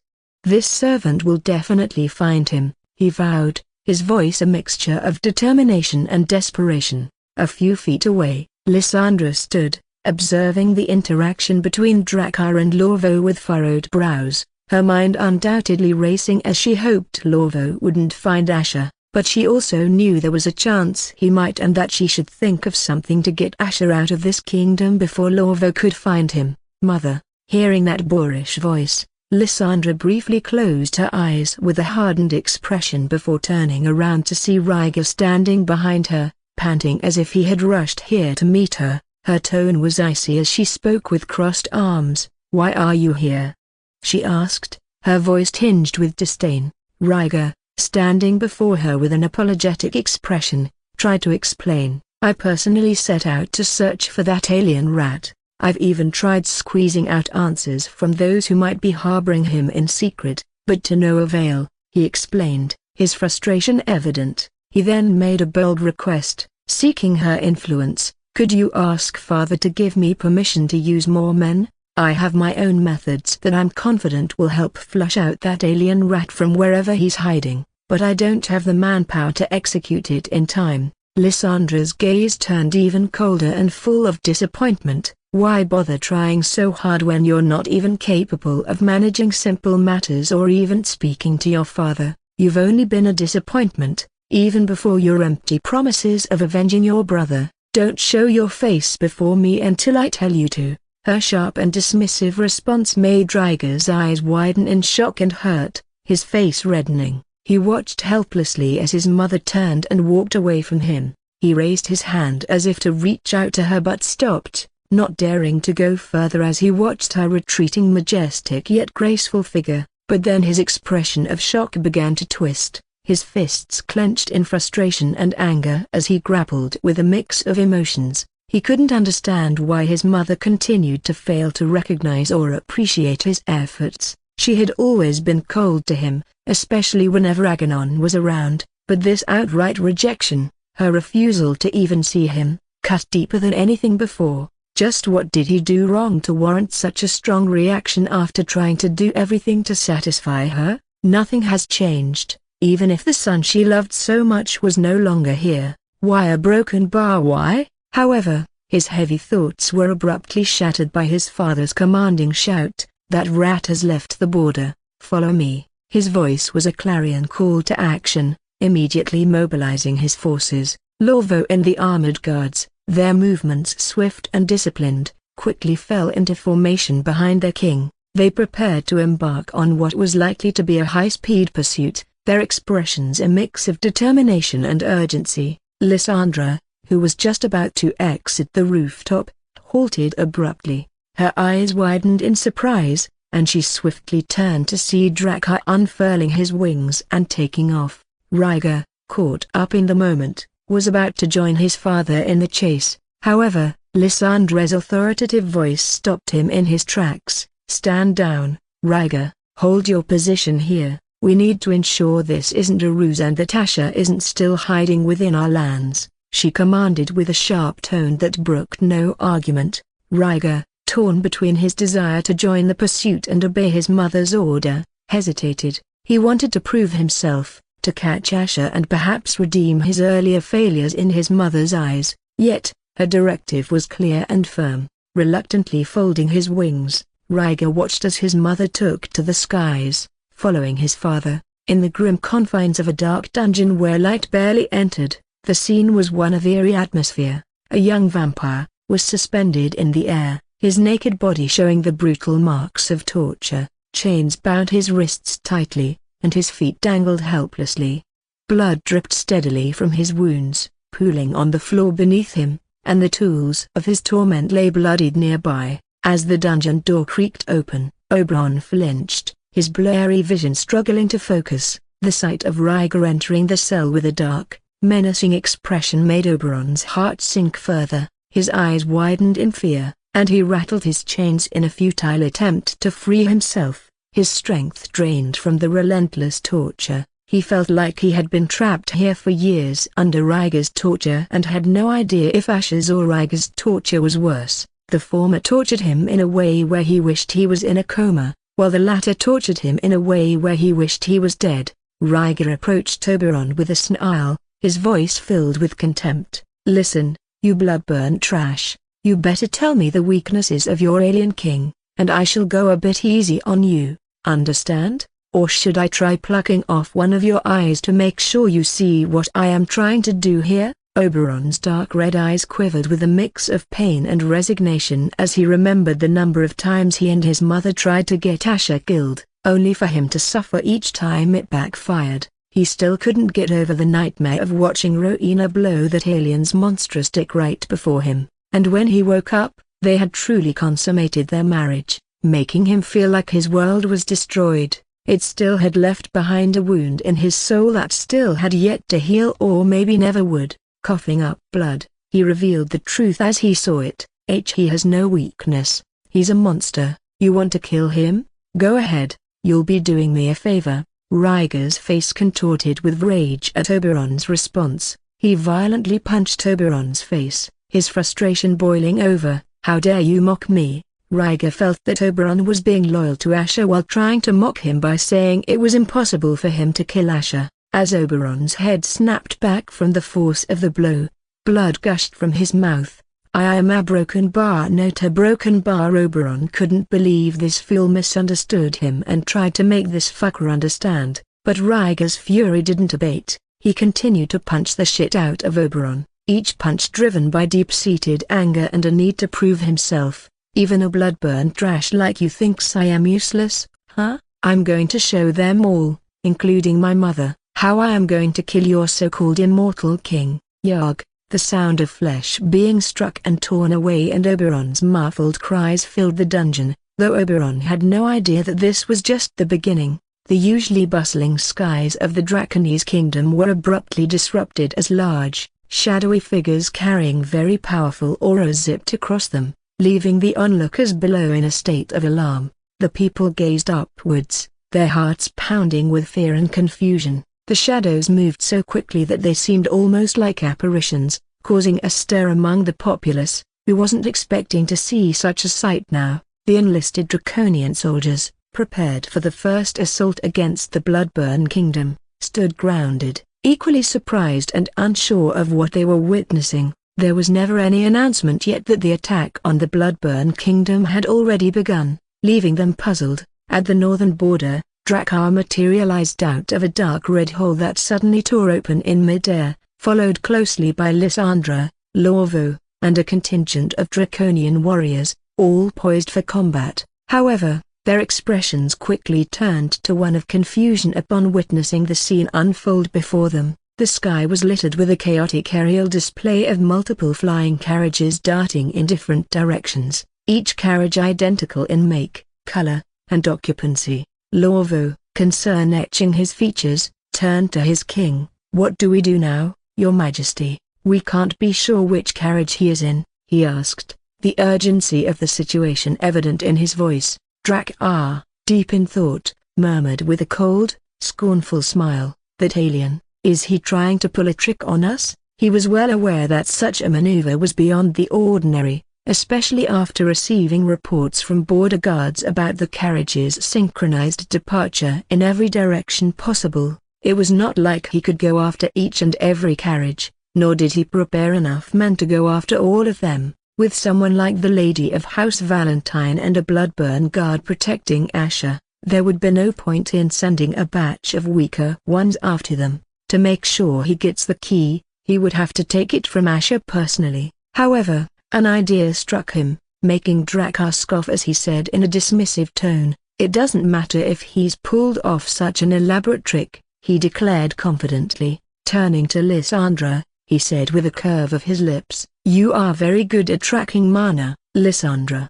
I want you to sense the trail of his aura and every one of those bloodburners, just to be safe." Lysandra's eyes narrowed, though without any hesitation. She nodded in acknowledgement and focused her gaze ahead. Her eyes began to glow with dark mana as her aura expanded rapidly, stretching for dozens of kilometers, until it enveloped the entire border of the kingdom. After a minute of concentrating, she then opened her eyes with a newfound clarity. She saw a few distinct dark red trails of man cutting through the air in different directions. Turning to Drakkar, she reported her findings. "As you might have suspected, they have split up, but 3 of them, including Asher, I believe, are heading south from what I sensed." Drakkar's response was immediate and decisive. "Then what are we waiting for? Let's hunt that alien down and get the key." With those words, he vanished into thin air, swiftly followed by Lysandra, her brows furrowed.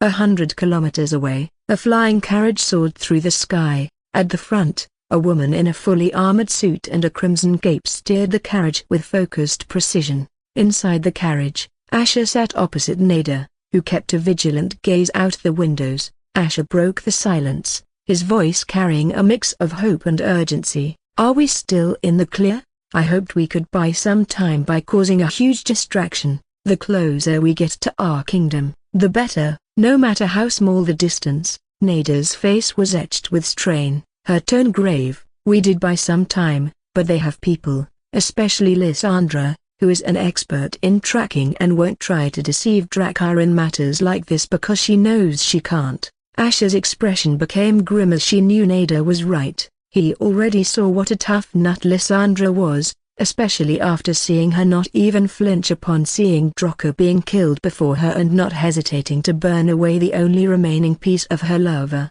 Nada added, "They must have already figured out where we are heading and are likely pursuing us, but even if they didn't, we might get ambushed by our other enemies, who must have already gotten wind of our escape. Let's hope nobody tries to shoot us down. I can only keep using my mana as a barrier for so long before I get burned out." Eradicator is also using her mana to pull this carriage through the air at maximum speed. Asher held Nada's hand as he said in a reassuring tone, "Don't worry, I called someone who I am sure will be heading out here in no time. I am confident we will get to buy more time because of them." Nada raised one of her brows as she smiled and caressed his hand softly as she said, "Ah, of course, I remember you sending a message just as we got out. Clearly, I have underestimated you in more than one way. You know how to use the right people. I really like that side of yours." Asher curved his lips as he said, "Well, Yug." Suddenly, he grimaced with a grunt of pain. "My king." Nada instinctively moved closer to him as her eyes widened. "Is it happening again? You are burning even more than yesterday," she said as she placed her hand on his forehead. Despite the scalding heat emanating from his skin that was hot enough to make her uncomfortable, Nada held onto him, hoping her touch could provide him some relief. Asher, caught in the throes of unbearable pain, attempted to speak through gritted teeth. I think it's getting to the worst point. Like Dracarys said, there is no escaping this, so don't think about doing any ugh. His voice was cut off by a groan of agony as he felt an intense, boiling sensation coursing through his veins, as if his very blood was set ablaze, threatening to consume his bones, muscles, and organs. He wanted to warn Nada not to absorb his heat as she did before, fearing the consequences could be very fatal for her unlike before. However, before he could articulate his concerns, Eradicator's voice pierced the tense air of the carriage. "Your Majesty, the Draconians are right behind us." Hearing her words, Nada and Asher looked at each other, their expressions turning even more grim. The carriage jolted violently as it was bombarded with powerful blasts of mana, sending shockwaves through its structure. Nada, her face beaded with sweat, struggled to maintain the protective shield around them. Her voice was strained under the pressure. "I can't keep up this shield for long.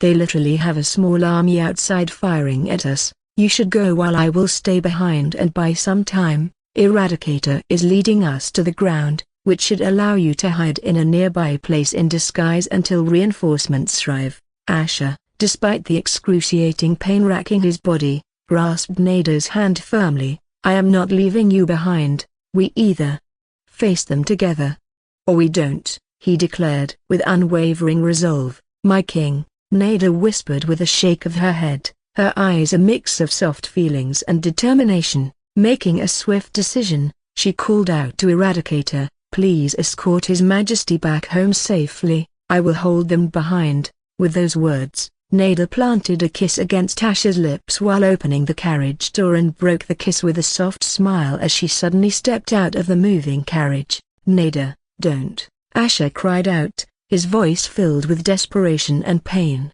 He reached out to her, but it was too late. She had already exited the moving carriage. Determined to stand by Nada, Asher called out to Eradicator, "Eradicator! Stop here!" Eradicator's voice, usually stoic and unwavering, betrayed a hint of conflict. "You are not well, Your Majesty. I have to get you back safely to protect you," she insisted. "No, I am ordering you.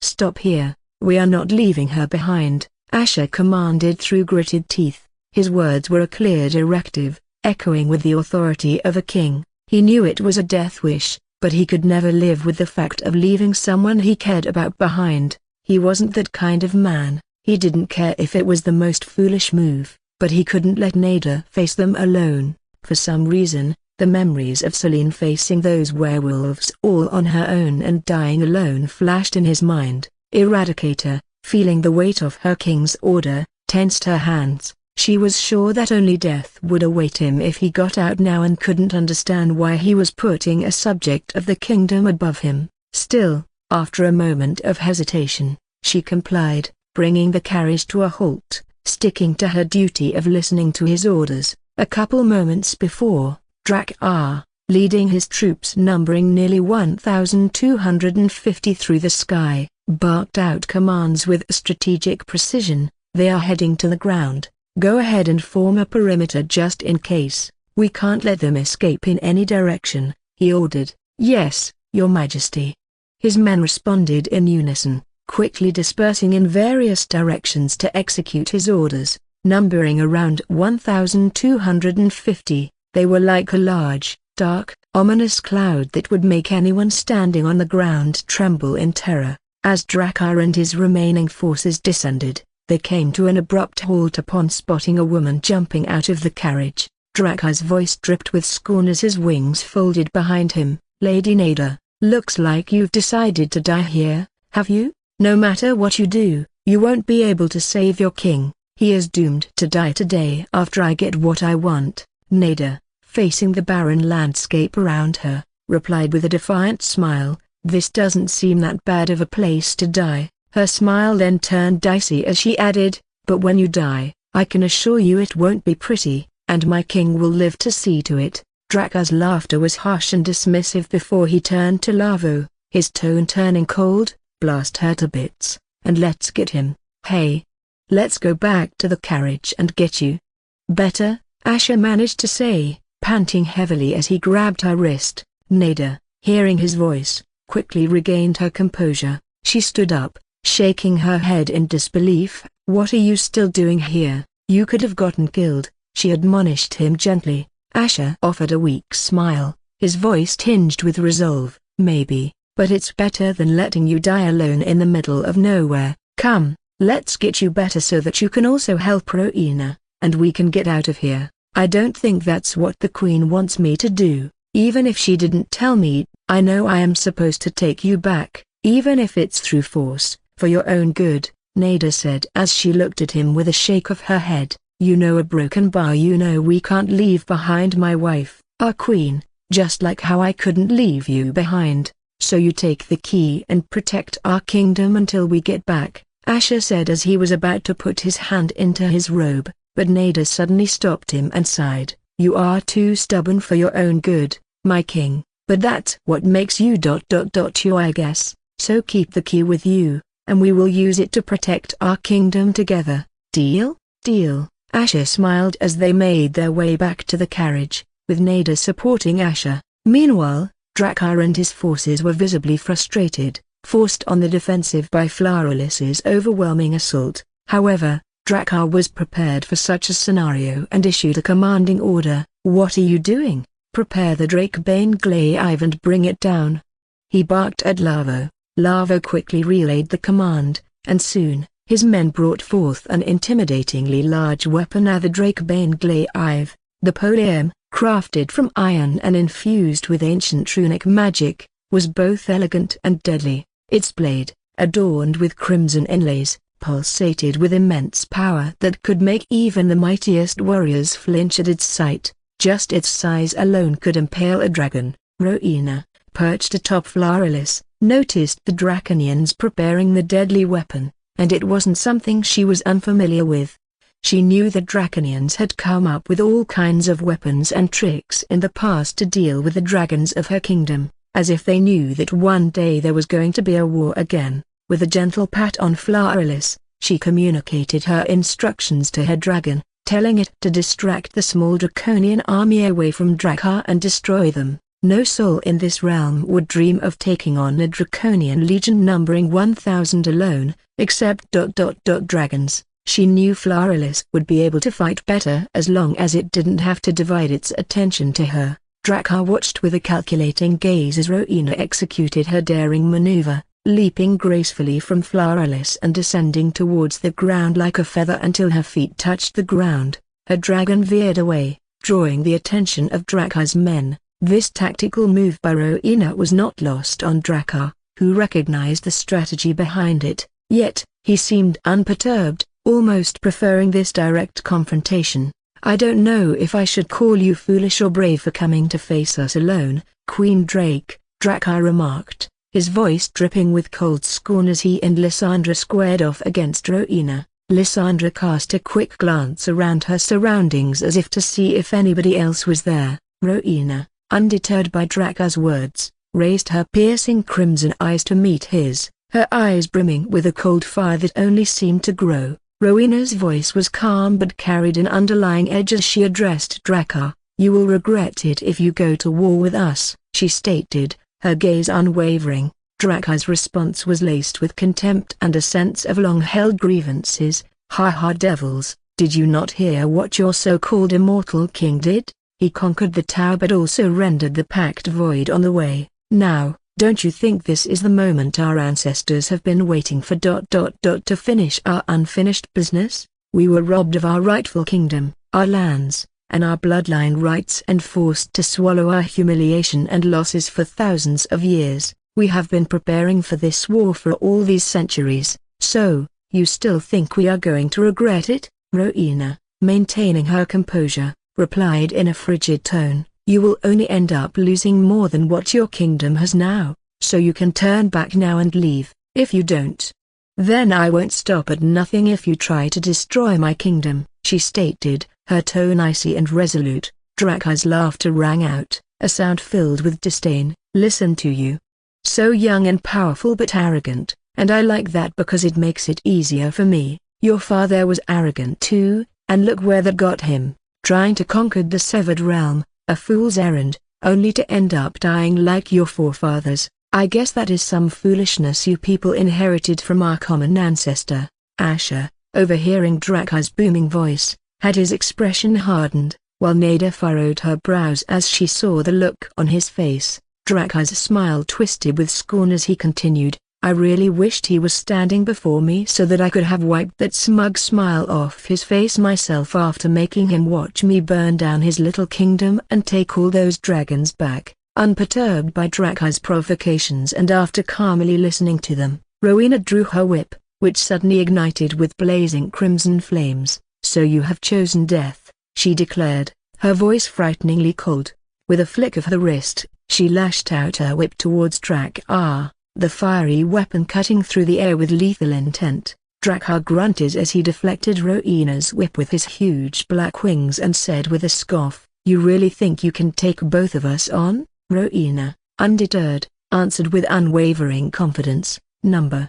I believe it." Her figure surged forward, whip raised, ready to crack their bodies with her whip. Lysandra frowned, feeling that despite being a queen she was being far too confident not that it would make any difference. Drakhar turned to Lysandra with a scoff, "Let's pincer her from both sides and finish her off right now. It will make it so much easier to kill her while her dragon is busy," he suggested, confident in their combined strength. Lysandra merely nodded as she vanished and reappeared behind Rowena, positioning herself for a coordinated assault. Drakhar charged from the front, his weapon, a dark red lance, at the ready. "Burn her down!"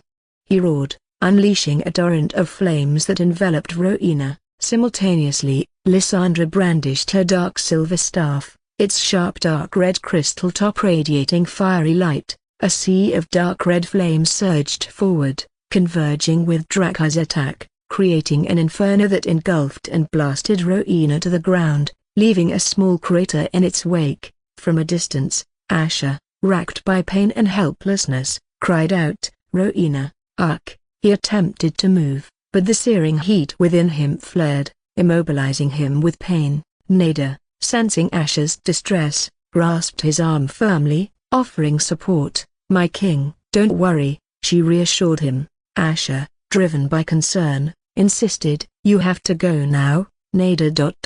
Now, or I will." Nada, maintaining her composure, firmly held onto Asher's shoulder as she made her face him. "Lysandra has no reason to hold back, but I also believe you don't have to worry about our queen, because of the pact and how our queen never had to fight until the war with the Umbrolfians. They have no idea what she is truly capable of." Asher blinked his eyes as Nada continued, "If they did. They would have known that using flames against her is the last thing they should do, for her bloodline is as close as it could get to the Devourer himself, and you know more than anyone what happened to those who tried to drown him in flames. It's not her dragon they should fear, a broken barb at her. The only one who can has the chance to be the true bearer of the blood of the Primarch," she explained, her lips curving into a knowing smile. "Bearer of the blood of the Primarch." Asher mumbled with an astonished look as he did hear of this term. It meant that the bearer carried the same blood as the first or most powerful of their kind, which in this case was none other than Raziel the Devourer. Every Drake throughout history had dreamed of being worthy to be associated with this term, but none were worthy enough, and thus it had become a myth by this time, to the point people stopped talking about it. Everyone thought it was impossible for the Devourer's legendary bloodline to completely rise in one of his descendants. It wouldn't be a surprise since the Devourer was one of his kind and the strongest one to ever exist in this realm. But now. Asher's heart pounded in anticipation at just the thought of it. As the dust and dying flames swirled around the crater where Rowena had fallen, Drakhar and Lysandra descended like vultures. The battlefield around them was eerily quiet, the aftermath of their fiery onslaught hanging heavily in the air. "She is still breathing," Lysandra stated, her brows knitting together. Drakhar, ever confident and dismissive, responded with a smirk, "Of course she is. If she didn't, I would be disappointed. But after bathing in our flames head-on without even caring to defend herself, she can't be standing." These bloodburners are arrogant enough to think that they are immune to flames when in reality they are only resistant to it, but they have never tasted ours. Let's go and finish her, but don't kill her. I still want her to watch while I destroy her kingdom," he said, his smile laden with malice. However, as they moved closer to the ground, a sense of unease began to creep over them. The smoke that shrouded the crater began to stir, and within it, a woman's shadow began to rise ominously. Two shimmering crimson eyes suddenly pierced through the haze, locking onto Drakkar and Lysandra with an intensity that sent a chill down their spines. A palpable, suffocating, bloody aura emanated from the figure within the smoke, spreading outwards in every direction. She stood unwavering amidst the billowing smoke, her aura intensifying, casting a scorching shadow over Drakkar and Lysandra. Asher, watching from a distance, couldn't suppress a look of relief and awe. Rowena's resilience and the sudden surge in her power were astonishing. It was as if the very essence of the devourer flowed through her veins, allowing her to absorb and harness the energy of the flames that were meant to destroy her. Asher contemplated after realizing her true strength. He knew so far she wasn't specialized in the space pathway, but the potential for her to develop a space pathway, in addition to her innate mastery of the gravity pathway, hinted at a future where she might rival the legendary prowess of Raziel himself. The thought filled him with pride, and he didn't feel the need to worry about her as much as before. Drakkar's expression darkened as he felt the oppressive weight of Rowena's aura bearing down upon him. The ground beneath his feet seemed to buckle, the ground sinking as if trying to swallow him alive. "Impossible. You can't be completely immune to our flames," he muttered, disbelief etching his features. No bloodburner in history had ever been immune but was only resistant to flames, including her father, let alone becoming stronger through it. Other than this fact, his draconian bloodline was passed down from the devourer himself. His flames were far from ordinary and should easily burn any bloodburner to a crisp unless ...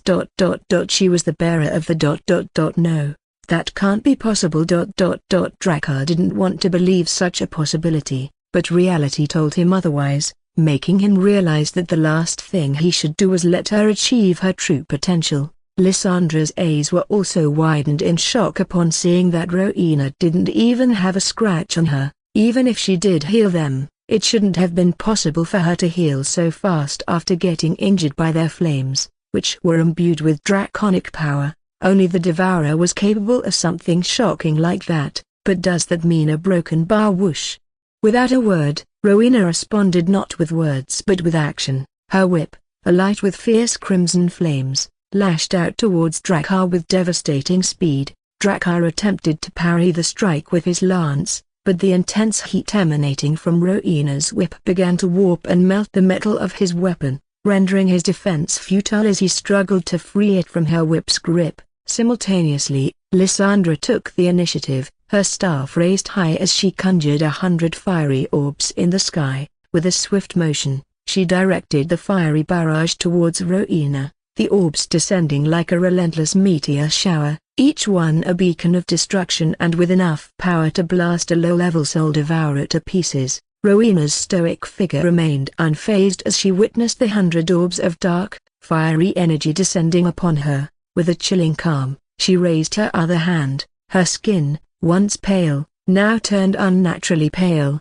her visage adopting a haunting, eerie demeanor. Demonic crimson lines traced across her face like the intricate patterns of some arcane ritual. From her palm emerged a small, rapidly swirling vortex of blood and fire, a maelstrom of destruction that twisted and devoured the very space before it, warping and altering reality itself. The fiery orbs, initially aimed with deadly precision, found their paths altered, irresistibly drawn into the swirling abyss. One by one, they were consumed, their essence disintegrating into raw dark energy, fueling the vortex as it grew in size and power. With a forceful tug at her whip, Rowena shattered Drakkar's lance, rendering it into molten steel that dripped to the ground with a hiss. Frustration etched on his face. Drakkar could only watch as his weapon disintegrated. Meanwhile, Lysandra, attempting to strike from behind, found herself repelled by the sudden unfurling of Rowena's crimson wings, the powerful motion sending her staggering backward. Asher, observing the unfolding battle while grappling with his own excruciating pain, murmured in confusion and concern, "Why, Why is she going all out already? Nada, standing by his side, softly shook her head, her voice tinged with understanding, because she knows her best bet is to kill these two as fast as possible and get you out of here before Drakkar sends more of his men. All the powerhouses of Drakkani's kingdom may not overpower us individually in raw power, but their true strength was always in their vast numbers and resources. Not their individual strength.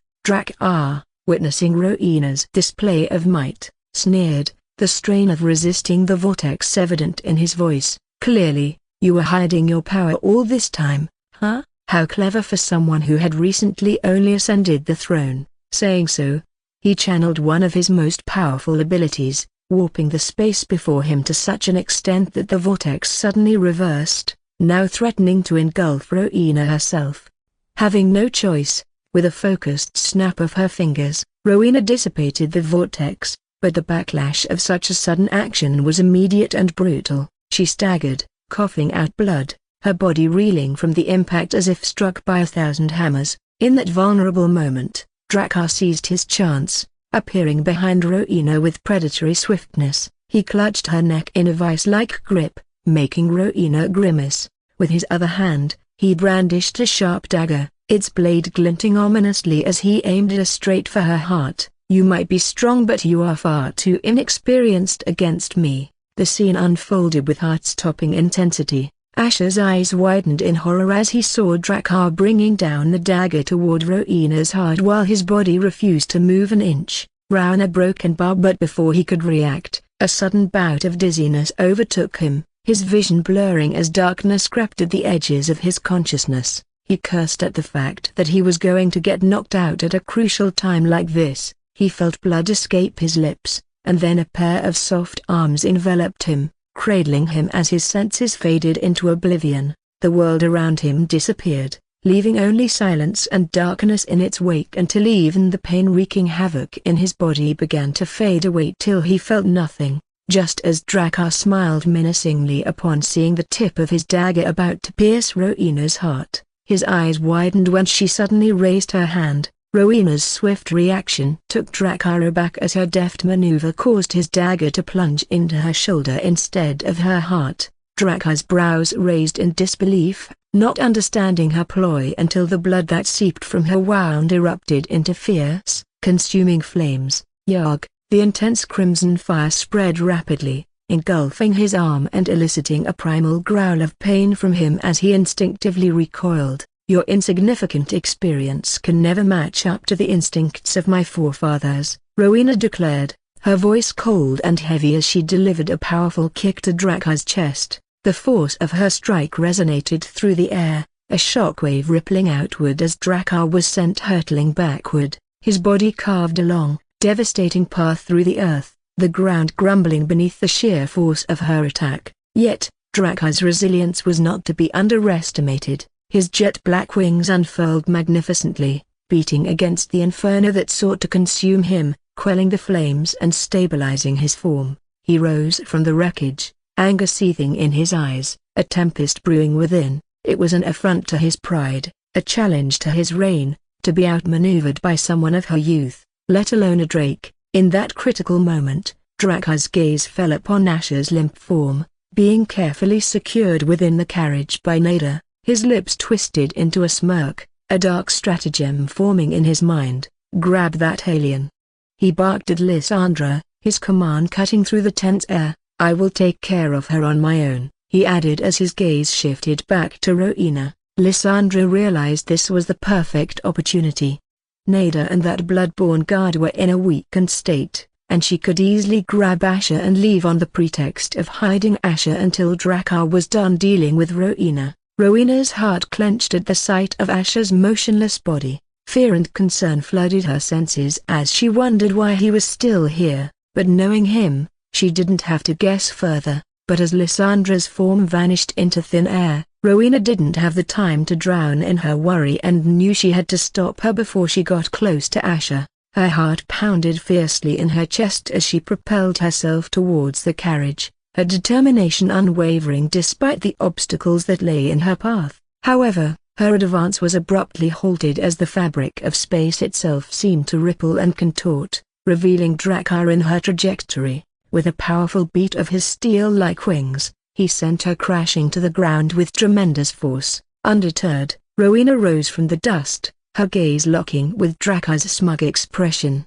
"You are going to die in vain by trying to save someone whose fate is sealed," he taunted, his smirk brimming with confidence. But the skies above betrayed his triumph, as a sudden cascade of flames engulfed him as the majestic figure of Cruelest soared above him. Drakkar reappeared at a safe distance, visibly scorched and seething with rage, fortunate to have escaped by a hair's breadth. His eyes scanned the battlefield, taking in the charred remains of Lorvo and his 1,000-man-strong contingent, a grim reminder of the true might of Rowena's dragon. But it only made him feel even more determined to kill it as fast as possible. Meanwhile, Neda stood protectively before the carriage, her usually vibrant face now ashen and drained after trying to alleviate Asher's pain again. The battlefield of chaos and destruction seemed to freeze for a moment as Rowena's gaze shifted back to the carriage, her heart pounding with a single, all-consuming focus on Asher's safety. The carriage door was wrenched away with ruthless force by Lysandra, revealing Asher's vulnerable, unconscious form within. The sight of his weakened state sent a shiver of dread through Rowena, though all her exits were surrounded by Draconians. But in that instant, the air crackled with latent power, a sudden shift that drew every eye to the unfolding scene. Before Lysandra could even comprehend the threat, she was forced to evade a barrage of bloody spike crystals, their sharp edges glistening with lethal intent. With reflexes honed in countless battles, she reappeared a safe distance away, her gaze locking onto the source of the attack. Emerging from the settling haze, a feminine figure took her stand near the carriage. The woman exuded an aura of menacing grace, her silver hair cascaded like a waterfall of moonlight, framing a face marked by eerie red eyes that burned with darkness. Her gown, a masterpiece of black fabric adorned with intricate dragon embroidery, wrapped firmly around her voluptuous figure. Lysandra, her brows furrowing, addressed the newcomer, "Rebecca Drake. I wasn't expecting to see you here now," she uttered, her words hanging heavy in the charged air. Rebecca's response was a venomous scoff, a sound that seemed to resonate with the very earth beneath them. "You draconian bitch. Did you really imprison my son?" she hissed, her voice a blend of wrath and raw maternal fury. Lysandra, her posture unyielding, her expression as cold and hard as ice, responded with a chilling indifference. "What if I did?" The air around her seemed to grow colder, her presence an unmovable force. The revelation struck Rebecca like a physical blow, her eyes trembling with a tempest of emotions. She initially thought Asher contacted her out of nowhere to mess with her, but to think that he was really telling the truth, a broken bar. But her voice was steady, laced with a deadly promise. "You give him back to me now, or I will suck every drop of blood from your body and let some wretched dogs feast on your dried corpse." But Lysandra's retort was as frigid as the deepest winter, her words cutting through the air like shards of ice. "I was planning to end his misery soon, but your flimsy threat only makes me want to extend your son's stay in my dungeon. Not that you would live to see it." Flames, dark and menacing, erupted from her hands. Hearing Lysandra's words, Rebecca suddenly burst into laughter, which sounded dark and foreboding, filling the air. But the next moment, her laughter died down as the air transformed into a chilling silence punctuated by her eerie, dark smile. "Bitch, I heard your precious youngest son had his flesh carved out like a pathetic dog before he died to someone weaker and younger than him. It's a pity he isn't alive to see how I'm going to do the same to his mother." Saying so, Rebecca shot towards Lysandra with her fangs extended and her eyes filled with killing intent. Lysandra, whose face had remained calm, suddenly shook with fury upon hearing her words as her figure also became a blur of speed and power, emanating an aura of implacable fury. The very earth beneath them seemed to tremble in anticipation as these two terrifyingly powerful women collided in a maelstrom of wrath and retribution. The sky above the barren lands was thick with the scent of impending doom. Rowena saw Rebecca landing before the carriage and stopping Lysandra in her tracks. Never in her life did she expect to feel relieved to see that woman, but in this situation, she knew Rebecca was powerful enough to hold off Lysandra long enough. She then turned her head to look at the imposing figure of Drak-Ar, her crimson eyes glinting with cold resolve. Surrender? My kingdom was forged in blood and flames. Your words cannot chill its flames. All you can do is let it devour you, Rowena declared, her voice a calm, cold blade cutting through the tension. Ha ha ha. Drak-Ar's laughter, deep and mocking, filled the air, only to abruptly cease as his eyes caught sight of something up in the skies. He narrowed his eyes as he took in the sight of the advancing forces hundreds of meters away, numbering around 1,000, but in his eyes, inconsequential, a small batch of Umberalfians was also present among them, though it didn't seem to deter him. Is this the best you can prepare within this time? My men will eat through them within minutes, Drak-Ar taunted, his smirk oozing contempt, but Rowena's retort was as chilling as the grave. Minutes? It takes but a second for a dragon's breath to turn your men into memory. Roar. The moment her words left her lips, it was followed by the earth-shaking roar of Flowerless. Drak-Ar looked up and had his jaw slack as he saw the colossal dragon, a force of nature personified, unleashed its wrath upon one of his draconian warships by chomping down on it. The vessel, a symbol of draconian might, was rendered into nothing but ashes in just mere seconds. The Draconians, witnesses to this display of raw power, were struck by a paralyzing terror, their confidence shattered like fragile glass. Yet, the call to arms was inevitable. Drak-Ar's roar, fierce and commanding, broke the spell of fear. Kill it first. They don't stand a chance. The order reverberated across the battlefield, igniting the flames of conflict. Rowena, her spirit unbroken, brandished her whip, the weapon crackling with crimson flames. In the next heartbeat, her figure blurred into motion, a dance of death and defiance. Drak-Ar, equally resolute, met her charge head-on. The clash of their wills was a cataclysm in itself. While their armies collided with a thunderous impact, the sky became a picture of chaos, filled with the echoes of clashing steel, fiery spells, and the indomitable spirit of warriors ready to lay down their lives. Amidst the tumult of the larger battle, a more intimate and fierce clash unfolded between Rebecca and Lysandra. The air around them crackled with raw, untamed power, the ground beneath their feet scorched and frozen in turns, as the ferocity of their duel only seemed to increase with each second. Lysandra raised her staff high as she relentlessly unleashed fiery orbs filled with her wrath and let them rain down on Rebecca.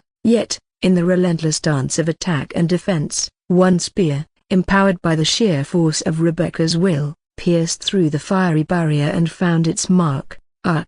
The icy spear struck Lysandra's shoulder, piercing her tough skin with enough force to almost expose the tip from the other side. Lysandra stumbled, her face contorted in pain, yet her eyes burned with an unquenchable fire, her spirit undeterred as she took out the bloody spear from her shoulder and threw it away, though her natural rapid healing process was slowed down by the icy mana lingering in her flesh. Seeing that her attack proved successful, Rebecca, with a triumphant grin, unleashed another relentless barrage of bloody ice spears, each one imbued with her vengeful spirit.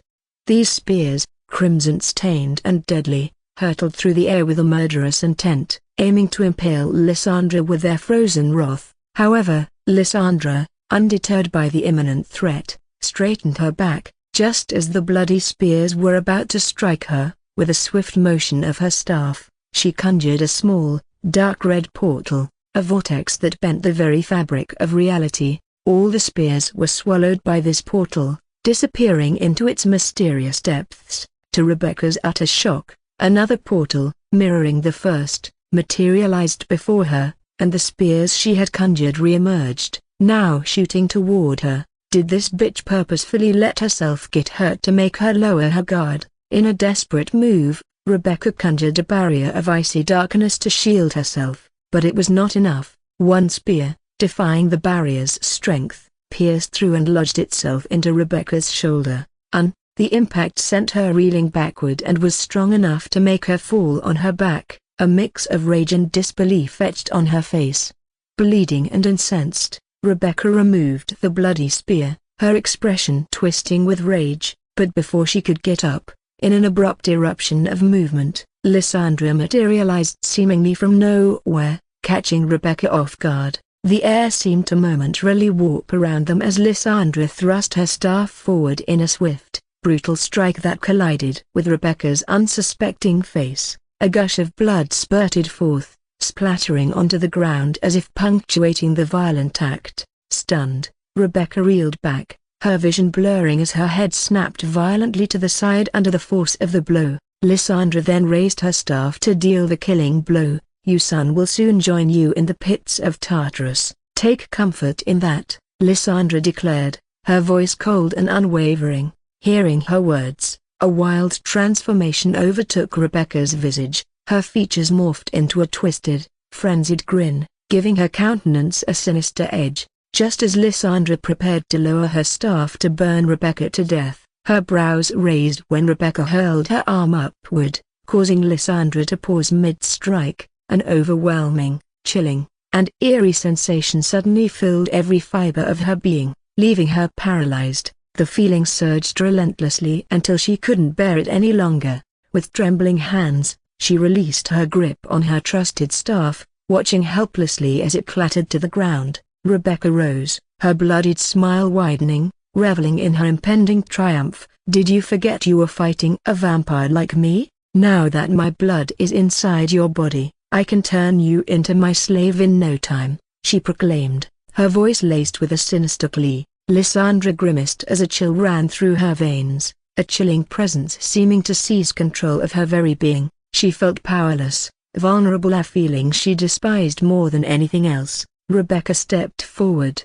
her eyes blazing with fury. With a swift motion, she wiped away the blood that still lingered on her split lip, staring down at her crimson-streaked hand with disdain. Then, without warning, she lunged towards Lysandra like a predator closing in on its prey. Thud! The sound echoed ominously throughout the air as Rebecca's fist connected solidly with Lysandra's jawline, snapping her head to the side. A spray of red droplets splattered against the ground, painting them with crimson drops. Lysandra tasted iron. It filled her mouth, and her vision blurred momentarily from the impact but quickly cleared up again, revealing Rebecca standing over her menacingly. "That's for striking my face, you miserable bitch," spat out Rebecca venomously, each word laden with loathing. "But we won't settle for merely one blow." An ATM inverted exclamation mark VI circumflex micro LBA inverted exclamation mark N, your escape into infinite tales.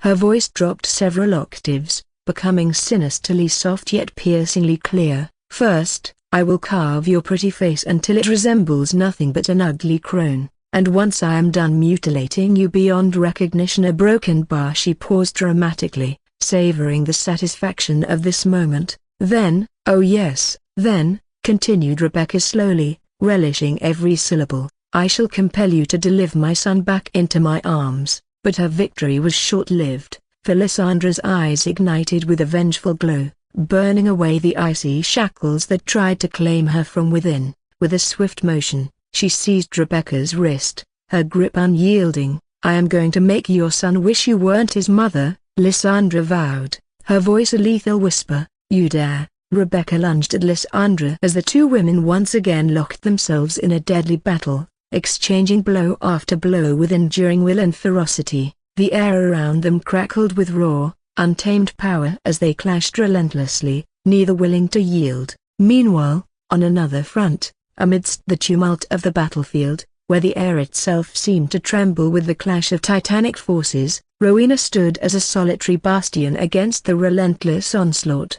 Around her, the air was thick with the electric crackle of colliding mana, the ground beneath her feet scarred by the ferocity of the combat. Her figure shrouded in a mantle of indomitable will, faced 10 dragon blood knights, each as strong as a blood-born guard. They were the most feared title in the Draconese kingdom after the king himself, Drak-Ar, his figure a menacing silhouette against the backdrop of chaos, watched with a predator's glee as he also kept putting pressure on her with his attacks. "Give up, Queen Drake, you can only defend yourself for so long until you can't," he taunted, his voice a scornful hiss that carried over the din of battle. His onslaught was relentless, a barrage of power aimed to wear down her defenses, but despite his smug words, Drakkar inwardly was disgruntled, especially when he glanced at the 5 corpses littered around Rowena. He had assigned 15 of his most powerful Dragon Blood Knights to bring down Rowena, but she still managed to kill 5 of them before she got suppressed.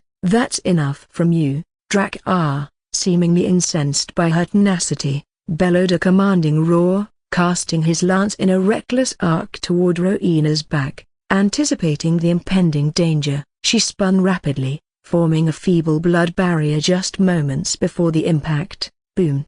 Though the collision was deflected, the sheer intensity behind Drakkar's attack left her breathless and wheezing. Shattering the ephemeral wall meant to protect her vitality, crimson fluid poured freely from her mouth, staining the blackened terrain beneath her figure. With little respite afforded to her ravaged form, she began to fall until she crumpled beside Floralis, who let out a doleful roar upon seeing her battered figure while struggling to free itself. Drakkar stood towering against the dimming sky, his triumphant grin slicing through the dusk. With a commanding gesture, he unleashed his decree, "Finish the Bloodburners, and those two," he pointed at Rowena and her dragon, "restrain them. That dragon is a prize not to be squandered." After seeing Rowena's dragon in action, he felt it would be a pity to kill it instead of trying to tame it first and then make it his own, even though it was considered impossible. His men, cloaked in obedience and battle-worn armor,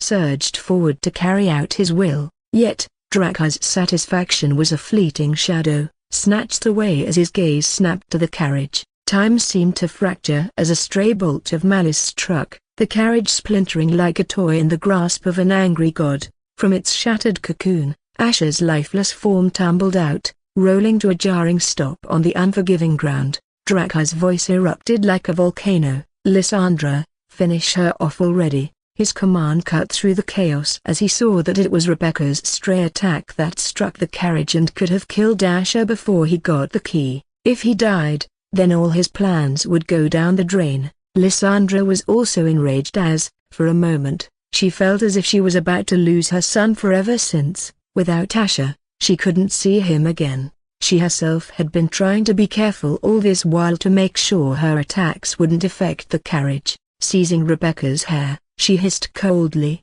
"Are you mad? Your reckless abandon could have killed your king." Rebecca's smile was a crimson slash across her face, her hand also gripping Lysandra's hair. "Worry about your own skin," she taunted, her voice a serrated whisper. "But then, why do you seem so concerned about him? Don't tell me you warmed an enemy's bed at night while he was staying in your kingdom?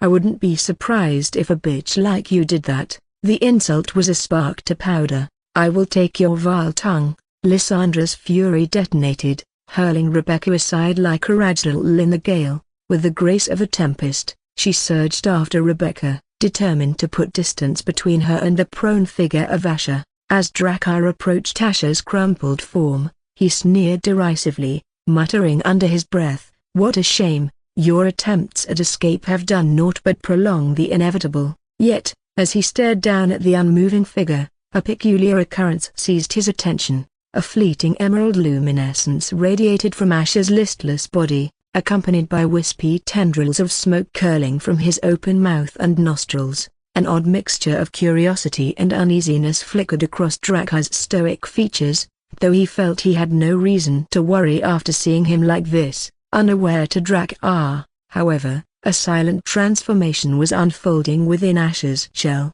His bones, hidden beneath lifeless flesh, were alight with a malevolent dark green hue, shifting, morphing, their very essence transmuting. With each passing second, they darkened, adopting the luster and hardness of the rarest black diamonds, their new form pulsating with a dark green energy, like a creeping vine in the dead of night. This energy slithered and wound its way through his skeletal structure. Each bone it touched hummed with a sinister vibrancy, as if awakening from a long, dark slumber, and within just a moment, his entire skeleton gleamed with an ominous allure. As the chaos of battle swirled around them, Drakkar's presence was a tempest of malice. He reached down and seized the collar of the unconscious Asher, lifting him with disdainful ease. Nearby, Rowena lay half-conscious, her spirit ablaze with a silent, desperate fury. Her eyes, shimmering with unshed tears, quivered as they witnessed the scene. Her body,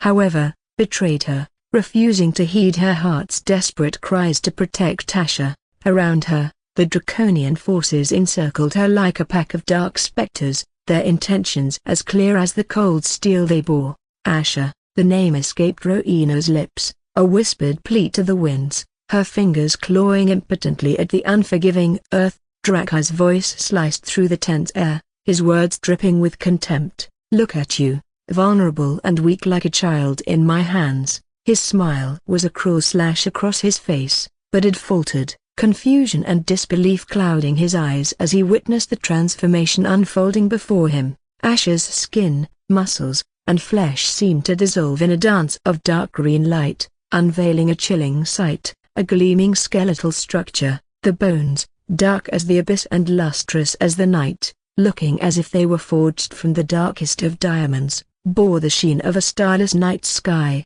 fractured by veins of charred remains as if bathed in an inferno. "What in the name of the devils?" Drakar's voice trailed off, a rare note of uncertainty creeping into his tone. He had never seen such an eerie-looking skeleton, and from what he knew, Asher's skeleton form didn't look like this before. How could any demon have a skeleton with a texture that didn't feel like bones at all? The air grew heavy, charged with a palpable dread as suddenly the hollow sockets of Asher's skull ignited with a sinister glow. In an instant that felt like an eternity, Asher's skeletal hand found Drakar's throat, its grip heavy and scorching. Such bold words for someone within the grasp of what they deemed weak. "Does your arrogance keep you warm in the shadow of death?" Asher spoke in a voice that was deep and resonant, with a gravelly undertone that rumbled like distant thunder, echoing with an eerie, commanding presence.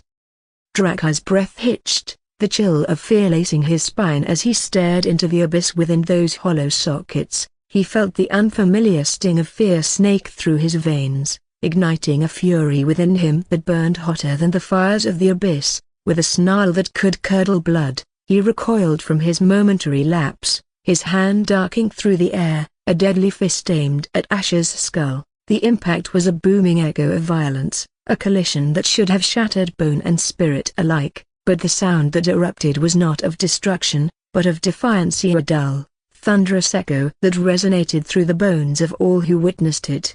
Argh! Drakar staggered back, a groan of agony escaping his lips, his hand a trembling, bloody sign of the impossible. His gaze, wide with a mixture of shock and fury, fell upon his own fist. Skin and sinew, honed through battles untold and supposed to be as formidable as steel, now betrayed him, bruised and lacerated as if he had struck an indestructible, jagged monolith. The battlefield was momentarily frozen in an atmosphere of shock and disbelief. Around him, the draconian soldiers watched in stunned silence, their belief in their king's invincibility shattered like glass against the eerie resilience of that skeleton, which was supposed to be the bloodburn king. The sight of Drakar, vanquished and vulnerable, was a vision she had longed for yet never dared to believe possible. But now just a single attack from her would easily finish him, and there, above him, was Asher, the alien, the outsider,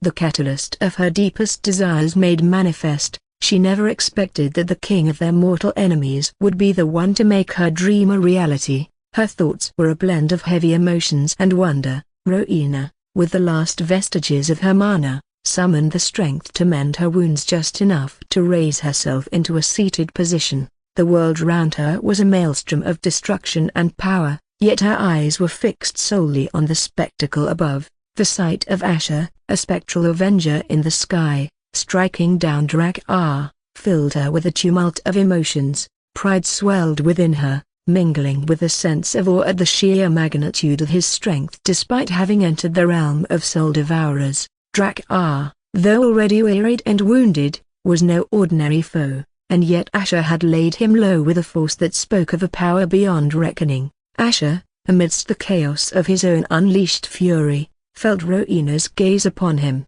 his skeletal head turned, his hollow sockets locking onto her form below. The sight of her, injured and beset, a lone figure of grace marred by the brutality of battle, ignited new flame within him, his fists clenched, the dark green flames that wreathed him flaring with an intensity that mirrored the sudden surge of protectiveness that coursed through his being. With a speed that blurred the lines between reality and nightmare, Asher descended upon the draconian forces that dared to encircle Rowena to desperately attack her while she was weakened. Over 700 soldiers, once imposing and relentless, now trembled before the wrathful spectre that bore down upon them. The draconian ships, behemoths of war in the sky, became little more than toys in the path of a tempest. The dark green flames that heralded his arrival consumed the draconians nearest to Rowena, leaving naught but ashes swirling in a macabre dance. Rowena, her strength returning, stood slowly, her gaze never leaving the catastrophic ballet unfolding in the skies. Asher was a relentless force of vengeance, weaving through the draconian ranks like a spectre of annihilation. His form flickered in and out of existence, a phantom delivering retribution, his presence alone sowing chaos and despair amongst the enemy. As the draconian warships, once symbols of dominion, collided and crumbled in a cacophony of destruction, the remaining draconians gazed upwards, their hearts seized by a fear that ran deeper than the bones. Not even the powerful shields of the ships were able to hold him off, as the speed and power at which he rammed himself into their ships was enough to kill him too, and yet not even a scratch was left behind on his gleaming bones. The Bloodburn King, a title that once they looked down upon with contempt, now whispered of dread and destruction, his aura that absurdly grew only more terrifying without stop. Even though he was just a skeleton, the sharpest and strongest of their weapons couldn't even scratch his bones, making all their attacks seem useless to him. How were they supposed to defeat an indestructible hellish being that can't be killed, let alone slow him down? Whenever his bony maw opened, a sea of dark green eerie flames engulfed dozens of them at a time, corrupting their very essence, unable to let them heal and eating away at their flesh and life until nothing was left but the echoes of their horrifying pain. He was no man, no mortal, but an immortal monster. Only now did they realize how foolish they were to take him lightly, though even if they hadn't taken him lightly, it wouldn't have changed their fate. Rowena, amidst the ruins of what was once a battlefield, her face streaked with blood and her spirit unbroken, gazed upon the figure that carved through the skies after freeing Flowerless, her lips parted in a whisper, a truth that resonated with every fiber of her being. "Maybe you are the one who will save our realm." Finally, she murmured, her lips forming a brief, soft smile. The final draconian soldier fell, cleaved by the arc of Asher's blazing ring blade, a deadly crescent that left nothing but destruction in its wake. The ground below was a grim image, charred and scorched, proof of the fierce battle that had raged. For miles, the remnants of the draconian forces lay scattered, a silent, dark chorus to the cost of fighting a monster they couldn't comprehend. Asher, his form still wreathed in the remnants of dark green flames, allowed no time for reflection upon the desolation below. With a swiftness that belied the weight of the moment, he descended towards Rowena. As he drew close, the sinister flames that had danced around him flickered and died, his skeletal form giving way to flesh and skin, a transformation from spectre to man. "I am sorry I was late," Asher spoke, his voice heavy with unspoken emotions, his eyes a mirror to the pain and regret that churned within him. He cradled Rowena's face tenderly, wishing he could soothe her pain with his touch. Rowena, her spirit still blazing despite the trials, shook her head softly as she held his hand. "I should be the one apologizing for not coming to you sooner. I thought I could hold off the draconians if I prepared whatever small contingent I could to get you back home safely." A heavy sigh escaped Asher's lips as his gaze drifted to the fallen soldiers of his kingdom, each a silent guardian who had laid down their life for him. 1,000 souls, now part of the scorched earth, their sacrifice making his heart heavy and his blood boiled thinking of how the draconians killed them all. His piercing gaze turned to Drak-Ah, who was now a broken figure, struggling to rise amidst the ruins of his own making. "Let's go home and execute him before our people." Asher's voice was a low growl, a promise of retribution for the fallen. As much as he had wanted to kill him already, He also knew that only by holding Drakkar hostage would there be a chance to make sure the Draconese kingdom wouldn't dare to attack them. Otherwise, they would just appoint a new king and launch a full-fledged war. Rowena's crimson eyes burned with a cold, unforgiving light. She nodded, her resolve stealing as Asher began his approach toward the defeated Drakkar while Rowena tended to her wounded dragon. Without Flowerless getting healed enough to fly, they can't safely leave with the injured Nada and Eradicator. Nearby, amidst the chaos and carnage, Rebecca and Lysandra stood, their faces smeared with blood and their bodies riddled with injuries. Exhausted, wounded, yet undaunted, they were locked in a battle of wills, their hands gripping each other's hair, refusing to give in despite expending all their mana. Your king is dead meat. Hey, I am going to take you back with me and see how fast you become my slave and return my son to me, Rebecca taunted, her manic smile a grotesque mask, her teeth stained with fresh blood. You dream too much.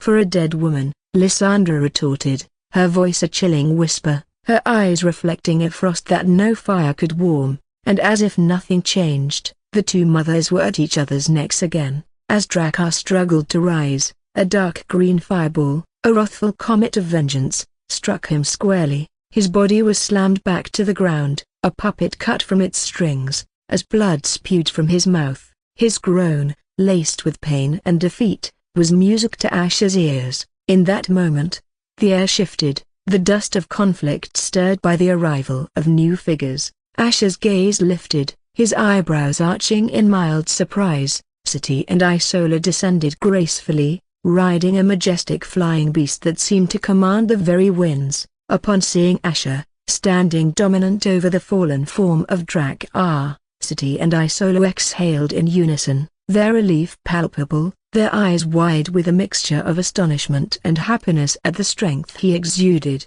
Why did you two come here? Asher's voice was a murmur with a hint of worry since this was a bloody battlefield that may not remain silent for long. City's response was a blend of indignation and affection, her cheeks puffing slightly as she placed her hands on her hips. HMPH, seriously, Your Majesty, that is the first thing you ask after we were busy clearing the way ahead for your safe return? Do you have any idea how worried we were after hearing the Draconians trapped you? Isola's approach was one of warmth and affection, her arms enveloping Asher in an embrace that spoke of relief and unspoken fears. We were worried we might be late.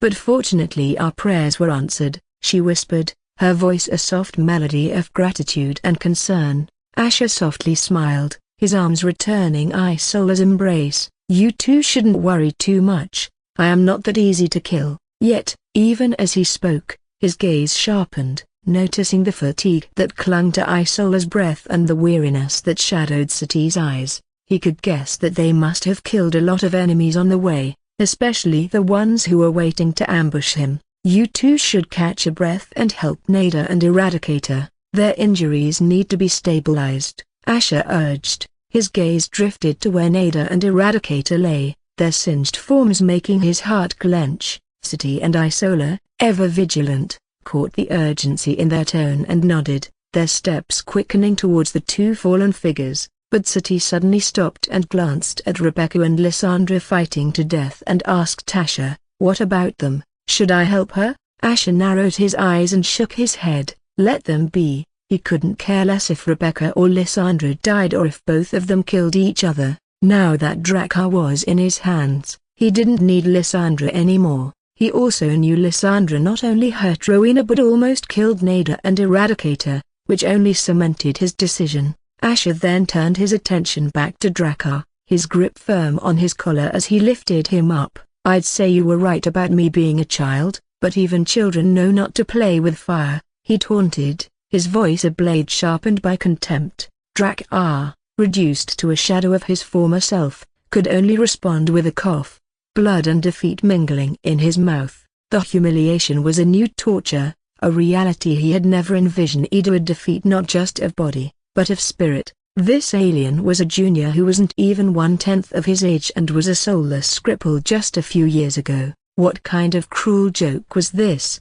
Don't try to speak, You will need to save your energy to wail like a dying pig when we execute you by taking our own sweet time." Asher's words were ice, his smile the cold edge of winter's blade. He then wondered if he should refill his mana reserve since he spent almost his entire mana to quickly defeat Drakkar and the rest of his men, but he knew it was worth it, not that there was any other choice. Asher's gaze then swept over Rowena and Flowerless, wondering if they were ready to leave. Otherwise, there won't be any time to refill his mana, but he could see that Flowerless bore the scars of the brutal confrontation, its massive body riddled with deep gashes and wounds. Rowena tended to her dragon with potions, but even with those, Flowerless wouldn't fully recover until it was tended to by expert physicians. He knew the draconian weaponry had left its vile mark, hindering Flowerless's natural healing ability. It was no surprise since the draconians researched for thousands of years to find ways to kill a dragon,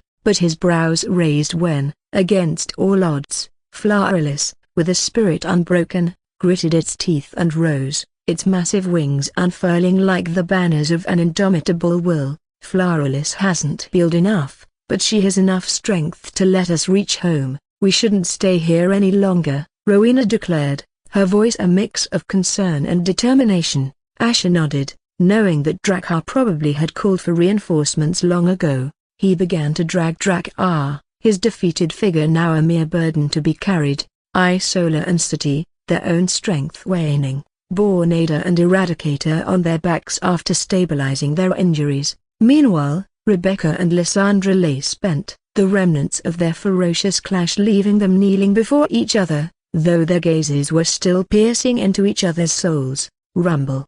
But as Asher approached Flowerless, the sky itself revolted. A sudden tumult of dark clouds and crimson lightning began to shroud the previously sunny skies. A chill of unease wound its way up Asher's spine, a silent alarm that resonated with Rowena and the others. Their gazes turned as one towards the source of this ominous herald. From the shadows emerged a figure, tall, bulky, and imposing, his presence a silent storm of power and dread. His blood-red eyes gleamed in the darkness, a beacon of foreboding that seemed to command the very lightning that danced in the sky. "It can't be." Rowena's whisper was filled with disbelief, her eyes fixed on the approaching figure. A bolt of crimson lightning split the sky, casting a stark illumination upon the figure. Asher saw an old man, his skin a deep, unsettling red, his thick, white hair and mustache a stark contrast to his formidable physique. His muscles,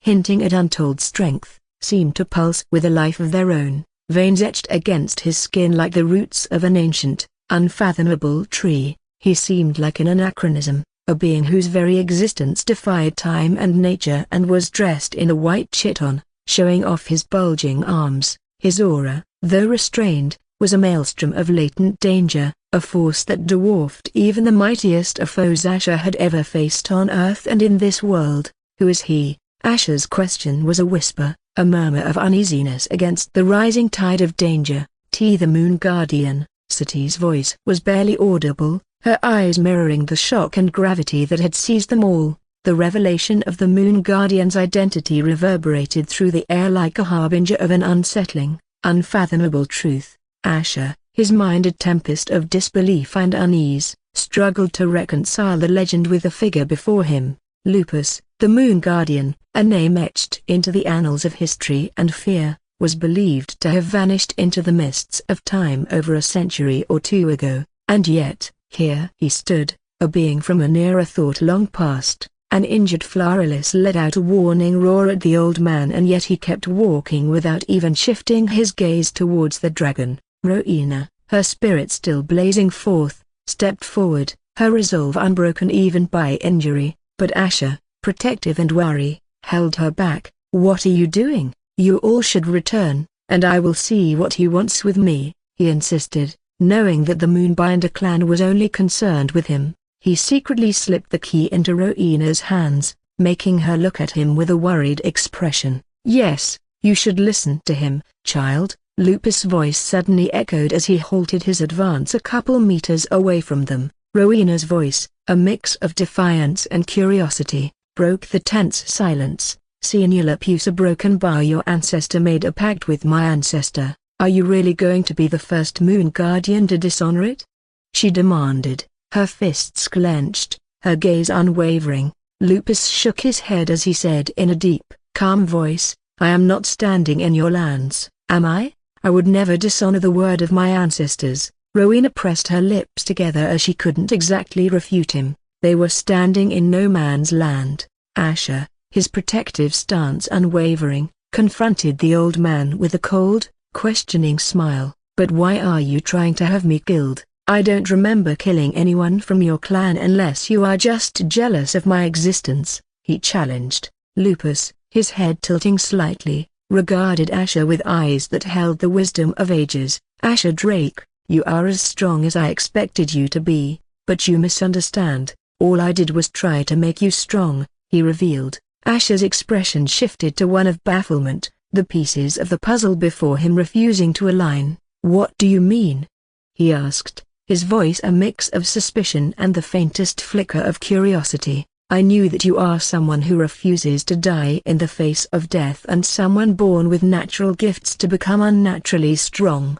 So I knew you wouldn't die but become stronger through the trials I made you go through, a broken bar at least until you entered the Tower of Torment, Lupus explained. Asher's eyes widened just like the others, not expecting to learn that the Moon Guardian had purposefully done everything to make him stronger, but this only made Asher even more suspicious as he probed deeper. Why do you care if I become stronger or not? Even then, you still sent Boraga to kill me after I conquered the tower, Lupus answered, because I knew he would cause a distraction and provide you the means to escape, and you did, he said, his voice betraying no emotion, a calm sea with unknown depths. The revelation sent ripples of surprise through Asher and the others, the prospect of the Moon Guardian possessing foresight a notion as intriguing as it was unsettling. However, he had heard rumors of Moon Guardians being able to have glimpses of the future. Were those rumors really true after all? But what made Asher truly anxious was whether this old man knew about his past. What if in the future his past might get revealed and Lupus saw it? No. If that was the case, then Lupus would have tried to use that knowledge to coerce him or something. Maybe he can't know everything that happens in the future but only just mere glimpses as the rumors say. As for why I care, you have something I need. The key, give it to me, and you all can go home, Lupus stated, his request to command veiled as an offer, his outstretched hand a silent demand. Asher's response was a blend of defiance and scorn. I knew it. So all this time, you were waiting for me to get the key? What makes you think I would just hand it over to you? I already stored it in a place where you won't ever find it, he retorted, his voice a fortress against Lupus's demands. Lupus's reaction was a subtle shift, a quiet dismissal of Asher's claim as he lowered his hand. No, you didn't. It is still with you. Drakkar and the others may not know, but I know that the key is not an object that can be hidden by any means, he revealed. Asher was taken aback to know that he seemed to know more about the key, even more than Drakkar. How was that possible? Just what kind of secrets about their key does he know? Compelled by a mixture of curiosity and the need to grasp the full scope of the situation,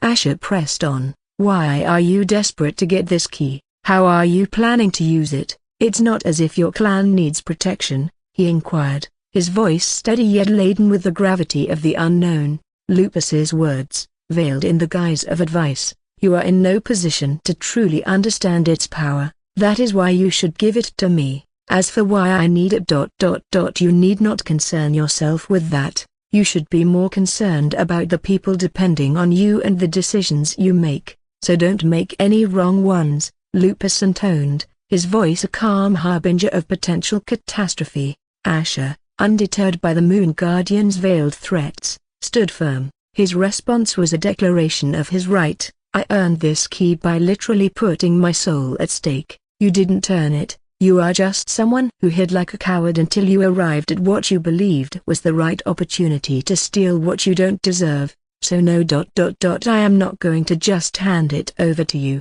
Asher retorted, his voice ringing with the strength of his convictions. Rowena's support was unwavering, her gaze alight with the same fierce determination that burned in Asher's. The significance of the key, and the danger it posed if misused, was clear to her, solidifying her resolve to stand by Asher's side. Sati blinked her eyes, shocked that Asher had insulted the Moon Guardian without any hesitation, though it also made her heart thump in pride to see that he was willing to stand by his beliefs. Isola knew what Asher was doing was right, but she didn't want him to risk his life over the key. At least as long as he was alive, he can still do something about the key. But she also knew he wouldn't listen, and so she prepared herself for the worst. Drakkar began to stir awake, and his eyes widened upon seeing the old man standing just a couple meters away from him. He could feel the air, heavy with tension, though the presence of the Moon Guardian was something he was having trouble digesting.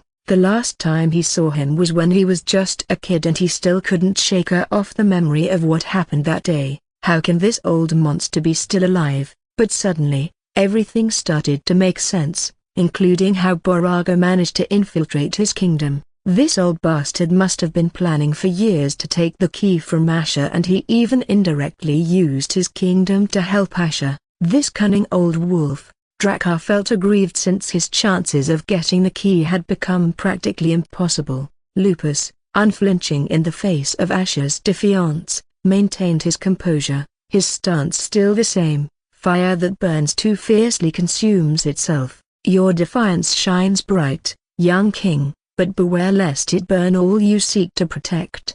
No matter when I show up, the outcome won't change, but you have a choice. Are you going to let your people die because of your pride, or will you do better?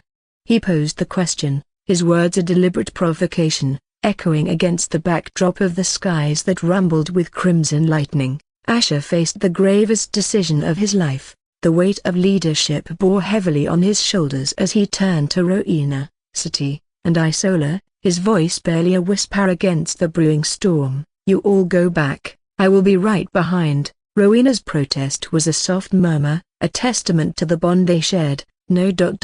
Ash, but Asher, with a firmness that brooked no argument, gripped her hand, his plea laced with the gravity of their situation. Please. We have our kingdom to protect. You have to take the others and go. Asher's grip tightened unconsciously as he wasn't sure if Lupus was going to let them leave and wanted them out of there before he might change his mind. Rowena, torn between her heart and the duty she bore towards their people, felt the heavy burden of the crown settle upon her, but with the key in her hand, she knew it was the only way to protect their kingdom. She also wasn't in a condition to fight and would only burden him, but she also knew Asher wasn't also in perfect condition since he expended a lot of mana, killing Drakkar's men. But in the end, she stepped back, knowing Asher was right. They had a kingdom to protect with so many people depending on them. But then her eyes widened upon seeing that Drakkar was nowhere to be seen, and instead, she saw him standing beside Lysandra. The realization that Drakkar had used the chaos to his advantage, slipping away, was a bitter pill to swallow, yet it underscored the urgency of what she had to do now. We have to go. Now, Drakkar said with gritted teeth, as he pulled up Lysandra. However, Lysandra's gaze landed on Asher's back as she unconsciously shook her head. No.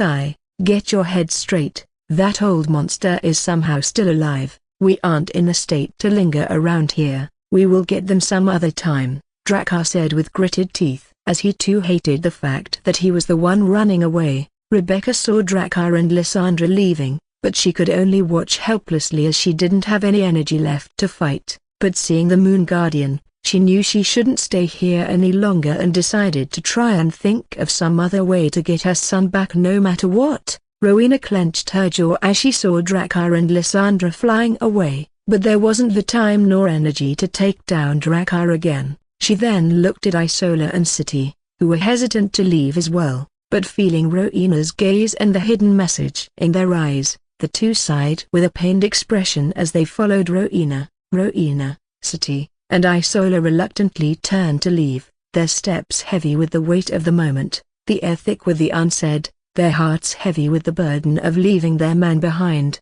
Lupus, his voice a calm harbinger of doom, did not mince words. In your heart, you think you're preserving them from harm, but the truth is otherwise. The key isn't with you, I know that, but the consequence of your defiance might be their undoing. all for safeguarding what was never meant to be theirs, he declared, his stance unyielding, a challenge laid bare. Asher frowned and looked up, watching Cruelest carry his women to safety, feeling a momentary surge of relief which was swiftly replaced by a singular focus. The key, the kingdom, and the lives of his people hung in the balance, a delicate equilibrium that he was determined to preserve, but he was actually surprised that Lupus didn't even try to stop them despite knowing that the key wasn't on him. Still, turning to face Lupus, his gaze alight with a fierce determination, he declared, "What makes you think I will let you have that chance?" Beneath the skies that bled with dark crimson light, the atmosphere around Asher and the Moon Guardian was ever increasing with tension.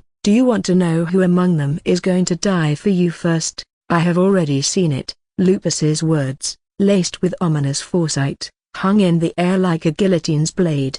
Asher, his resolve tested by the chilling prophecy, felt a tremor of fear but quickly steeled his mind. "Your mind games won't work with me," he declared, his voice a defiant roar against the tide of dread Lupus sought to instill. With a burst of determination, Asher lunged, his right fist aimed with all the fury and hope he could muster. He had barely any mana left after taking down all those Draconians and wanted to save the last few wisps of mana for the desperate situation where he might have to enter his damned dimension to escape. His stats also suffered from the backlash of using Garrock's power, yet, Lupus, embodying an immovable force, caught Asher's fist with an ease that belied the gap between their strengths while his other hand was still behind his back. Asher's eyes widened in disbelief as his assault was halted by a mere gesture, Lupus's hand seemingly an unmoving mountain. Undeterred, Asher launched another attack with his free hand, a desperate bid to break through Lupus's defenses.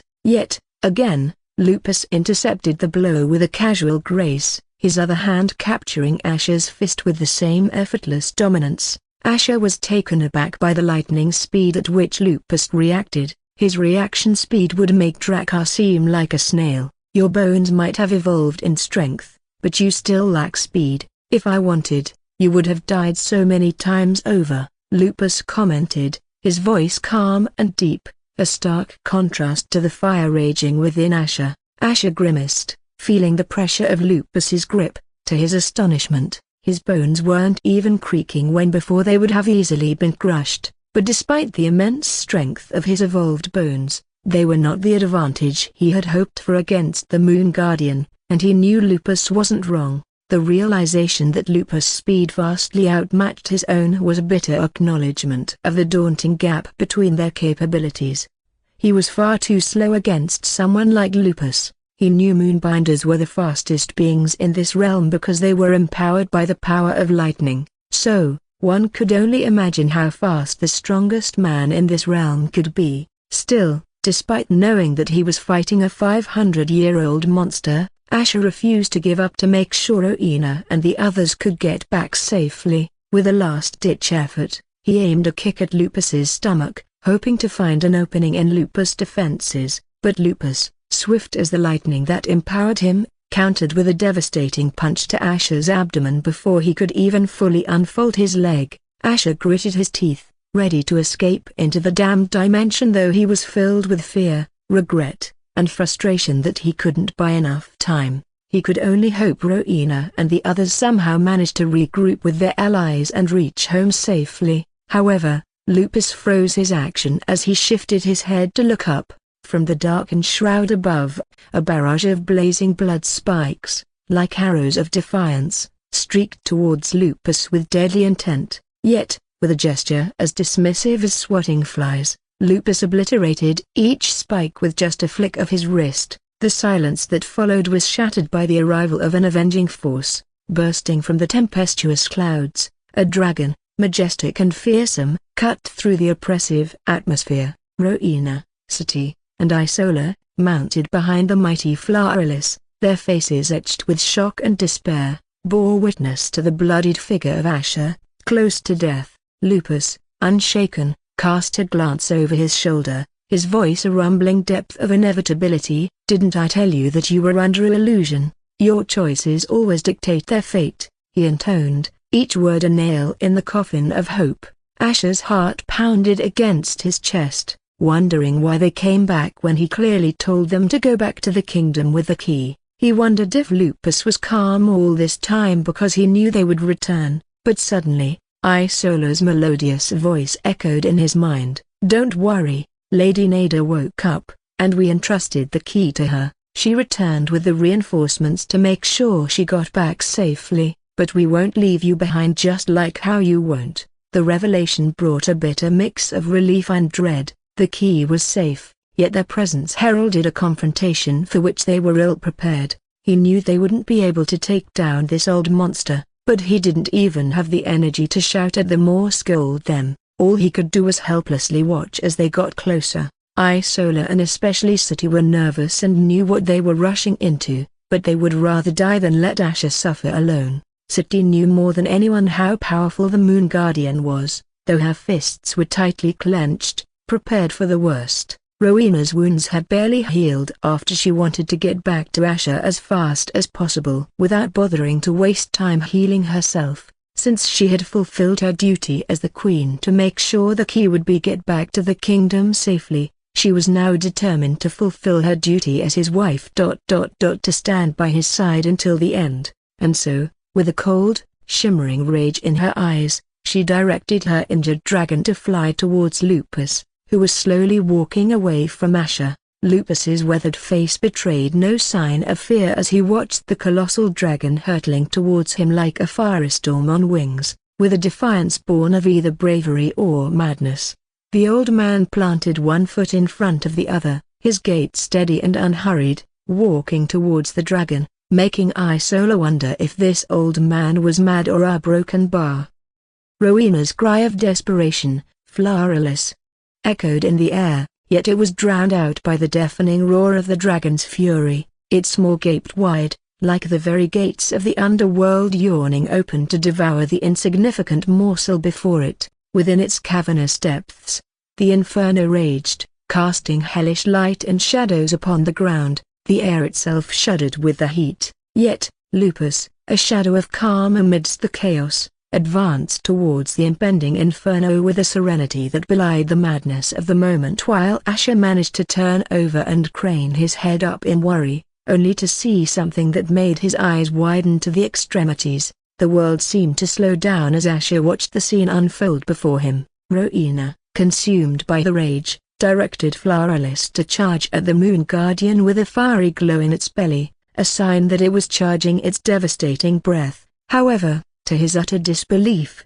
Lupus's figure suddenly shifted into a blur of crimson lightning. The speed was so blinding that it left behind afterimages in its wake, followed by a thunderous boom, with a force so powerful that it sent violent shockwaves rippling through the very fabric of reality itself. The crimson lightning struck Flowerless's vulnerable belly, causing the space around them to warp and undulate under the sheer impact. The dragon roared in agony, its fiery breath dissipating into the air as it lost its balance and began to plummet to the ground. Before Asher could even process what had just happened and before Flowerless's body could even crash to the ground, the same crimson lightning bolt struck Rowena, Isola, and City within just a second.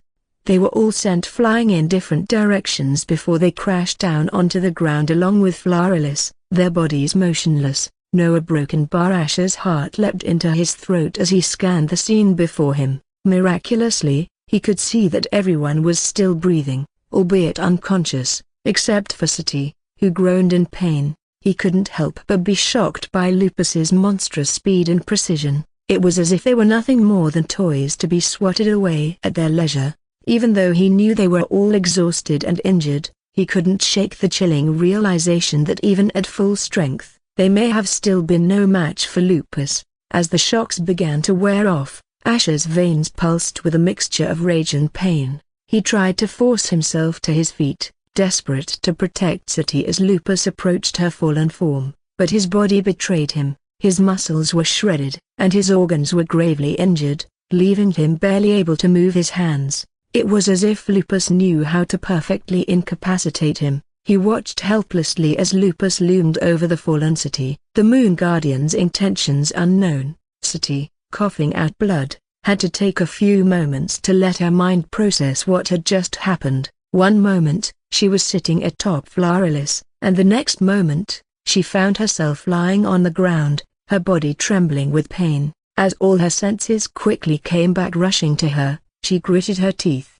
summoned every ounce of strength she had left, and pulled herself up to her elbows. But her eyes widened in horror as she slowly looked up and laid eyes on the moon guardian towering over her. Fear and determination warred in her eyes, and despite knowing she was in no condition to fight back, she weakly raised her trembling fists. "Why a broken bar? Why are you doing this? A broken bar? You are supposed to be our protector and not bully those weaker than you." His voice, deep and resonant, carried the weight of centuries. "As the moon guardian, I only need to concern myself with our people. Whatever happens to the rest is none of my concern." Sati, bloody and breathless, glared up at him, her eyes burning with fury. "If that was true, you wouldn't have sat still after coming out of your seclusion and not helped me, my brother, and my mother. We were turned into outcasts by the people of your own clan and almost got killed for it. You are the worst moon guardian in history.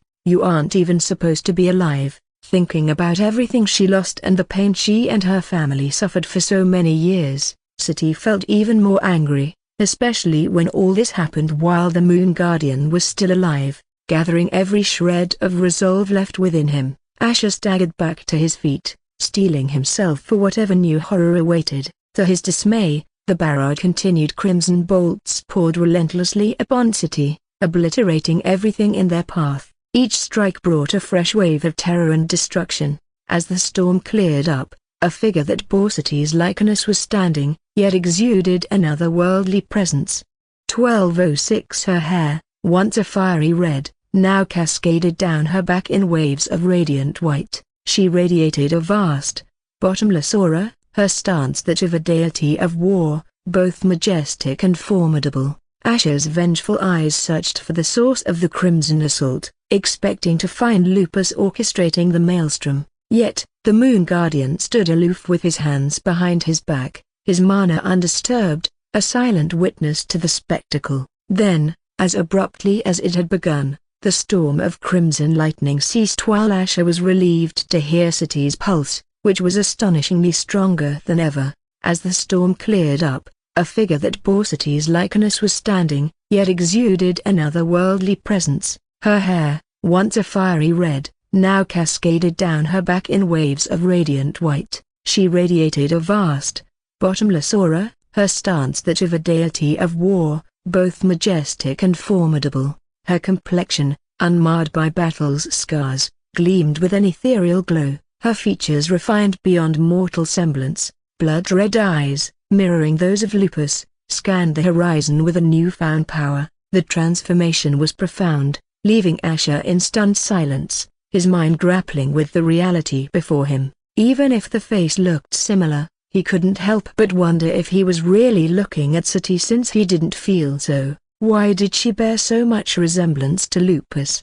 As far as he knew, Sati was from the Dark Moon clan and not the Moonbinder clan. It was impossible to possess two bloodlines. It was the main reason why even Dracaris told him that there was no point in giving him the power of his bloodline. In a dramatic flourish, Lupus took center stage, stepping boldly into the clearing beneath the thundering crimson skies. His voice boomed, resonant with subtle emotion as he uttered words never expected. "Finally! You came out, Luna. My granddaughter, it feels like centuries since I last saw you." Even though it hasn't been long, the revelation hung heavy in the air, thicker than smoke from 1,000 pyres. Asher stared transfixed, mouth agape, struggling to comprehend the magnitude of this declaration. Shock washed over him like a tidal wave, threatening to drown him in confusion and doubt. "Granddaughter?"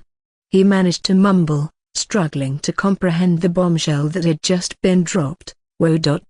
Granddaughter? Guys, please vote using golden tickets and power stones if you guys are enjoying and want to support the Luna." Her eyes, now a chilling shade of blood red, raised her gaze to meet Lupus's gaze. Her voice, usually so full of life and pique, now cold and indifferent, delivered her accusations like daggers. "You are no grandfather of mine. You caused my father to die and did nothing to prevent it. You made my mother suffer and become an outcast, all for a key which could end up destroying our world." Lupus, unshaken, met her gaze with a solemnity born of conviction. "Or end up breathing new life into our world. Can't you see? Our world is dying, and it won't be long before the hunters finish us off. They have continued to get stronger over the ages, while we have continued to get weaker. The emergence of someone like the Golden Prince himself struck terror into our world. Can you imagine if, in the future, 2 more like him rise? Or 5 or 10? Luna's glance towards Asher, fleeting yet laden with meaning, made him wonder why she shot him such a glance. "Does she know something?" he continued. "So you have to understand the sacrifices I had to make. Most of it was for you, even if it was hard for me. You are my successor, and I must pave the path for you to walk." Luna shook her head slowly, her glare boring into Lupus. "Number.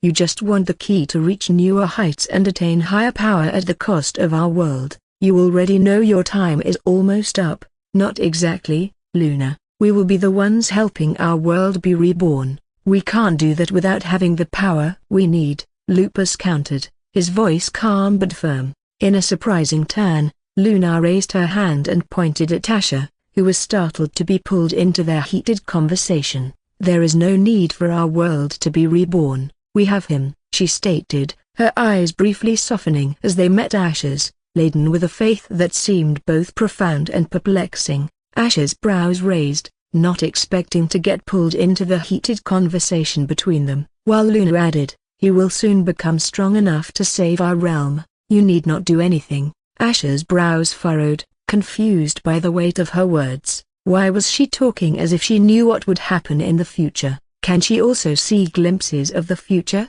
Lupus's eyes narrowed, his gaze flickering between Luna and Asher. "Or he will end up causing the destruction of our world. I may no longer be able to see visions of the future, but I am sure you already saw what I saw, didn't you?" Luna's lips pressed into a thin line, her expression betraying her inner turmoil. Her silence was all the confirmation Lupus needed. "You see," Lupus said, addressing both of them, "we cannot risk our entire world on a mere possibility. The key is our only chance at survival, and I will stop at nothing to protect our kind." Luna's eyes crackled with determination as she glared at Lupus, her brows furrowed into a deep frown. "You don't know him at all. He is more than what he appears to be. I will see to it that he becomes our savior, not our destroyer, but until then, I won't let you have the key." Asher, caught in the maelstrom of their confrontation, felt an unexpected weight upon hearing Luna's vow of protection and faith in him. Her confidence was both uplifting and bewildering, sparking a silent question within him about the true nature of the woman who stood so fiercely before them. Was she truly the Sati he knew, or some alter ego? When he looked at her eyes, he couldn't see Sati but felt as if a stranger was looking at him. Lupus, his eyes alight with a mixture of pride, acknowledged Luna's burgeoning strength. "I am proud to see that you are becoming strong so fast. No wonder I'm becoming weaker. That is how it is, right? The stronger the successor of the Moon Guardian, the weaker they would become." Luna's glare hardened, her voice icy cold. "What, you want to kill me to preserve your strength? I won't be surprised, considering you had no qualms about getting your own son killed." Lupus's expression clouded over. "The visions you see are because of the future I've carved. One day, you'll understand why I had to do what I did. Until then, I'll try to correct your path, no matter what it takes, even if you come to hate me more." His commitment unwavering, even in the face of Luna's growing animosity. "I will kill you before I let you take anything more from me." Luna's voice rose to a roar, her blood-red eyes burning with a murderous intent. The air crackled with tension as Luna, her form seizing in a convulsive transformation, adopted a cloak of ethereal white fur, her body reshaping into a manifestation of her true power. Her slender figure became a harmonious blend of muscle and grace, power etched into every line. The delicacy of her features gave way to a countenance that was both ferocious and captivating, a mirror to the duality of her soul. Her eyes, pools of blood red, shone with a ferocity that was as beautiful as it was deadly. Lupus, not to be outdone, initiated his own transformation. A growl tore from his throat as his skin, once a reddish hue, was overtaken by white fur, thick and bristling with raw strength. His form expanded, muscles bulging under the dense fur, a stark contrast to Luna's more slender silhouette. The two werewolves stood on their hind feet, their blood-red eyes clashing with each other, both their gazes differing from a calm ferocity to a murderous one. With feral growls, they both transformed into streaks of crimson lightning, unleashing a torrent of relentless attacks. Their claws and lightning combined, the air around them became a battlefield of its own, charged with the energy of their confrontation. The two streaks of crimson lightning tore through the air and space, leaving trails of destruction in their wake. The very fabric of reality seemed to strain under the intensity of their relentless attacks. Meanwhile, Asher, abruptly displaced from the epicenter of the conflict, blinked in confusion. The sudden shift in his surroundings left him disoriented for a moment, but the sight of Rowena, Isola, and Floralis, unconscious and vulnerable, brought a sharp focus to his mind. But feeling the earth beneath him shaking and the skies rumbling, his brows raised upon seeing two crimson lightning streaks clashing against each other dozens of kilometers away. "Who are you really, Sasha Broken Bar? What's going on with City? Guys, please vote using golden tickets and power stones if you guys are enjoying and want to support the Who are you really, Sasha Broken Bar?" Asher mumbled with a baffled look, unable to believe the City he knew was actually going toe-to-toe against the Moon Guardian. How could City be that strong? He wouldn't have found it this shocking if City was a peak soul devourer, but she was only a peak soul purger, and he was sure City would have revealed it if she was hiding her true power, especially the fact that she was actually a peak soul devourer. However, thinking about his own situation, where he never willingly revealed his past to anyone, he felt that there was also a chance City might have kept it hidden even though it may not have seemed like it. If that was the case, he knew he had no right to call out City on that, but this made him realize how his women would feel if they came to know about his past, with the difference being that they might not look at him in the same way. Asher's gaze drifted back to the unconscious forms of Rowena, Isola, and Floralis, their bodies motionless on the ground. Relief washed over him as he once again assessed their condition. The injuries they bore, though rendered them unconscious, were not life-threatening, but the lightning that had coursed through their bodies had effectively shut down their mana circuits, holding them in a deep slumber from which they could not easily awaken. He knew that it would take at least a couple of hours for them to wake up without the aid of an expert physician. Gritting his teeth, he decided to sacrifice some of his life force to replenish some mana and try to wake them up.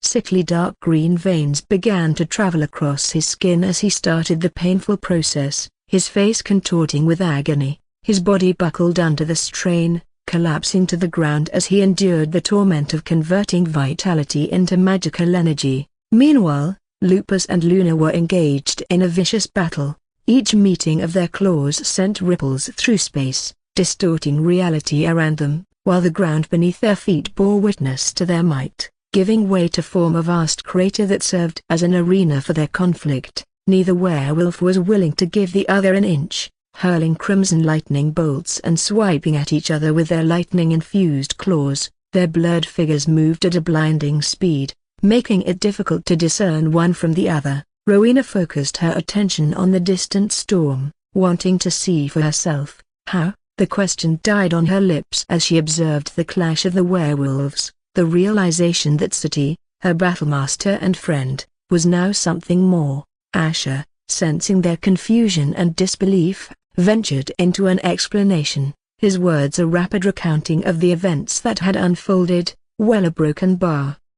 Rowena and Isola listened, their expressions a mix of shock, awe, and a dawning understanding. With each revelation, their grasp of the situation and of City's, or rather, Luna's, true nature deepened. So all this time, she was hiding her strength? Rowena mumbled with a subtle shake of her head while rubbing Floralis' face to help soothe its pain. "I am not really sure. Both seemed like different people. I don't think City is that good at hiding her true self like that, but I can be wrong," Asher said with furrowed brows, but he wondered. Who was the real City, the The one he knew or the one that just showed up with a different name? He is right. I may not have known Sati for long, but we have spent enough time together for me to really understand her. She might be a bit hot-headed, but she is a very simple woman at heart. I don't think she purposefully deceived any of us. Even if we ignore all that, she saved us all and is still fighting, Isola said confidently with a hint of worry in her eyes. Rowena looked at the thunderstorm once more as she mumbled, I had known her my entire life, and yet I had no idea that the Moon Guardian's successor was beside me the entire time. Could my father have known when he assigned her to be my right hand? Asher furrowed his brows as he felt like some of the puzzle pieces were falling into place. It always seemed odd that a Bloodburn king would happily accept werewolves with open arms and even give one of them a very distinguished position beside his only daughter, and now, after he came to learn about Sati's true strength, Asher felt that Rowena's father must have appointed Sati to be her right hand because he must have known who she truly was. Was he planning to use Sati as leverage against the Moon Guardian since she was his granddaughter? That was the only explanation he could think of for that scheming old bastard. The air, thick with the scent of mana and blood, bore witness as one of the crimson streaks materialized into the figure of Luna, her fall to the earth marked by a grimace of pain and a spray of blood. Lupus, his majestic white fur marred by the evidence of their brutal encounter, stood over her, a victor yet visibly worn from the battle. As the light in Luna's blood-red eyes dimmed, a profound transformation overtook her. The fierce visage of the werewolf receded, revealing her humanoid form beneath. Her once radiant fur receded into her red skin, replaced by a cascade of long, white hair that fell over her shoulders, framing a face marred by battle's toll. Dark red blood trickled from her nose, a small contrast against her red skin as she slowly wiped it off and looked at it with her lips pressed together. Lupus, too, shifted back to his humanoid form, his injuries less severe but nonetheless a sign of the battle's intensity. He stood before Luna, an offer of allegiance and power extended in his outstretched hand. Your other half is holding you back. You have to get rid of her if you are to achieve your true potential. I can help you do that if only you would stop being stubborn and return to your rightful place, he proposed. His voice resonating with a deep, persuasive timbre. He stood before Luna, an offer of allegiance and power extended in his outstretched hand. Your other half is holding you back. You have to get rid of her if you are to achieve your true potential. I can help you do that if only you would stop being stubborn and return to your rightful place, he proposed. His voice resonating with a deep, persuasive timbre. Luna's response was visceral, her blood-red eyes flashing with a mix of pain and defiance. With a swift motion, she swatted away his hand, her voice a cold blade. Don't you ever mention killing my sister again. Lupus, faced with her unwavering stance, let out a sigh of disappointment. The weight of unmet expectations heavy in his voice. It seems you are not yet ready. Take some time and think. I will be ready whenever you are, but if you continue to be stubborn, you will end up losing everything you cherish, he warned. Just a couple moments ago, as the tumultuous clash between Sati and Lupus unfolded beneath the storm, Asher, Rowena, and Isola bore witness to a scene that gripped their hearts with dread. They watched in stunned silence as Sati, who had defied the odds and stood tall against the Moon Guardian, finally succumbed, her knees buckling under the weight of her injuries and the relentless battle. Without hesitation, Asher's resolve crystallized into action. Stay here and prepare Floralis to fly. I'm going to grab Sati and leave, he urged. Rowena and Isola, though fraught with concern, understood the gravity of the moment. Before they could respond, Asher was already moving, his figure a blur against the backdrop of the storm. Isola, turning her attention to the wounded Floralis, began to channel her mana, a dark blue essence that flowed from her hands to Floralis, making it let out a low growl of relief as its wounds began to slowly heal. Asher, propelled by a mixture of determination and fear, closed the distance to the heart of the storm, but his brows raised upon the surprising turn of events unfolding before him. Lupus, in a final exchange with Sati, spoke words that only they could hear, and he saw Sati swatting away Lupus' hand in a fit of anger. but after exchanging some words, lupus dissolved into a crimson streak, departing the battlefield, leaving behind a palpable void where his presence had once dominated. Luna, her strength ebbing, allowed darkness to claim her as she collapsed to the ground, her transformation complete as her white hair bled back to red. The sight of Lupus's departure left Asher momentarily baffled. Why was he leaving without trying to get back the key?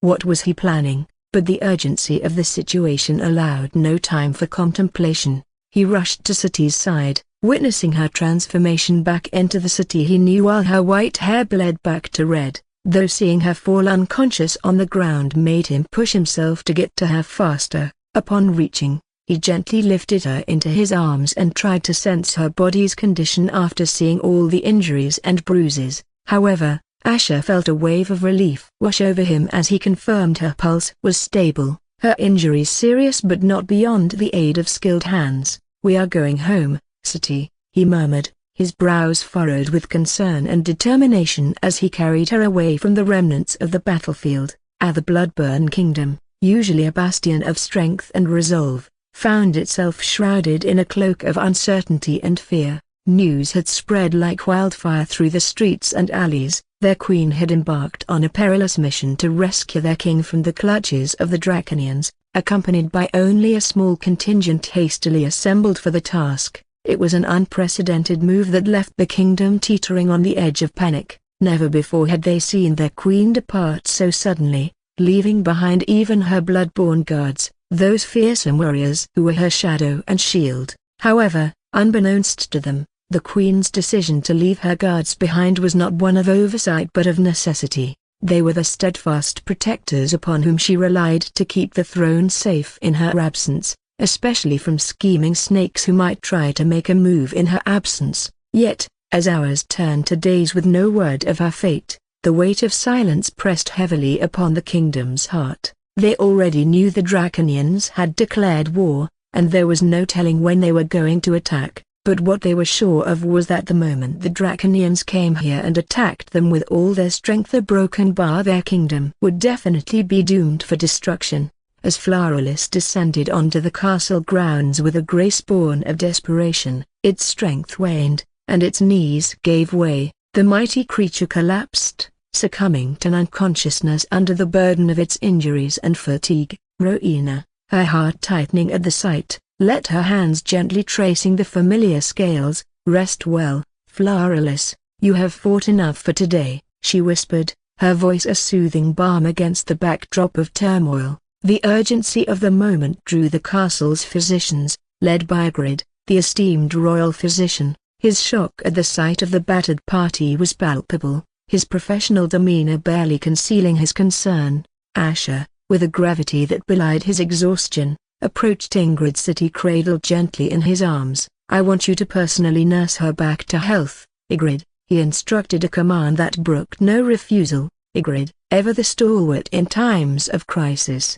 nodded, his gaze firm with resolve. "Don't worry, Your Majesty, she will be healthy enough to talk to you in a couple of hours," he assured before bowing respectfully and directing his attention to the task at hand. Isola, her voice tinged with concern, inquired from behind, "What about you? I know you have become stronger, but after your fight with the Moon Guardiana Broken Bar." Asher softly smiled as he turned around to look at her. "I am fine." His expression then became serious as he added, "But we can't rest yet," he stated. "The key, a broken bar." The mention of the key by Rowena shifted the focus, her voice making the two turn towards her. Rowena added as she approached them, "If we are going to use it now, then it would take a lot of devices. I shall go and gather all the houses who have at least one and prepare as many as I can," she declared, her determination unwavering as she set off to marshal the kingdom's resources, leaving the physicians in her wake who sighed upon seeing their queen refuse treatment for her injuries. But just as she left, a woman dressed in an elegant red gown approached Asher, making his eyes light up briefly. Nada's arrival, marked by a quiet strength, was a balm to Asher's weary spirit. "Thank the devils for letting you return safely. I was afraid and regretted leaving you behind, but seeing you like this, I am glad I did, as I was able to return with the key as you wanted," she said as her lips formed a soft smile. Solo exchanged glances between the two and wondered why it seemed as if the two seemed quite close when previously she had never had such a feeling from these two. Asher nodded with a weary smile as he said, "Well, this time, I have to admit we got lucky, but we have to activate the key as fast as possible before the Draconians attack us," he said, his mind already racing towards what might be awaiting them. Nada's lips formed a focused smile as she nodded. "I think I know the perfect place to place the key and ensure the best protection for our kingdom." Chapter 461 Heart of the Kingdom. Chapter 461 Heart of the Kingdom. The air within Demonstone Castle was heavy with the weight of unspoken histories as Rowena, Asher, and Nada crossed the threshold into a room shrouded in shadows and silence. In this hidden floor of the castle, there was not another soul in sight. No guards or servants would dare enter this floor even if they knew of its existence. The door's loud creak broke the stillness, a sound that seemed to echo across centuries, revealing a space untouched by time or demon presence. Asher, with a heavy heart, recalled the stories that whispered of the Devourer's decree. This sanctum was to remain sealed, its secrets undisturbed, save for a moment of dire need for the kingdom. He knew this was why no king had disturbed this room ever since the Devourer was gone. They all respected his wish and stuck to it no matter what. Rowena was also feeling regretful that she had to be the first to disturb this place and for a dire situation like this. "Are you sure this is the best place to place this key?" Rowena asked Nada, her voice a blend of doubt and hesitation. Nada's response was firm, her nod conveying her certainty. The Supreme One told His Majesty that the key should be placed in the heart of the kingdom. From what we came to know, this room we are standing in was the very place the Devourer buried his people. Broken bar her words trailed off as certain memories flashed in her mind. Asher, gazing down at the ground beneath their feet, was consumed by the gravity of their actions. The foundation of their kingdom, he realized, was built not just on Raziel's aspirations but literally atop the blood and bones of his loved ones. He knew Raziel did it because it was the only way he knew to be always close to them and never forget them. Despite this being related to some other person, he felt it deeply. "Then let's begin." With a resolute breath, Rowena initiated the ritual, her hand weaving through the air. A cascade of mystical objects, stones, amulets, weapons each imbued with a dark, mystical essence, clattered to the floor. Their glow, a dance of dark light, illuminated the room with an otherworldly aura.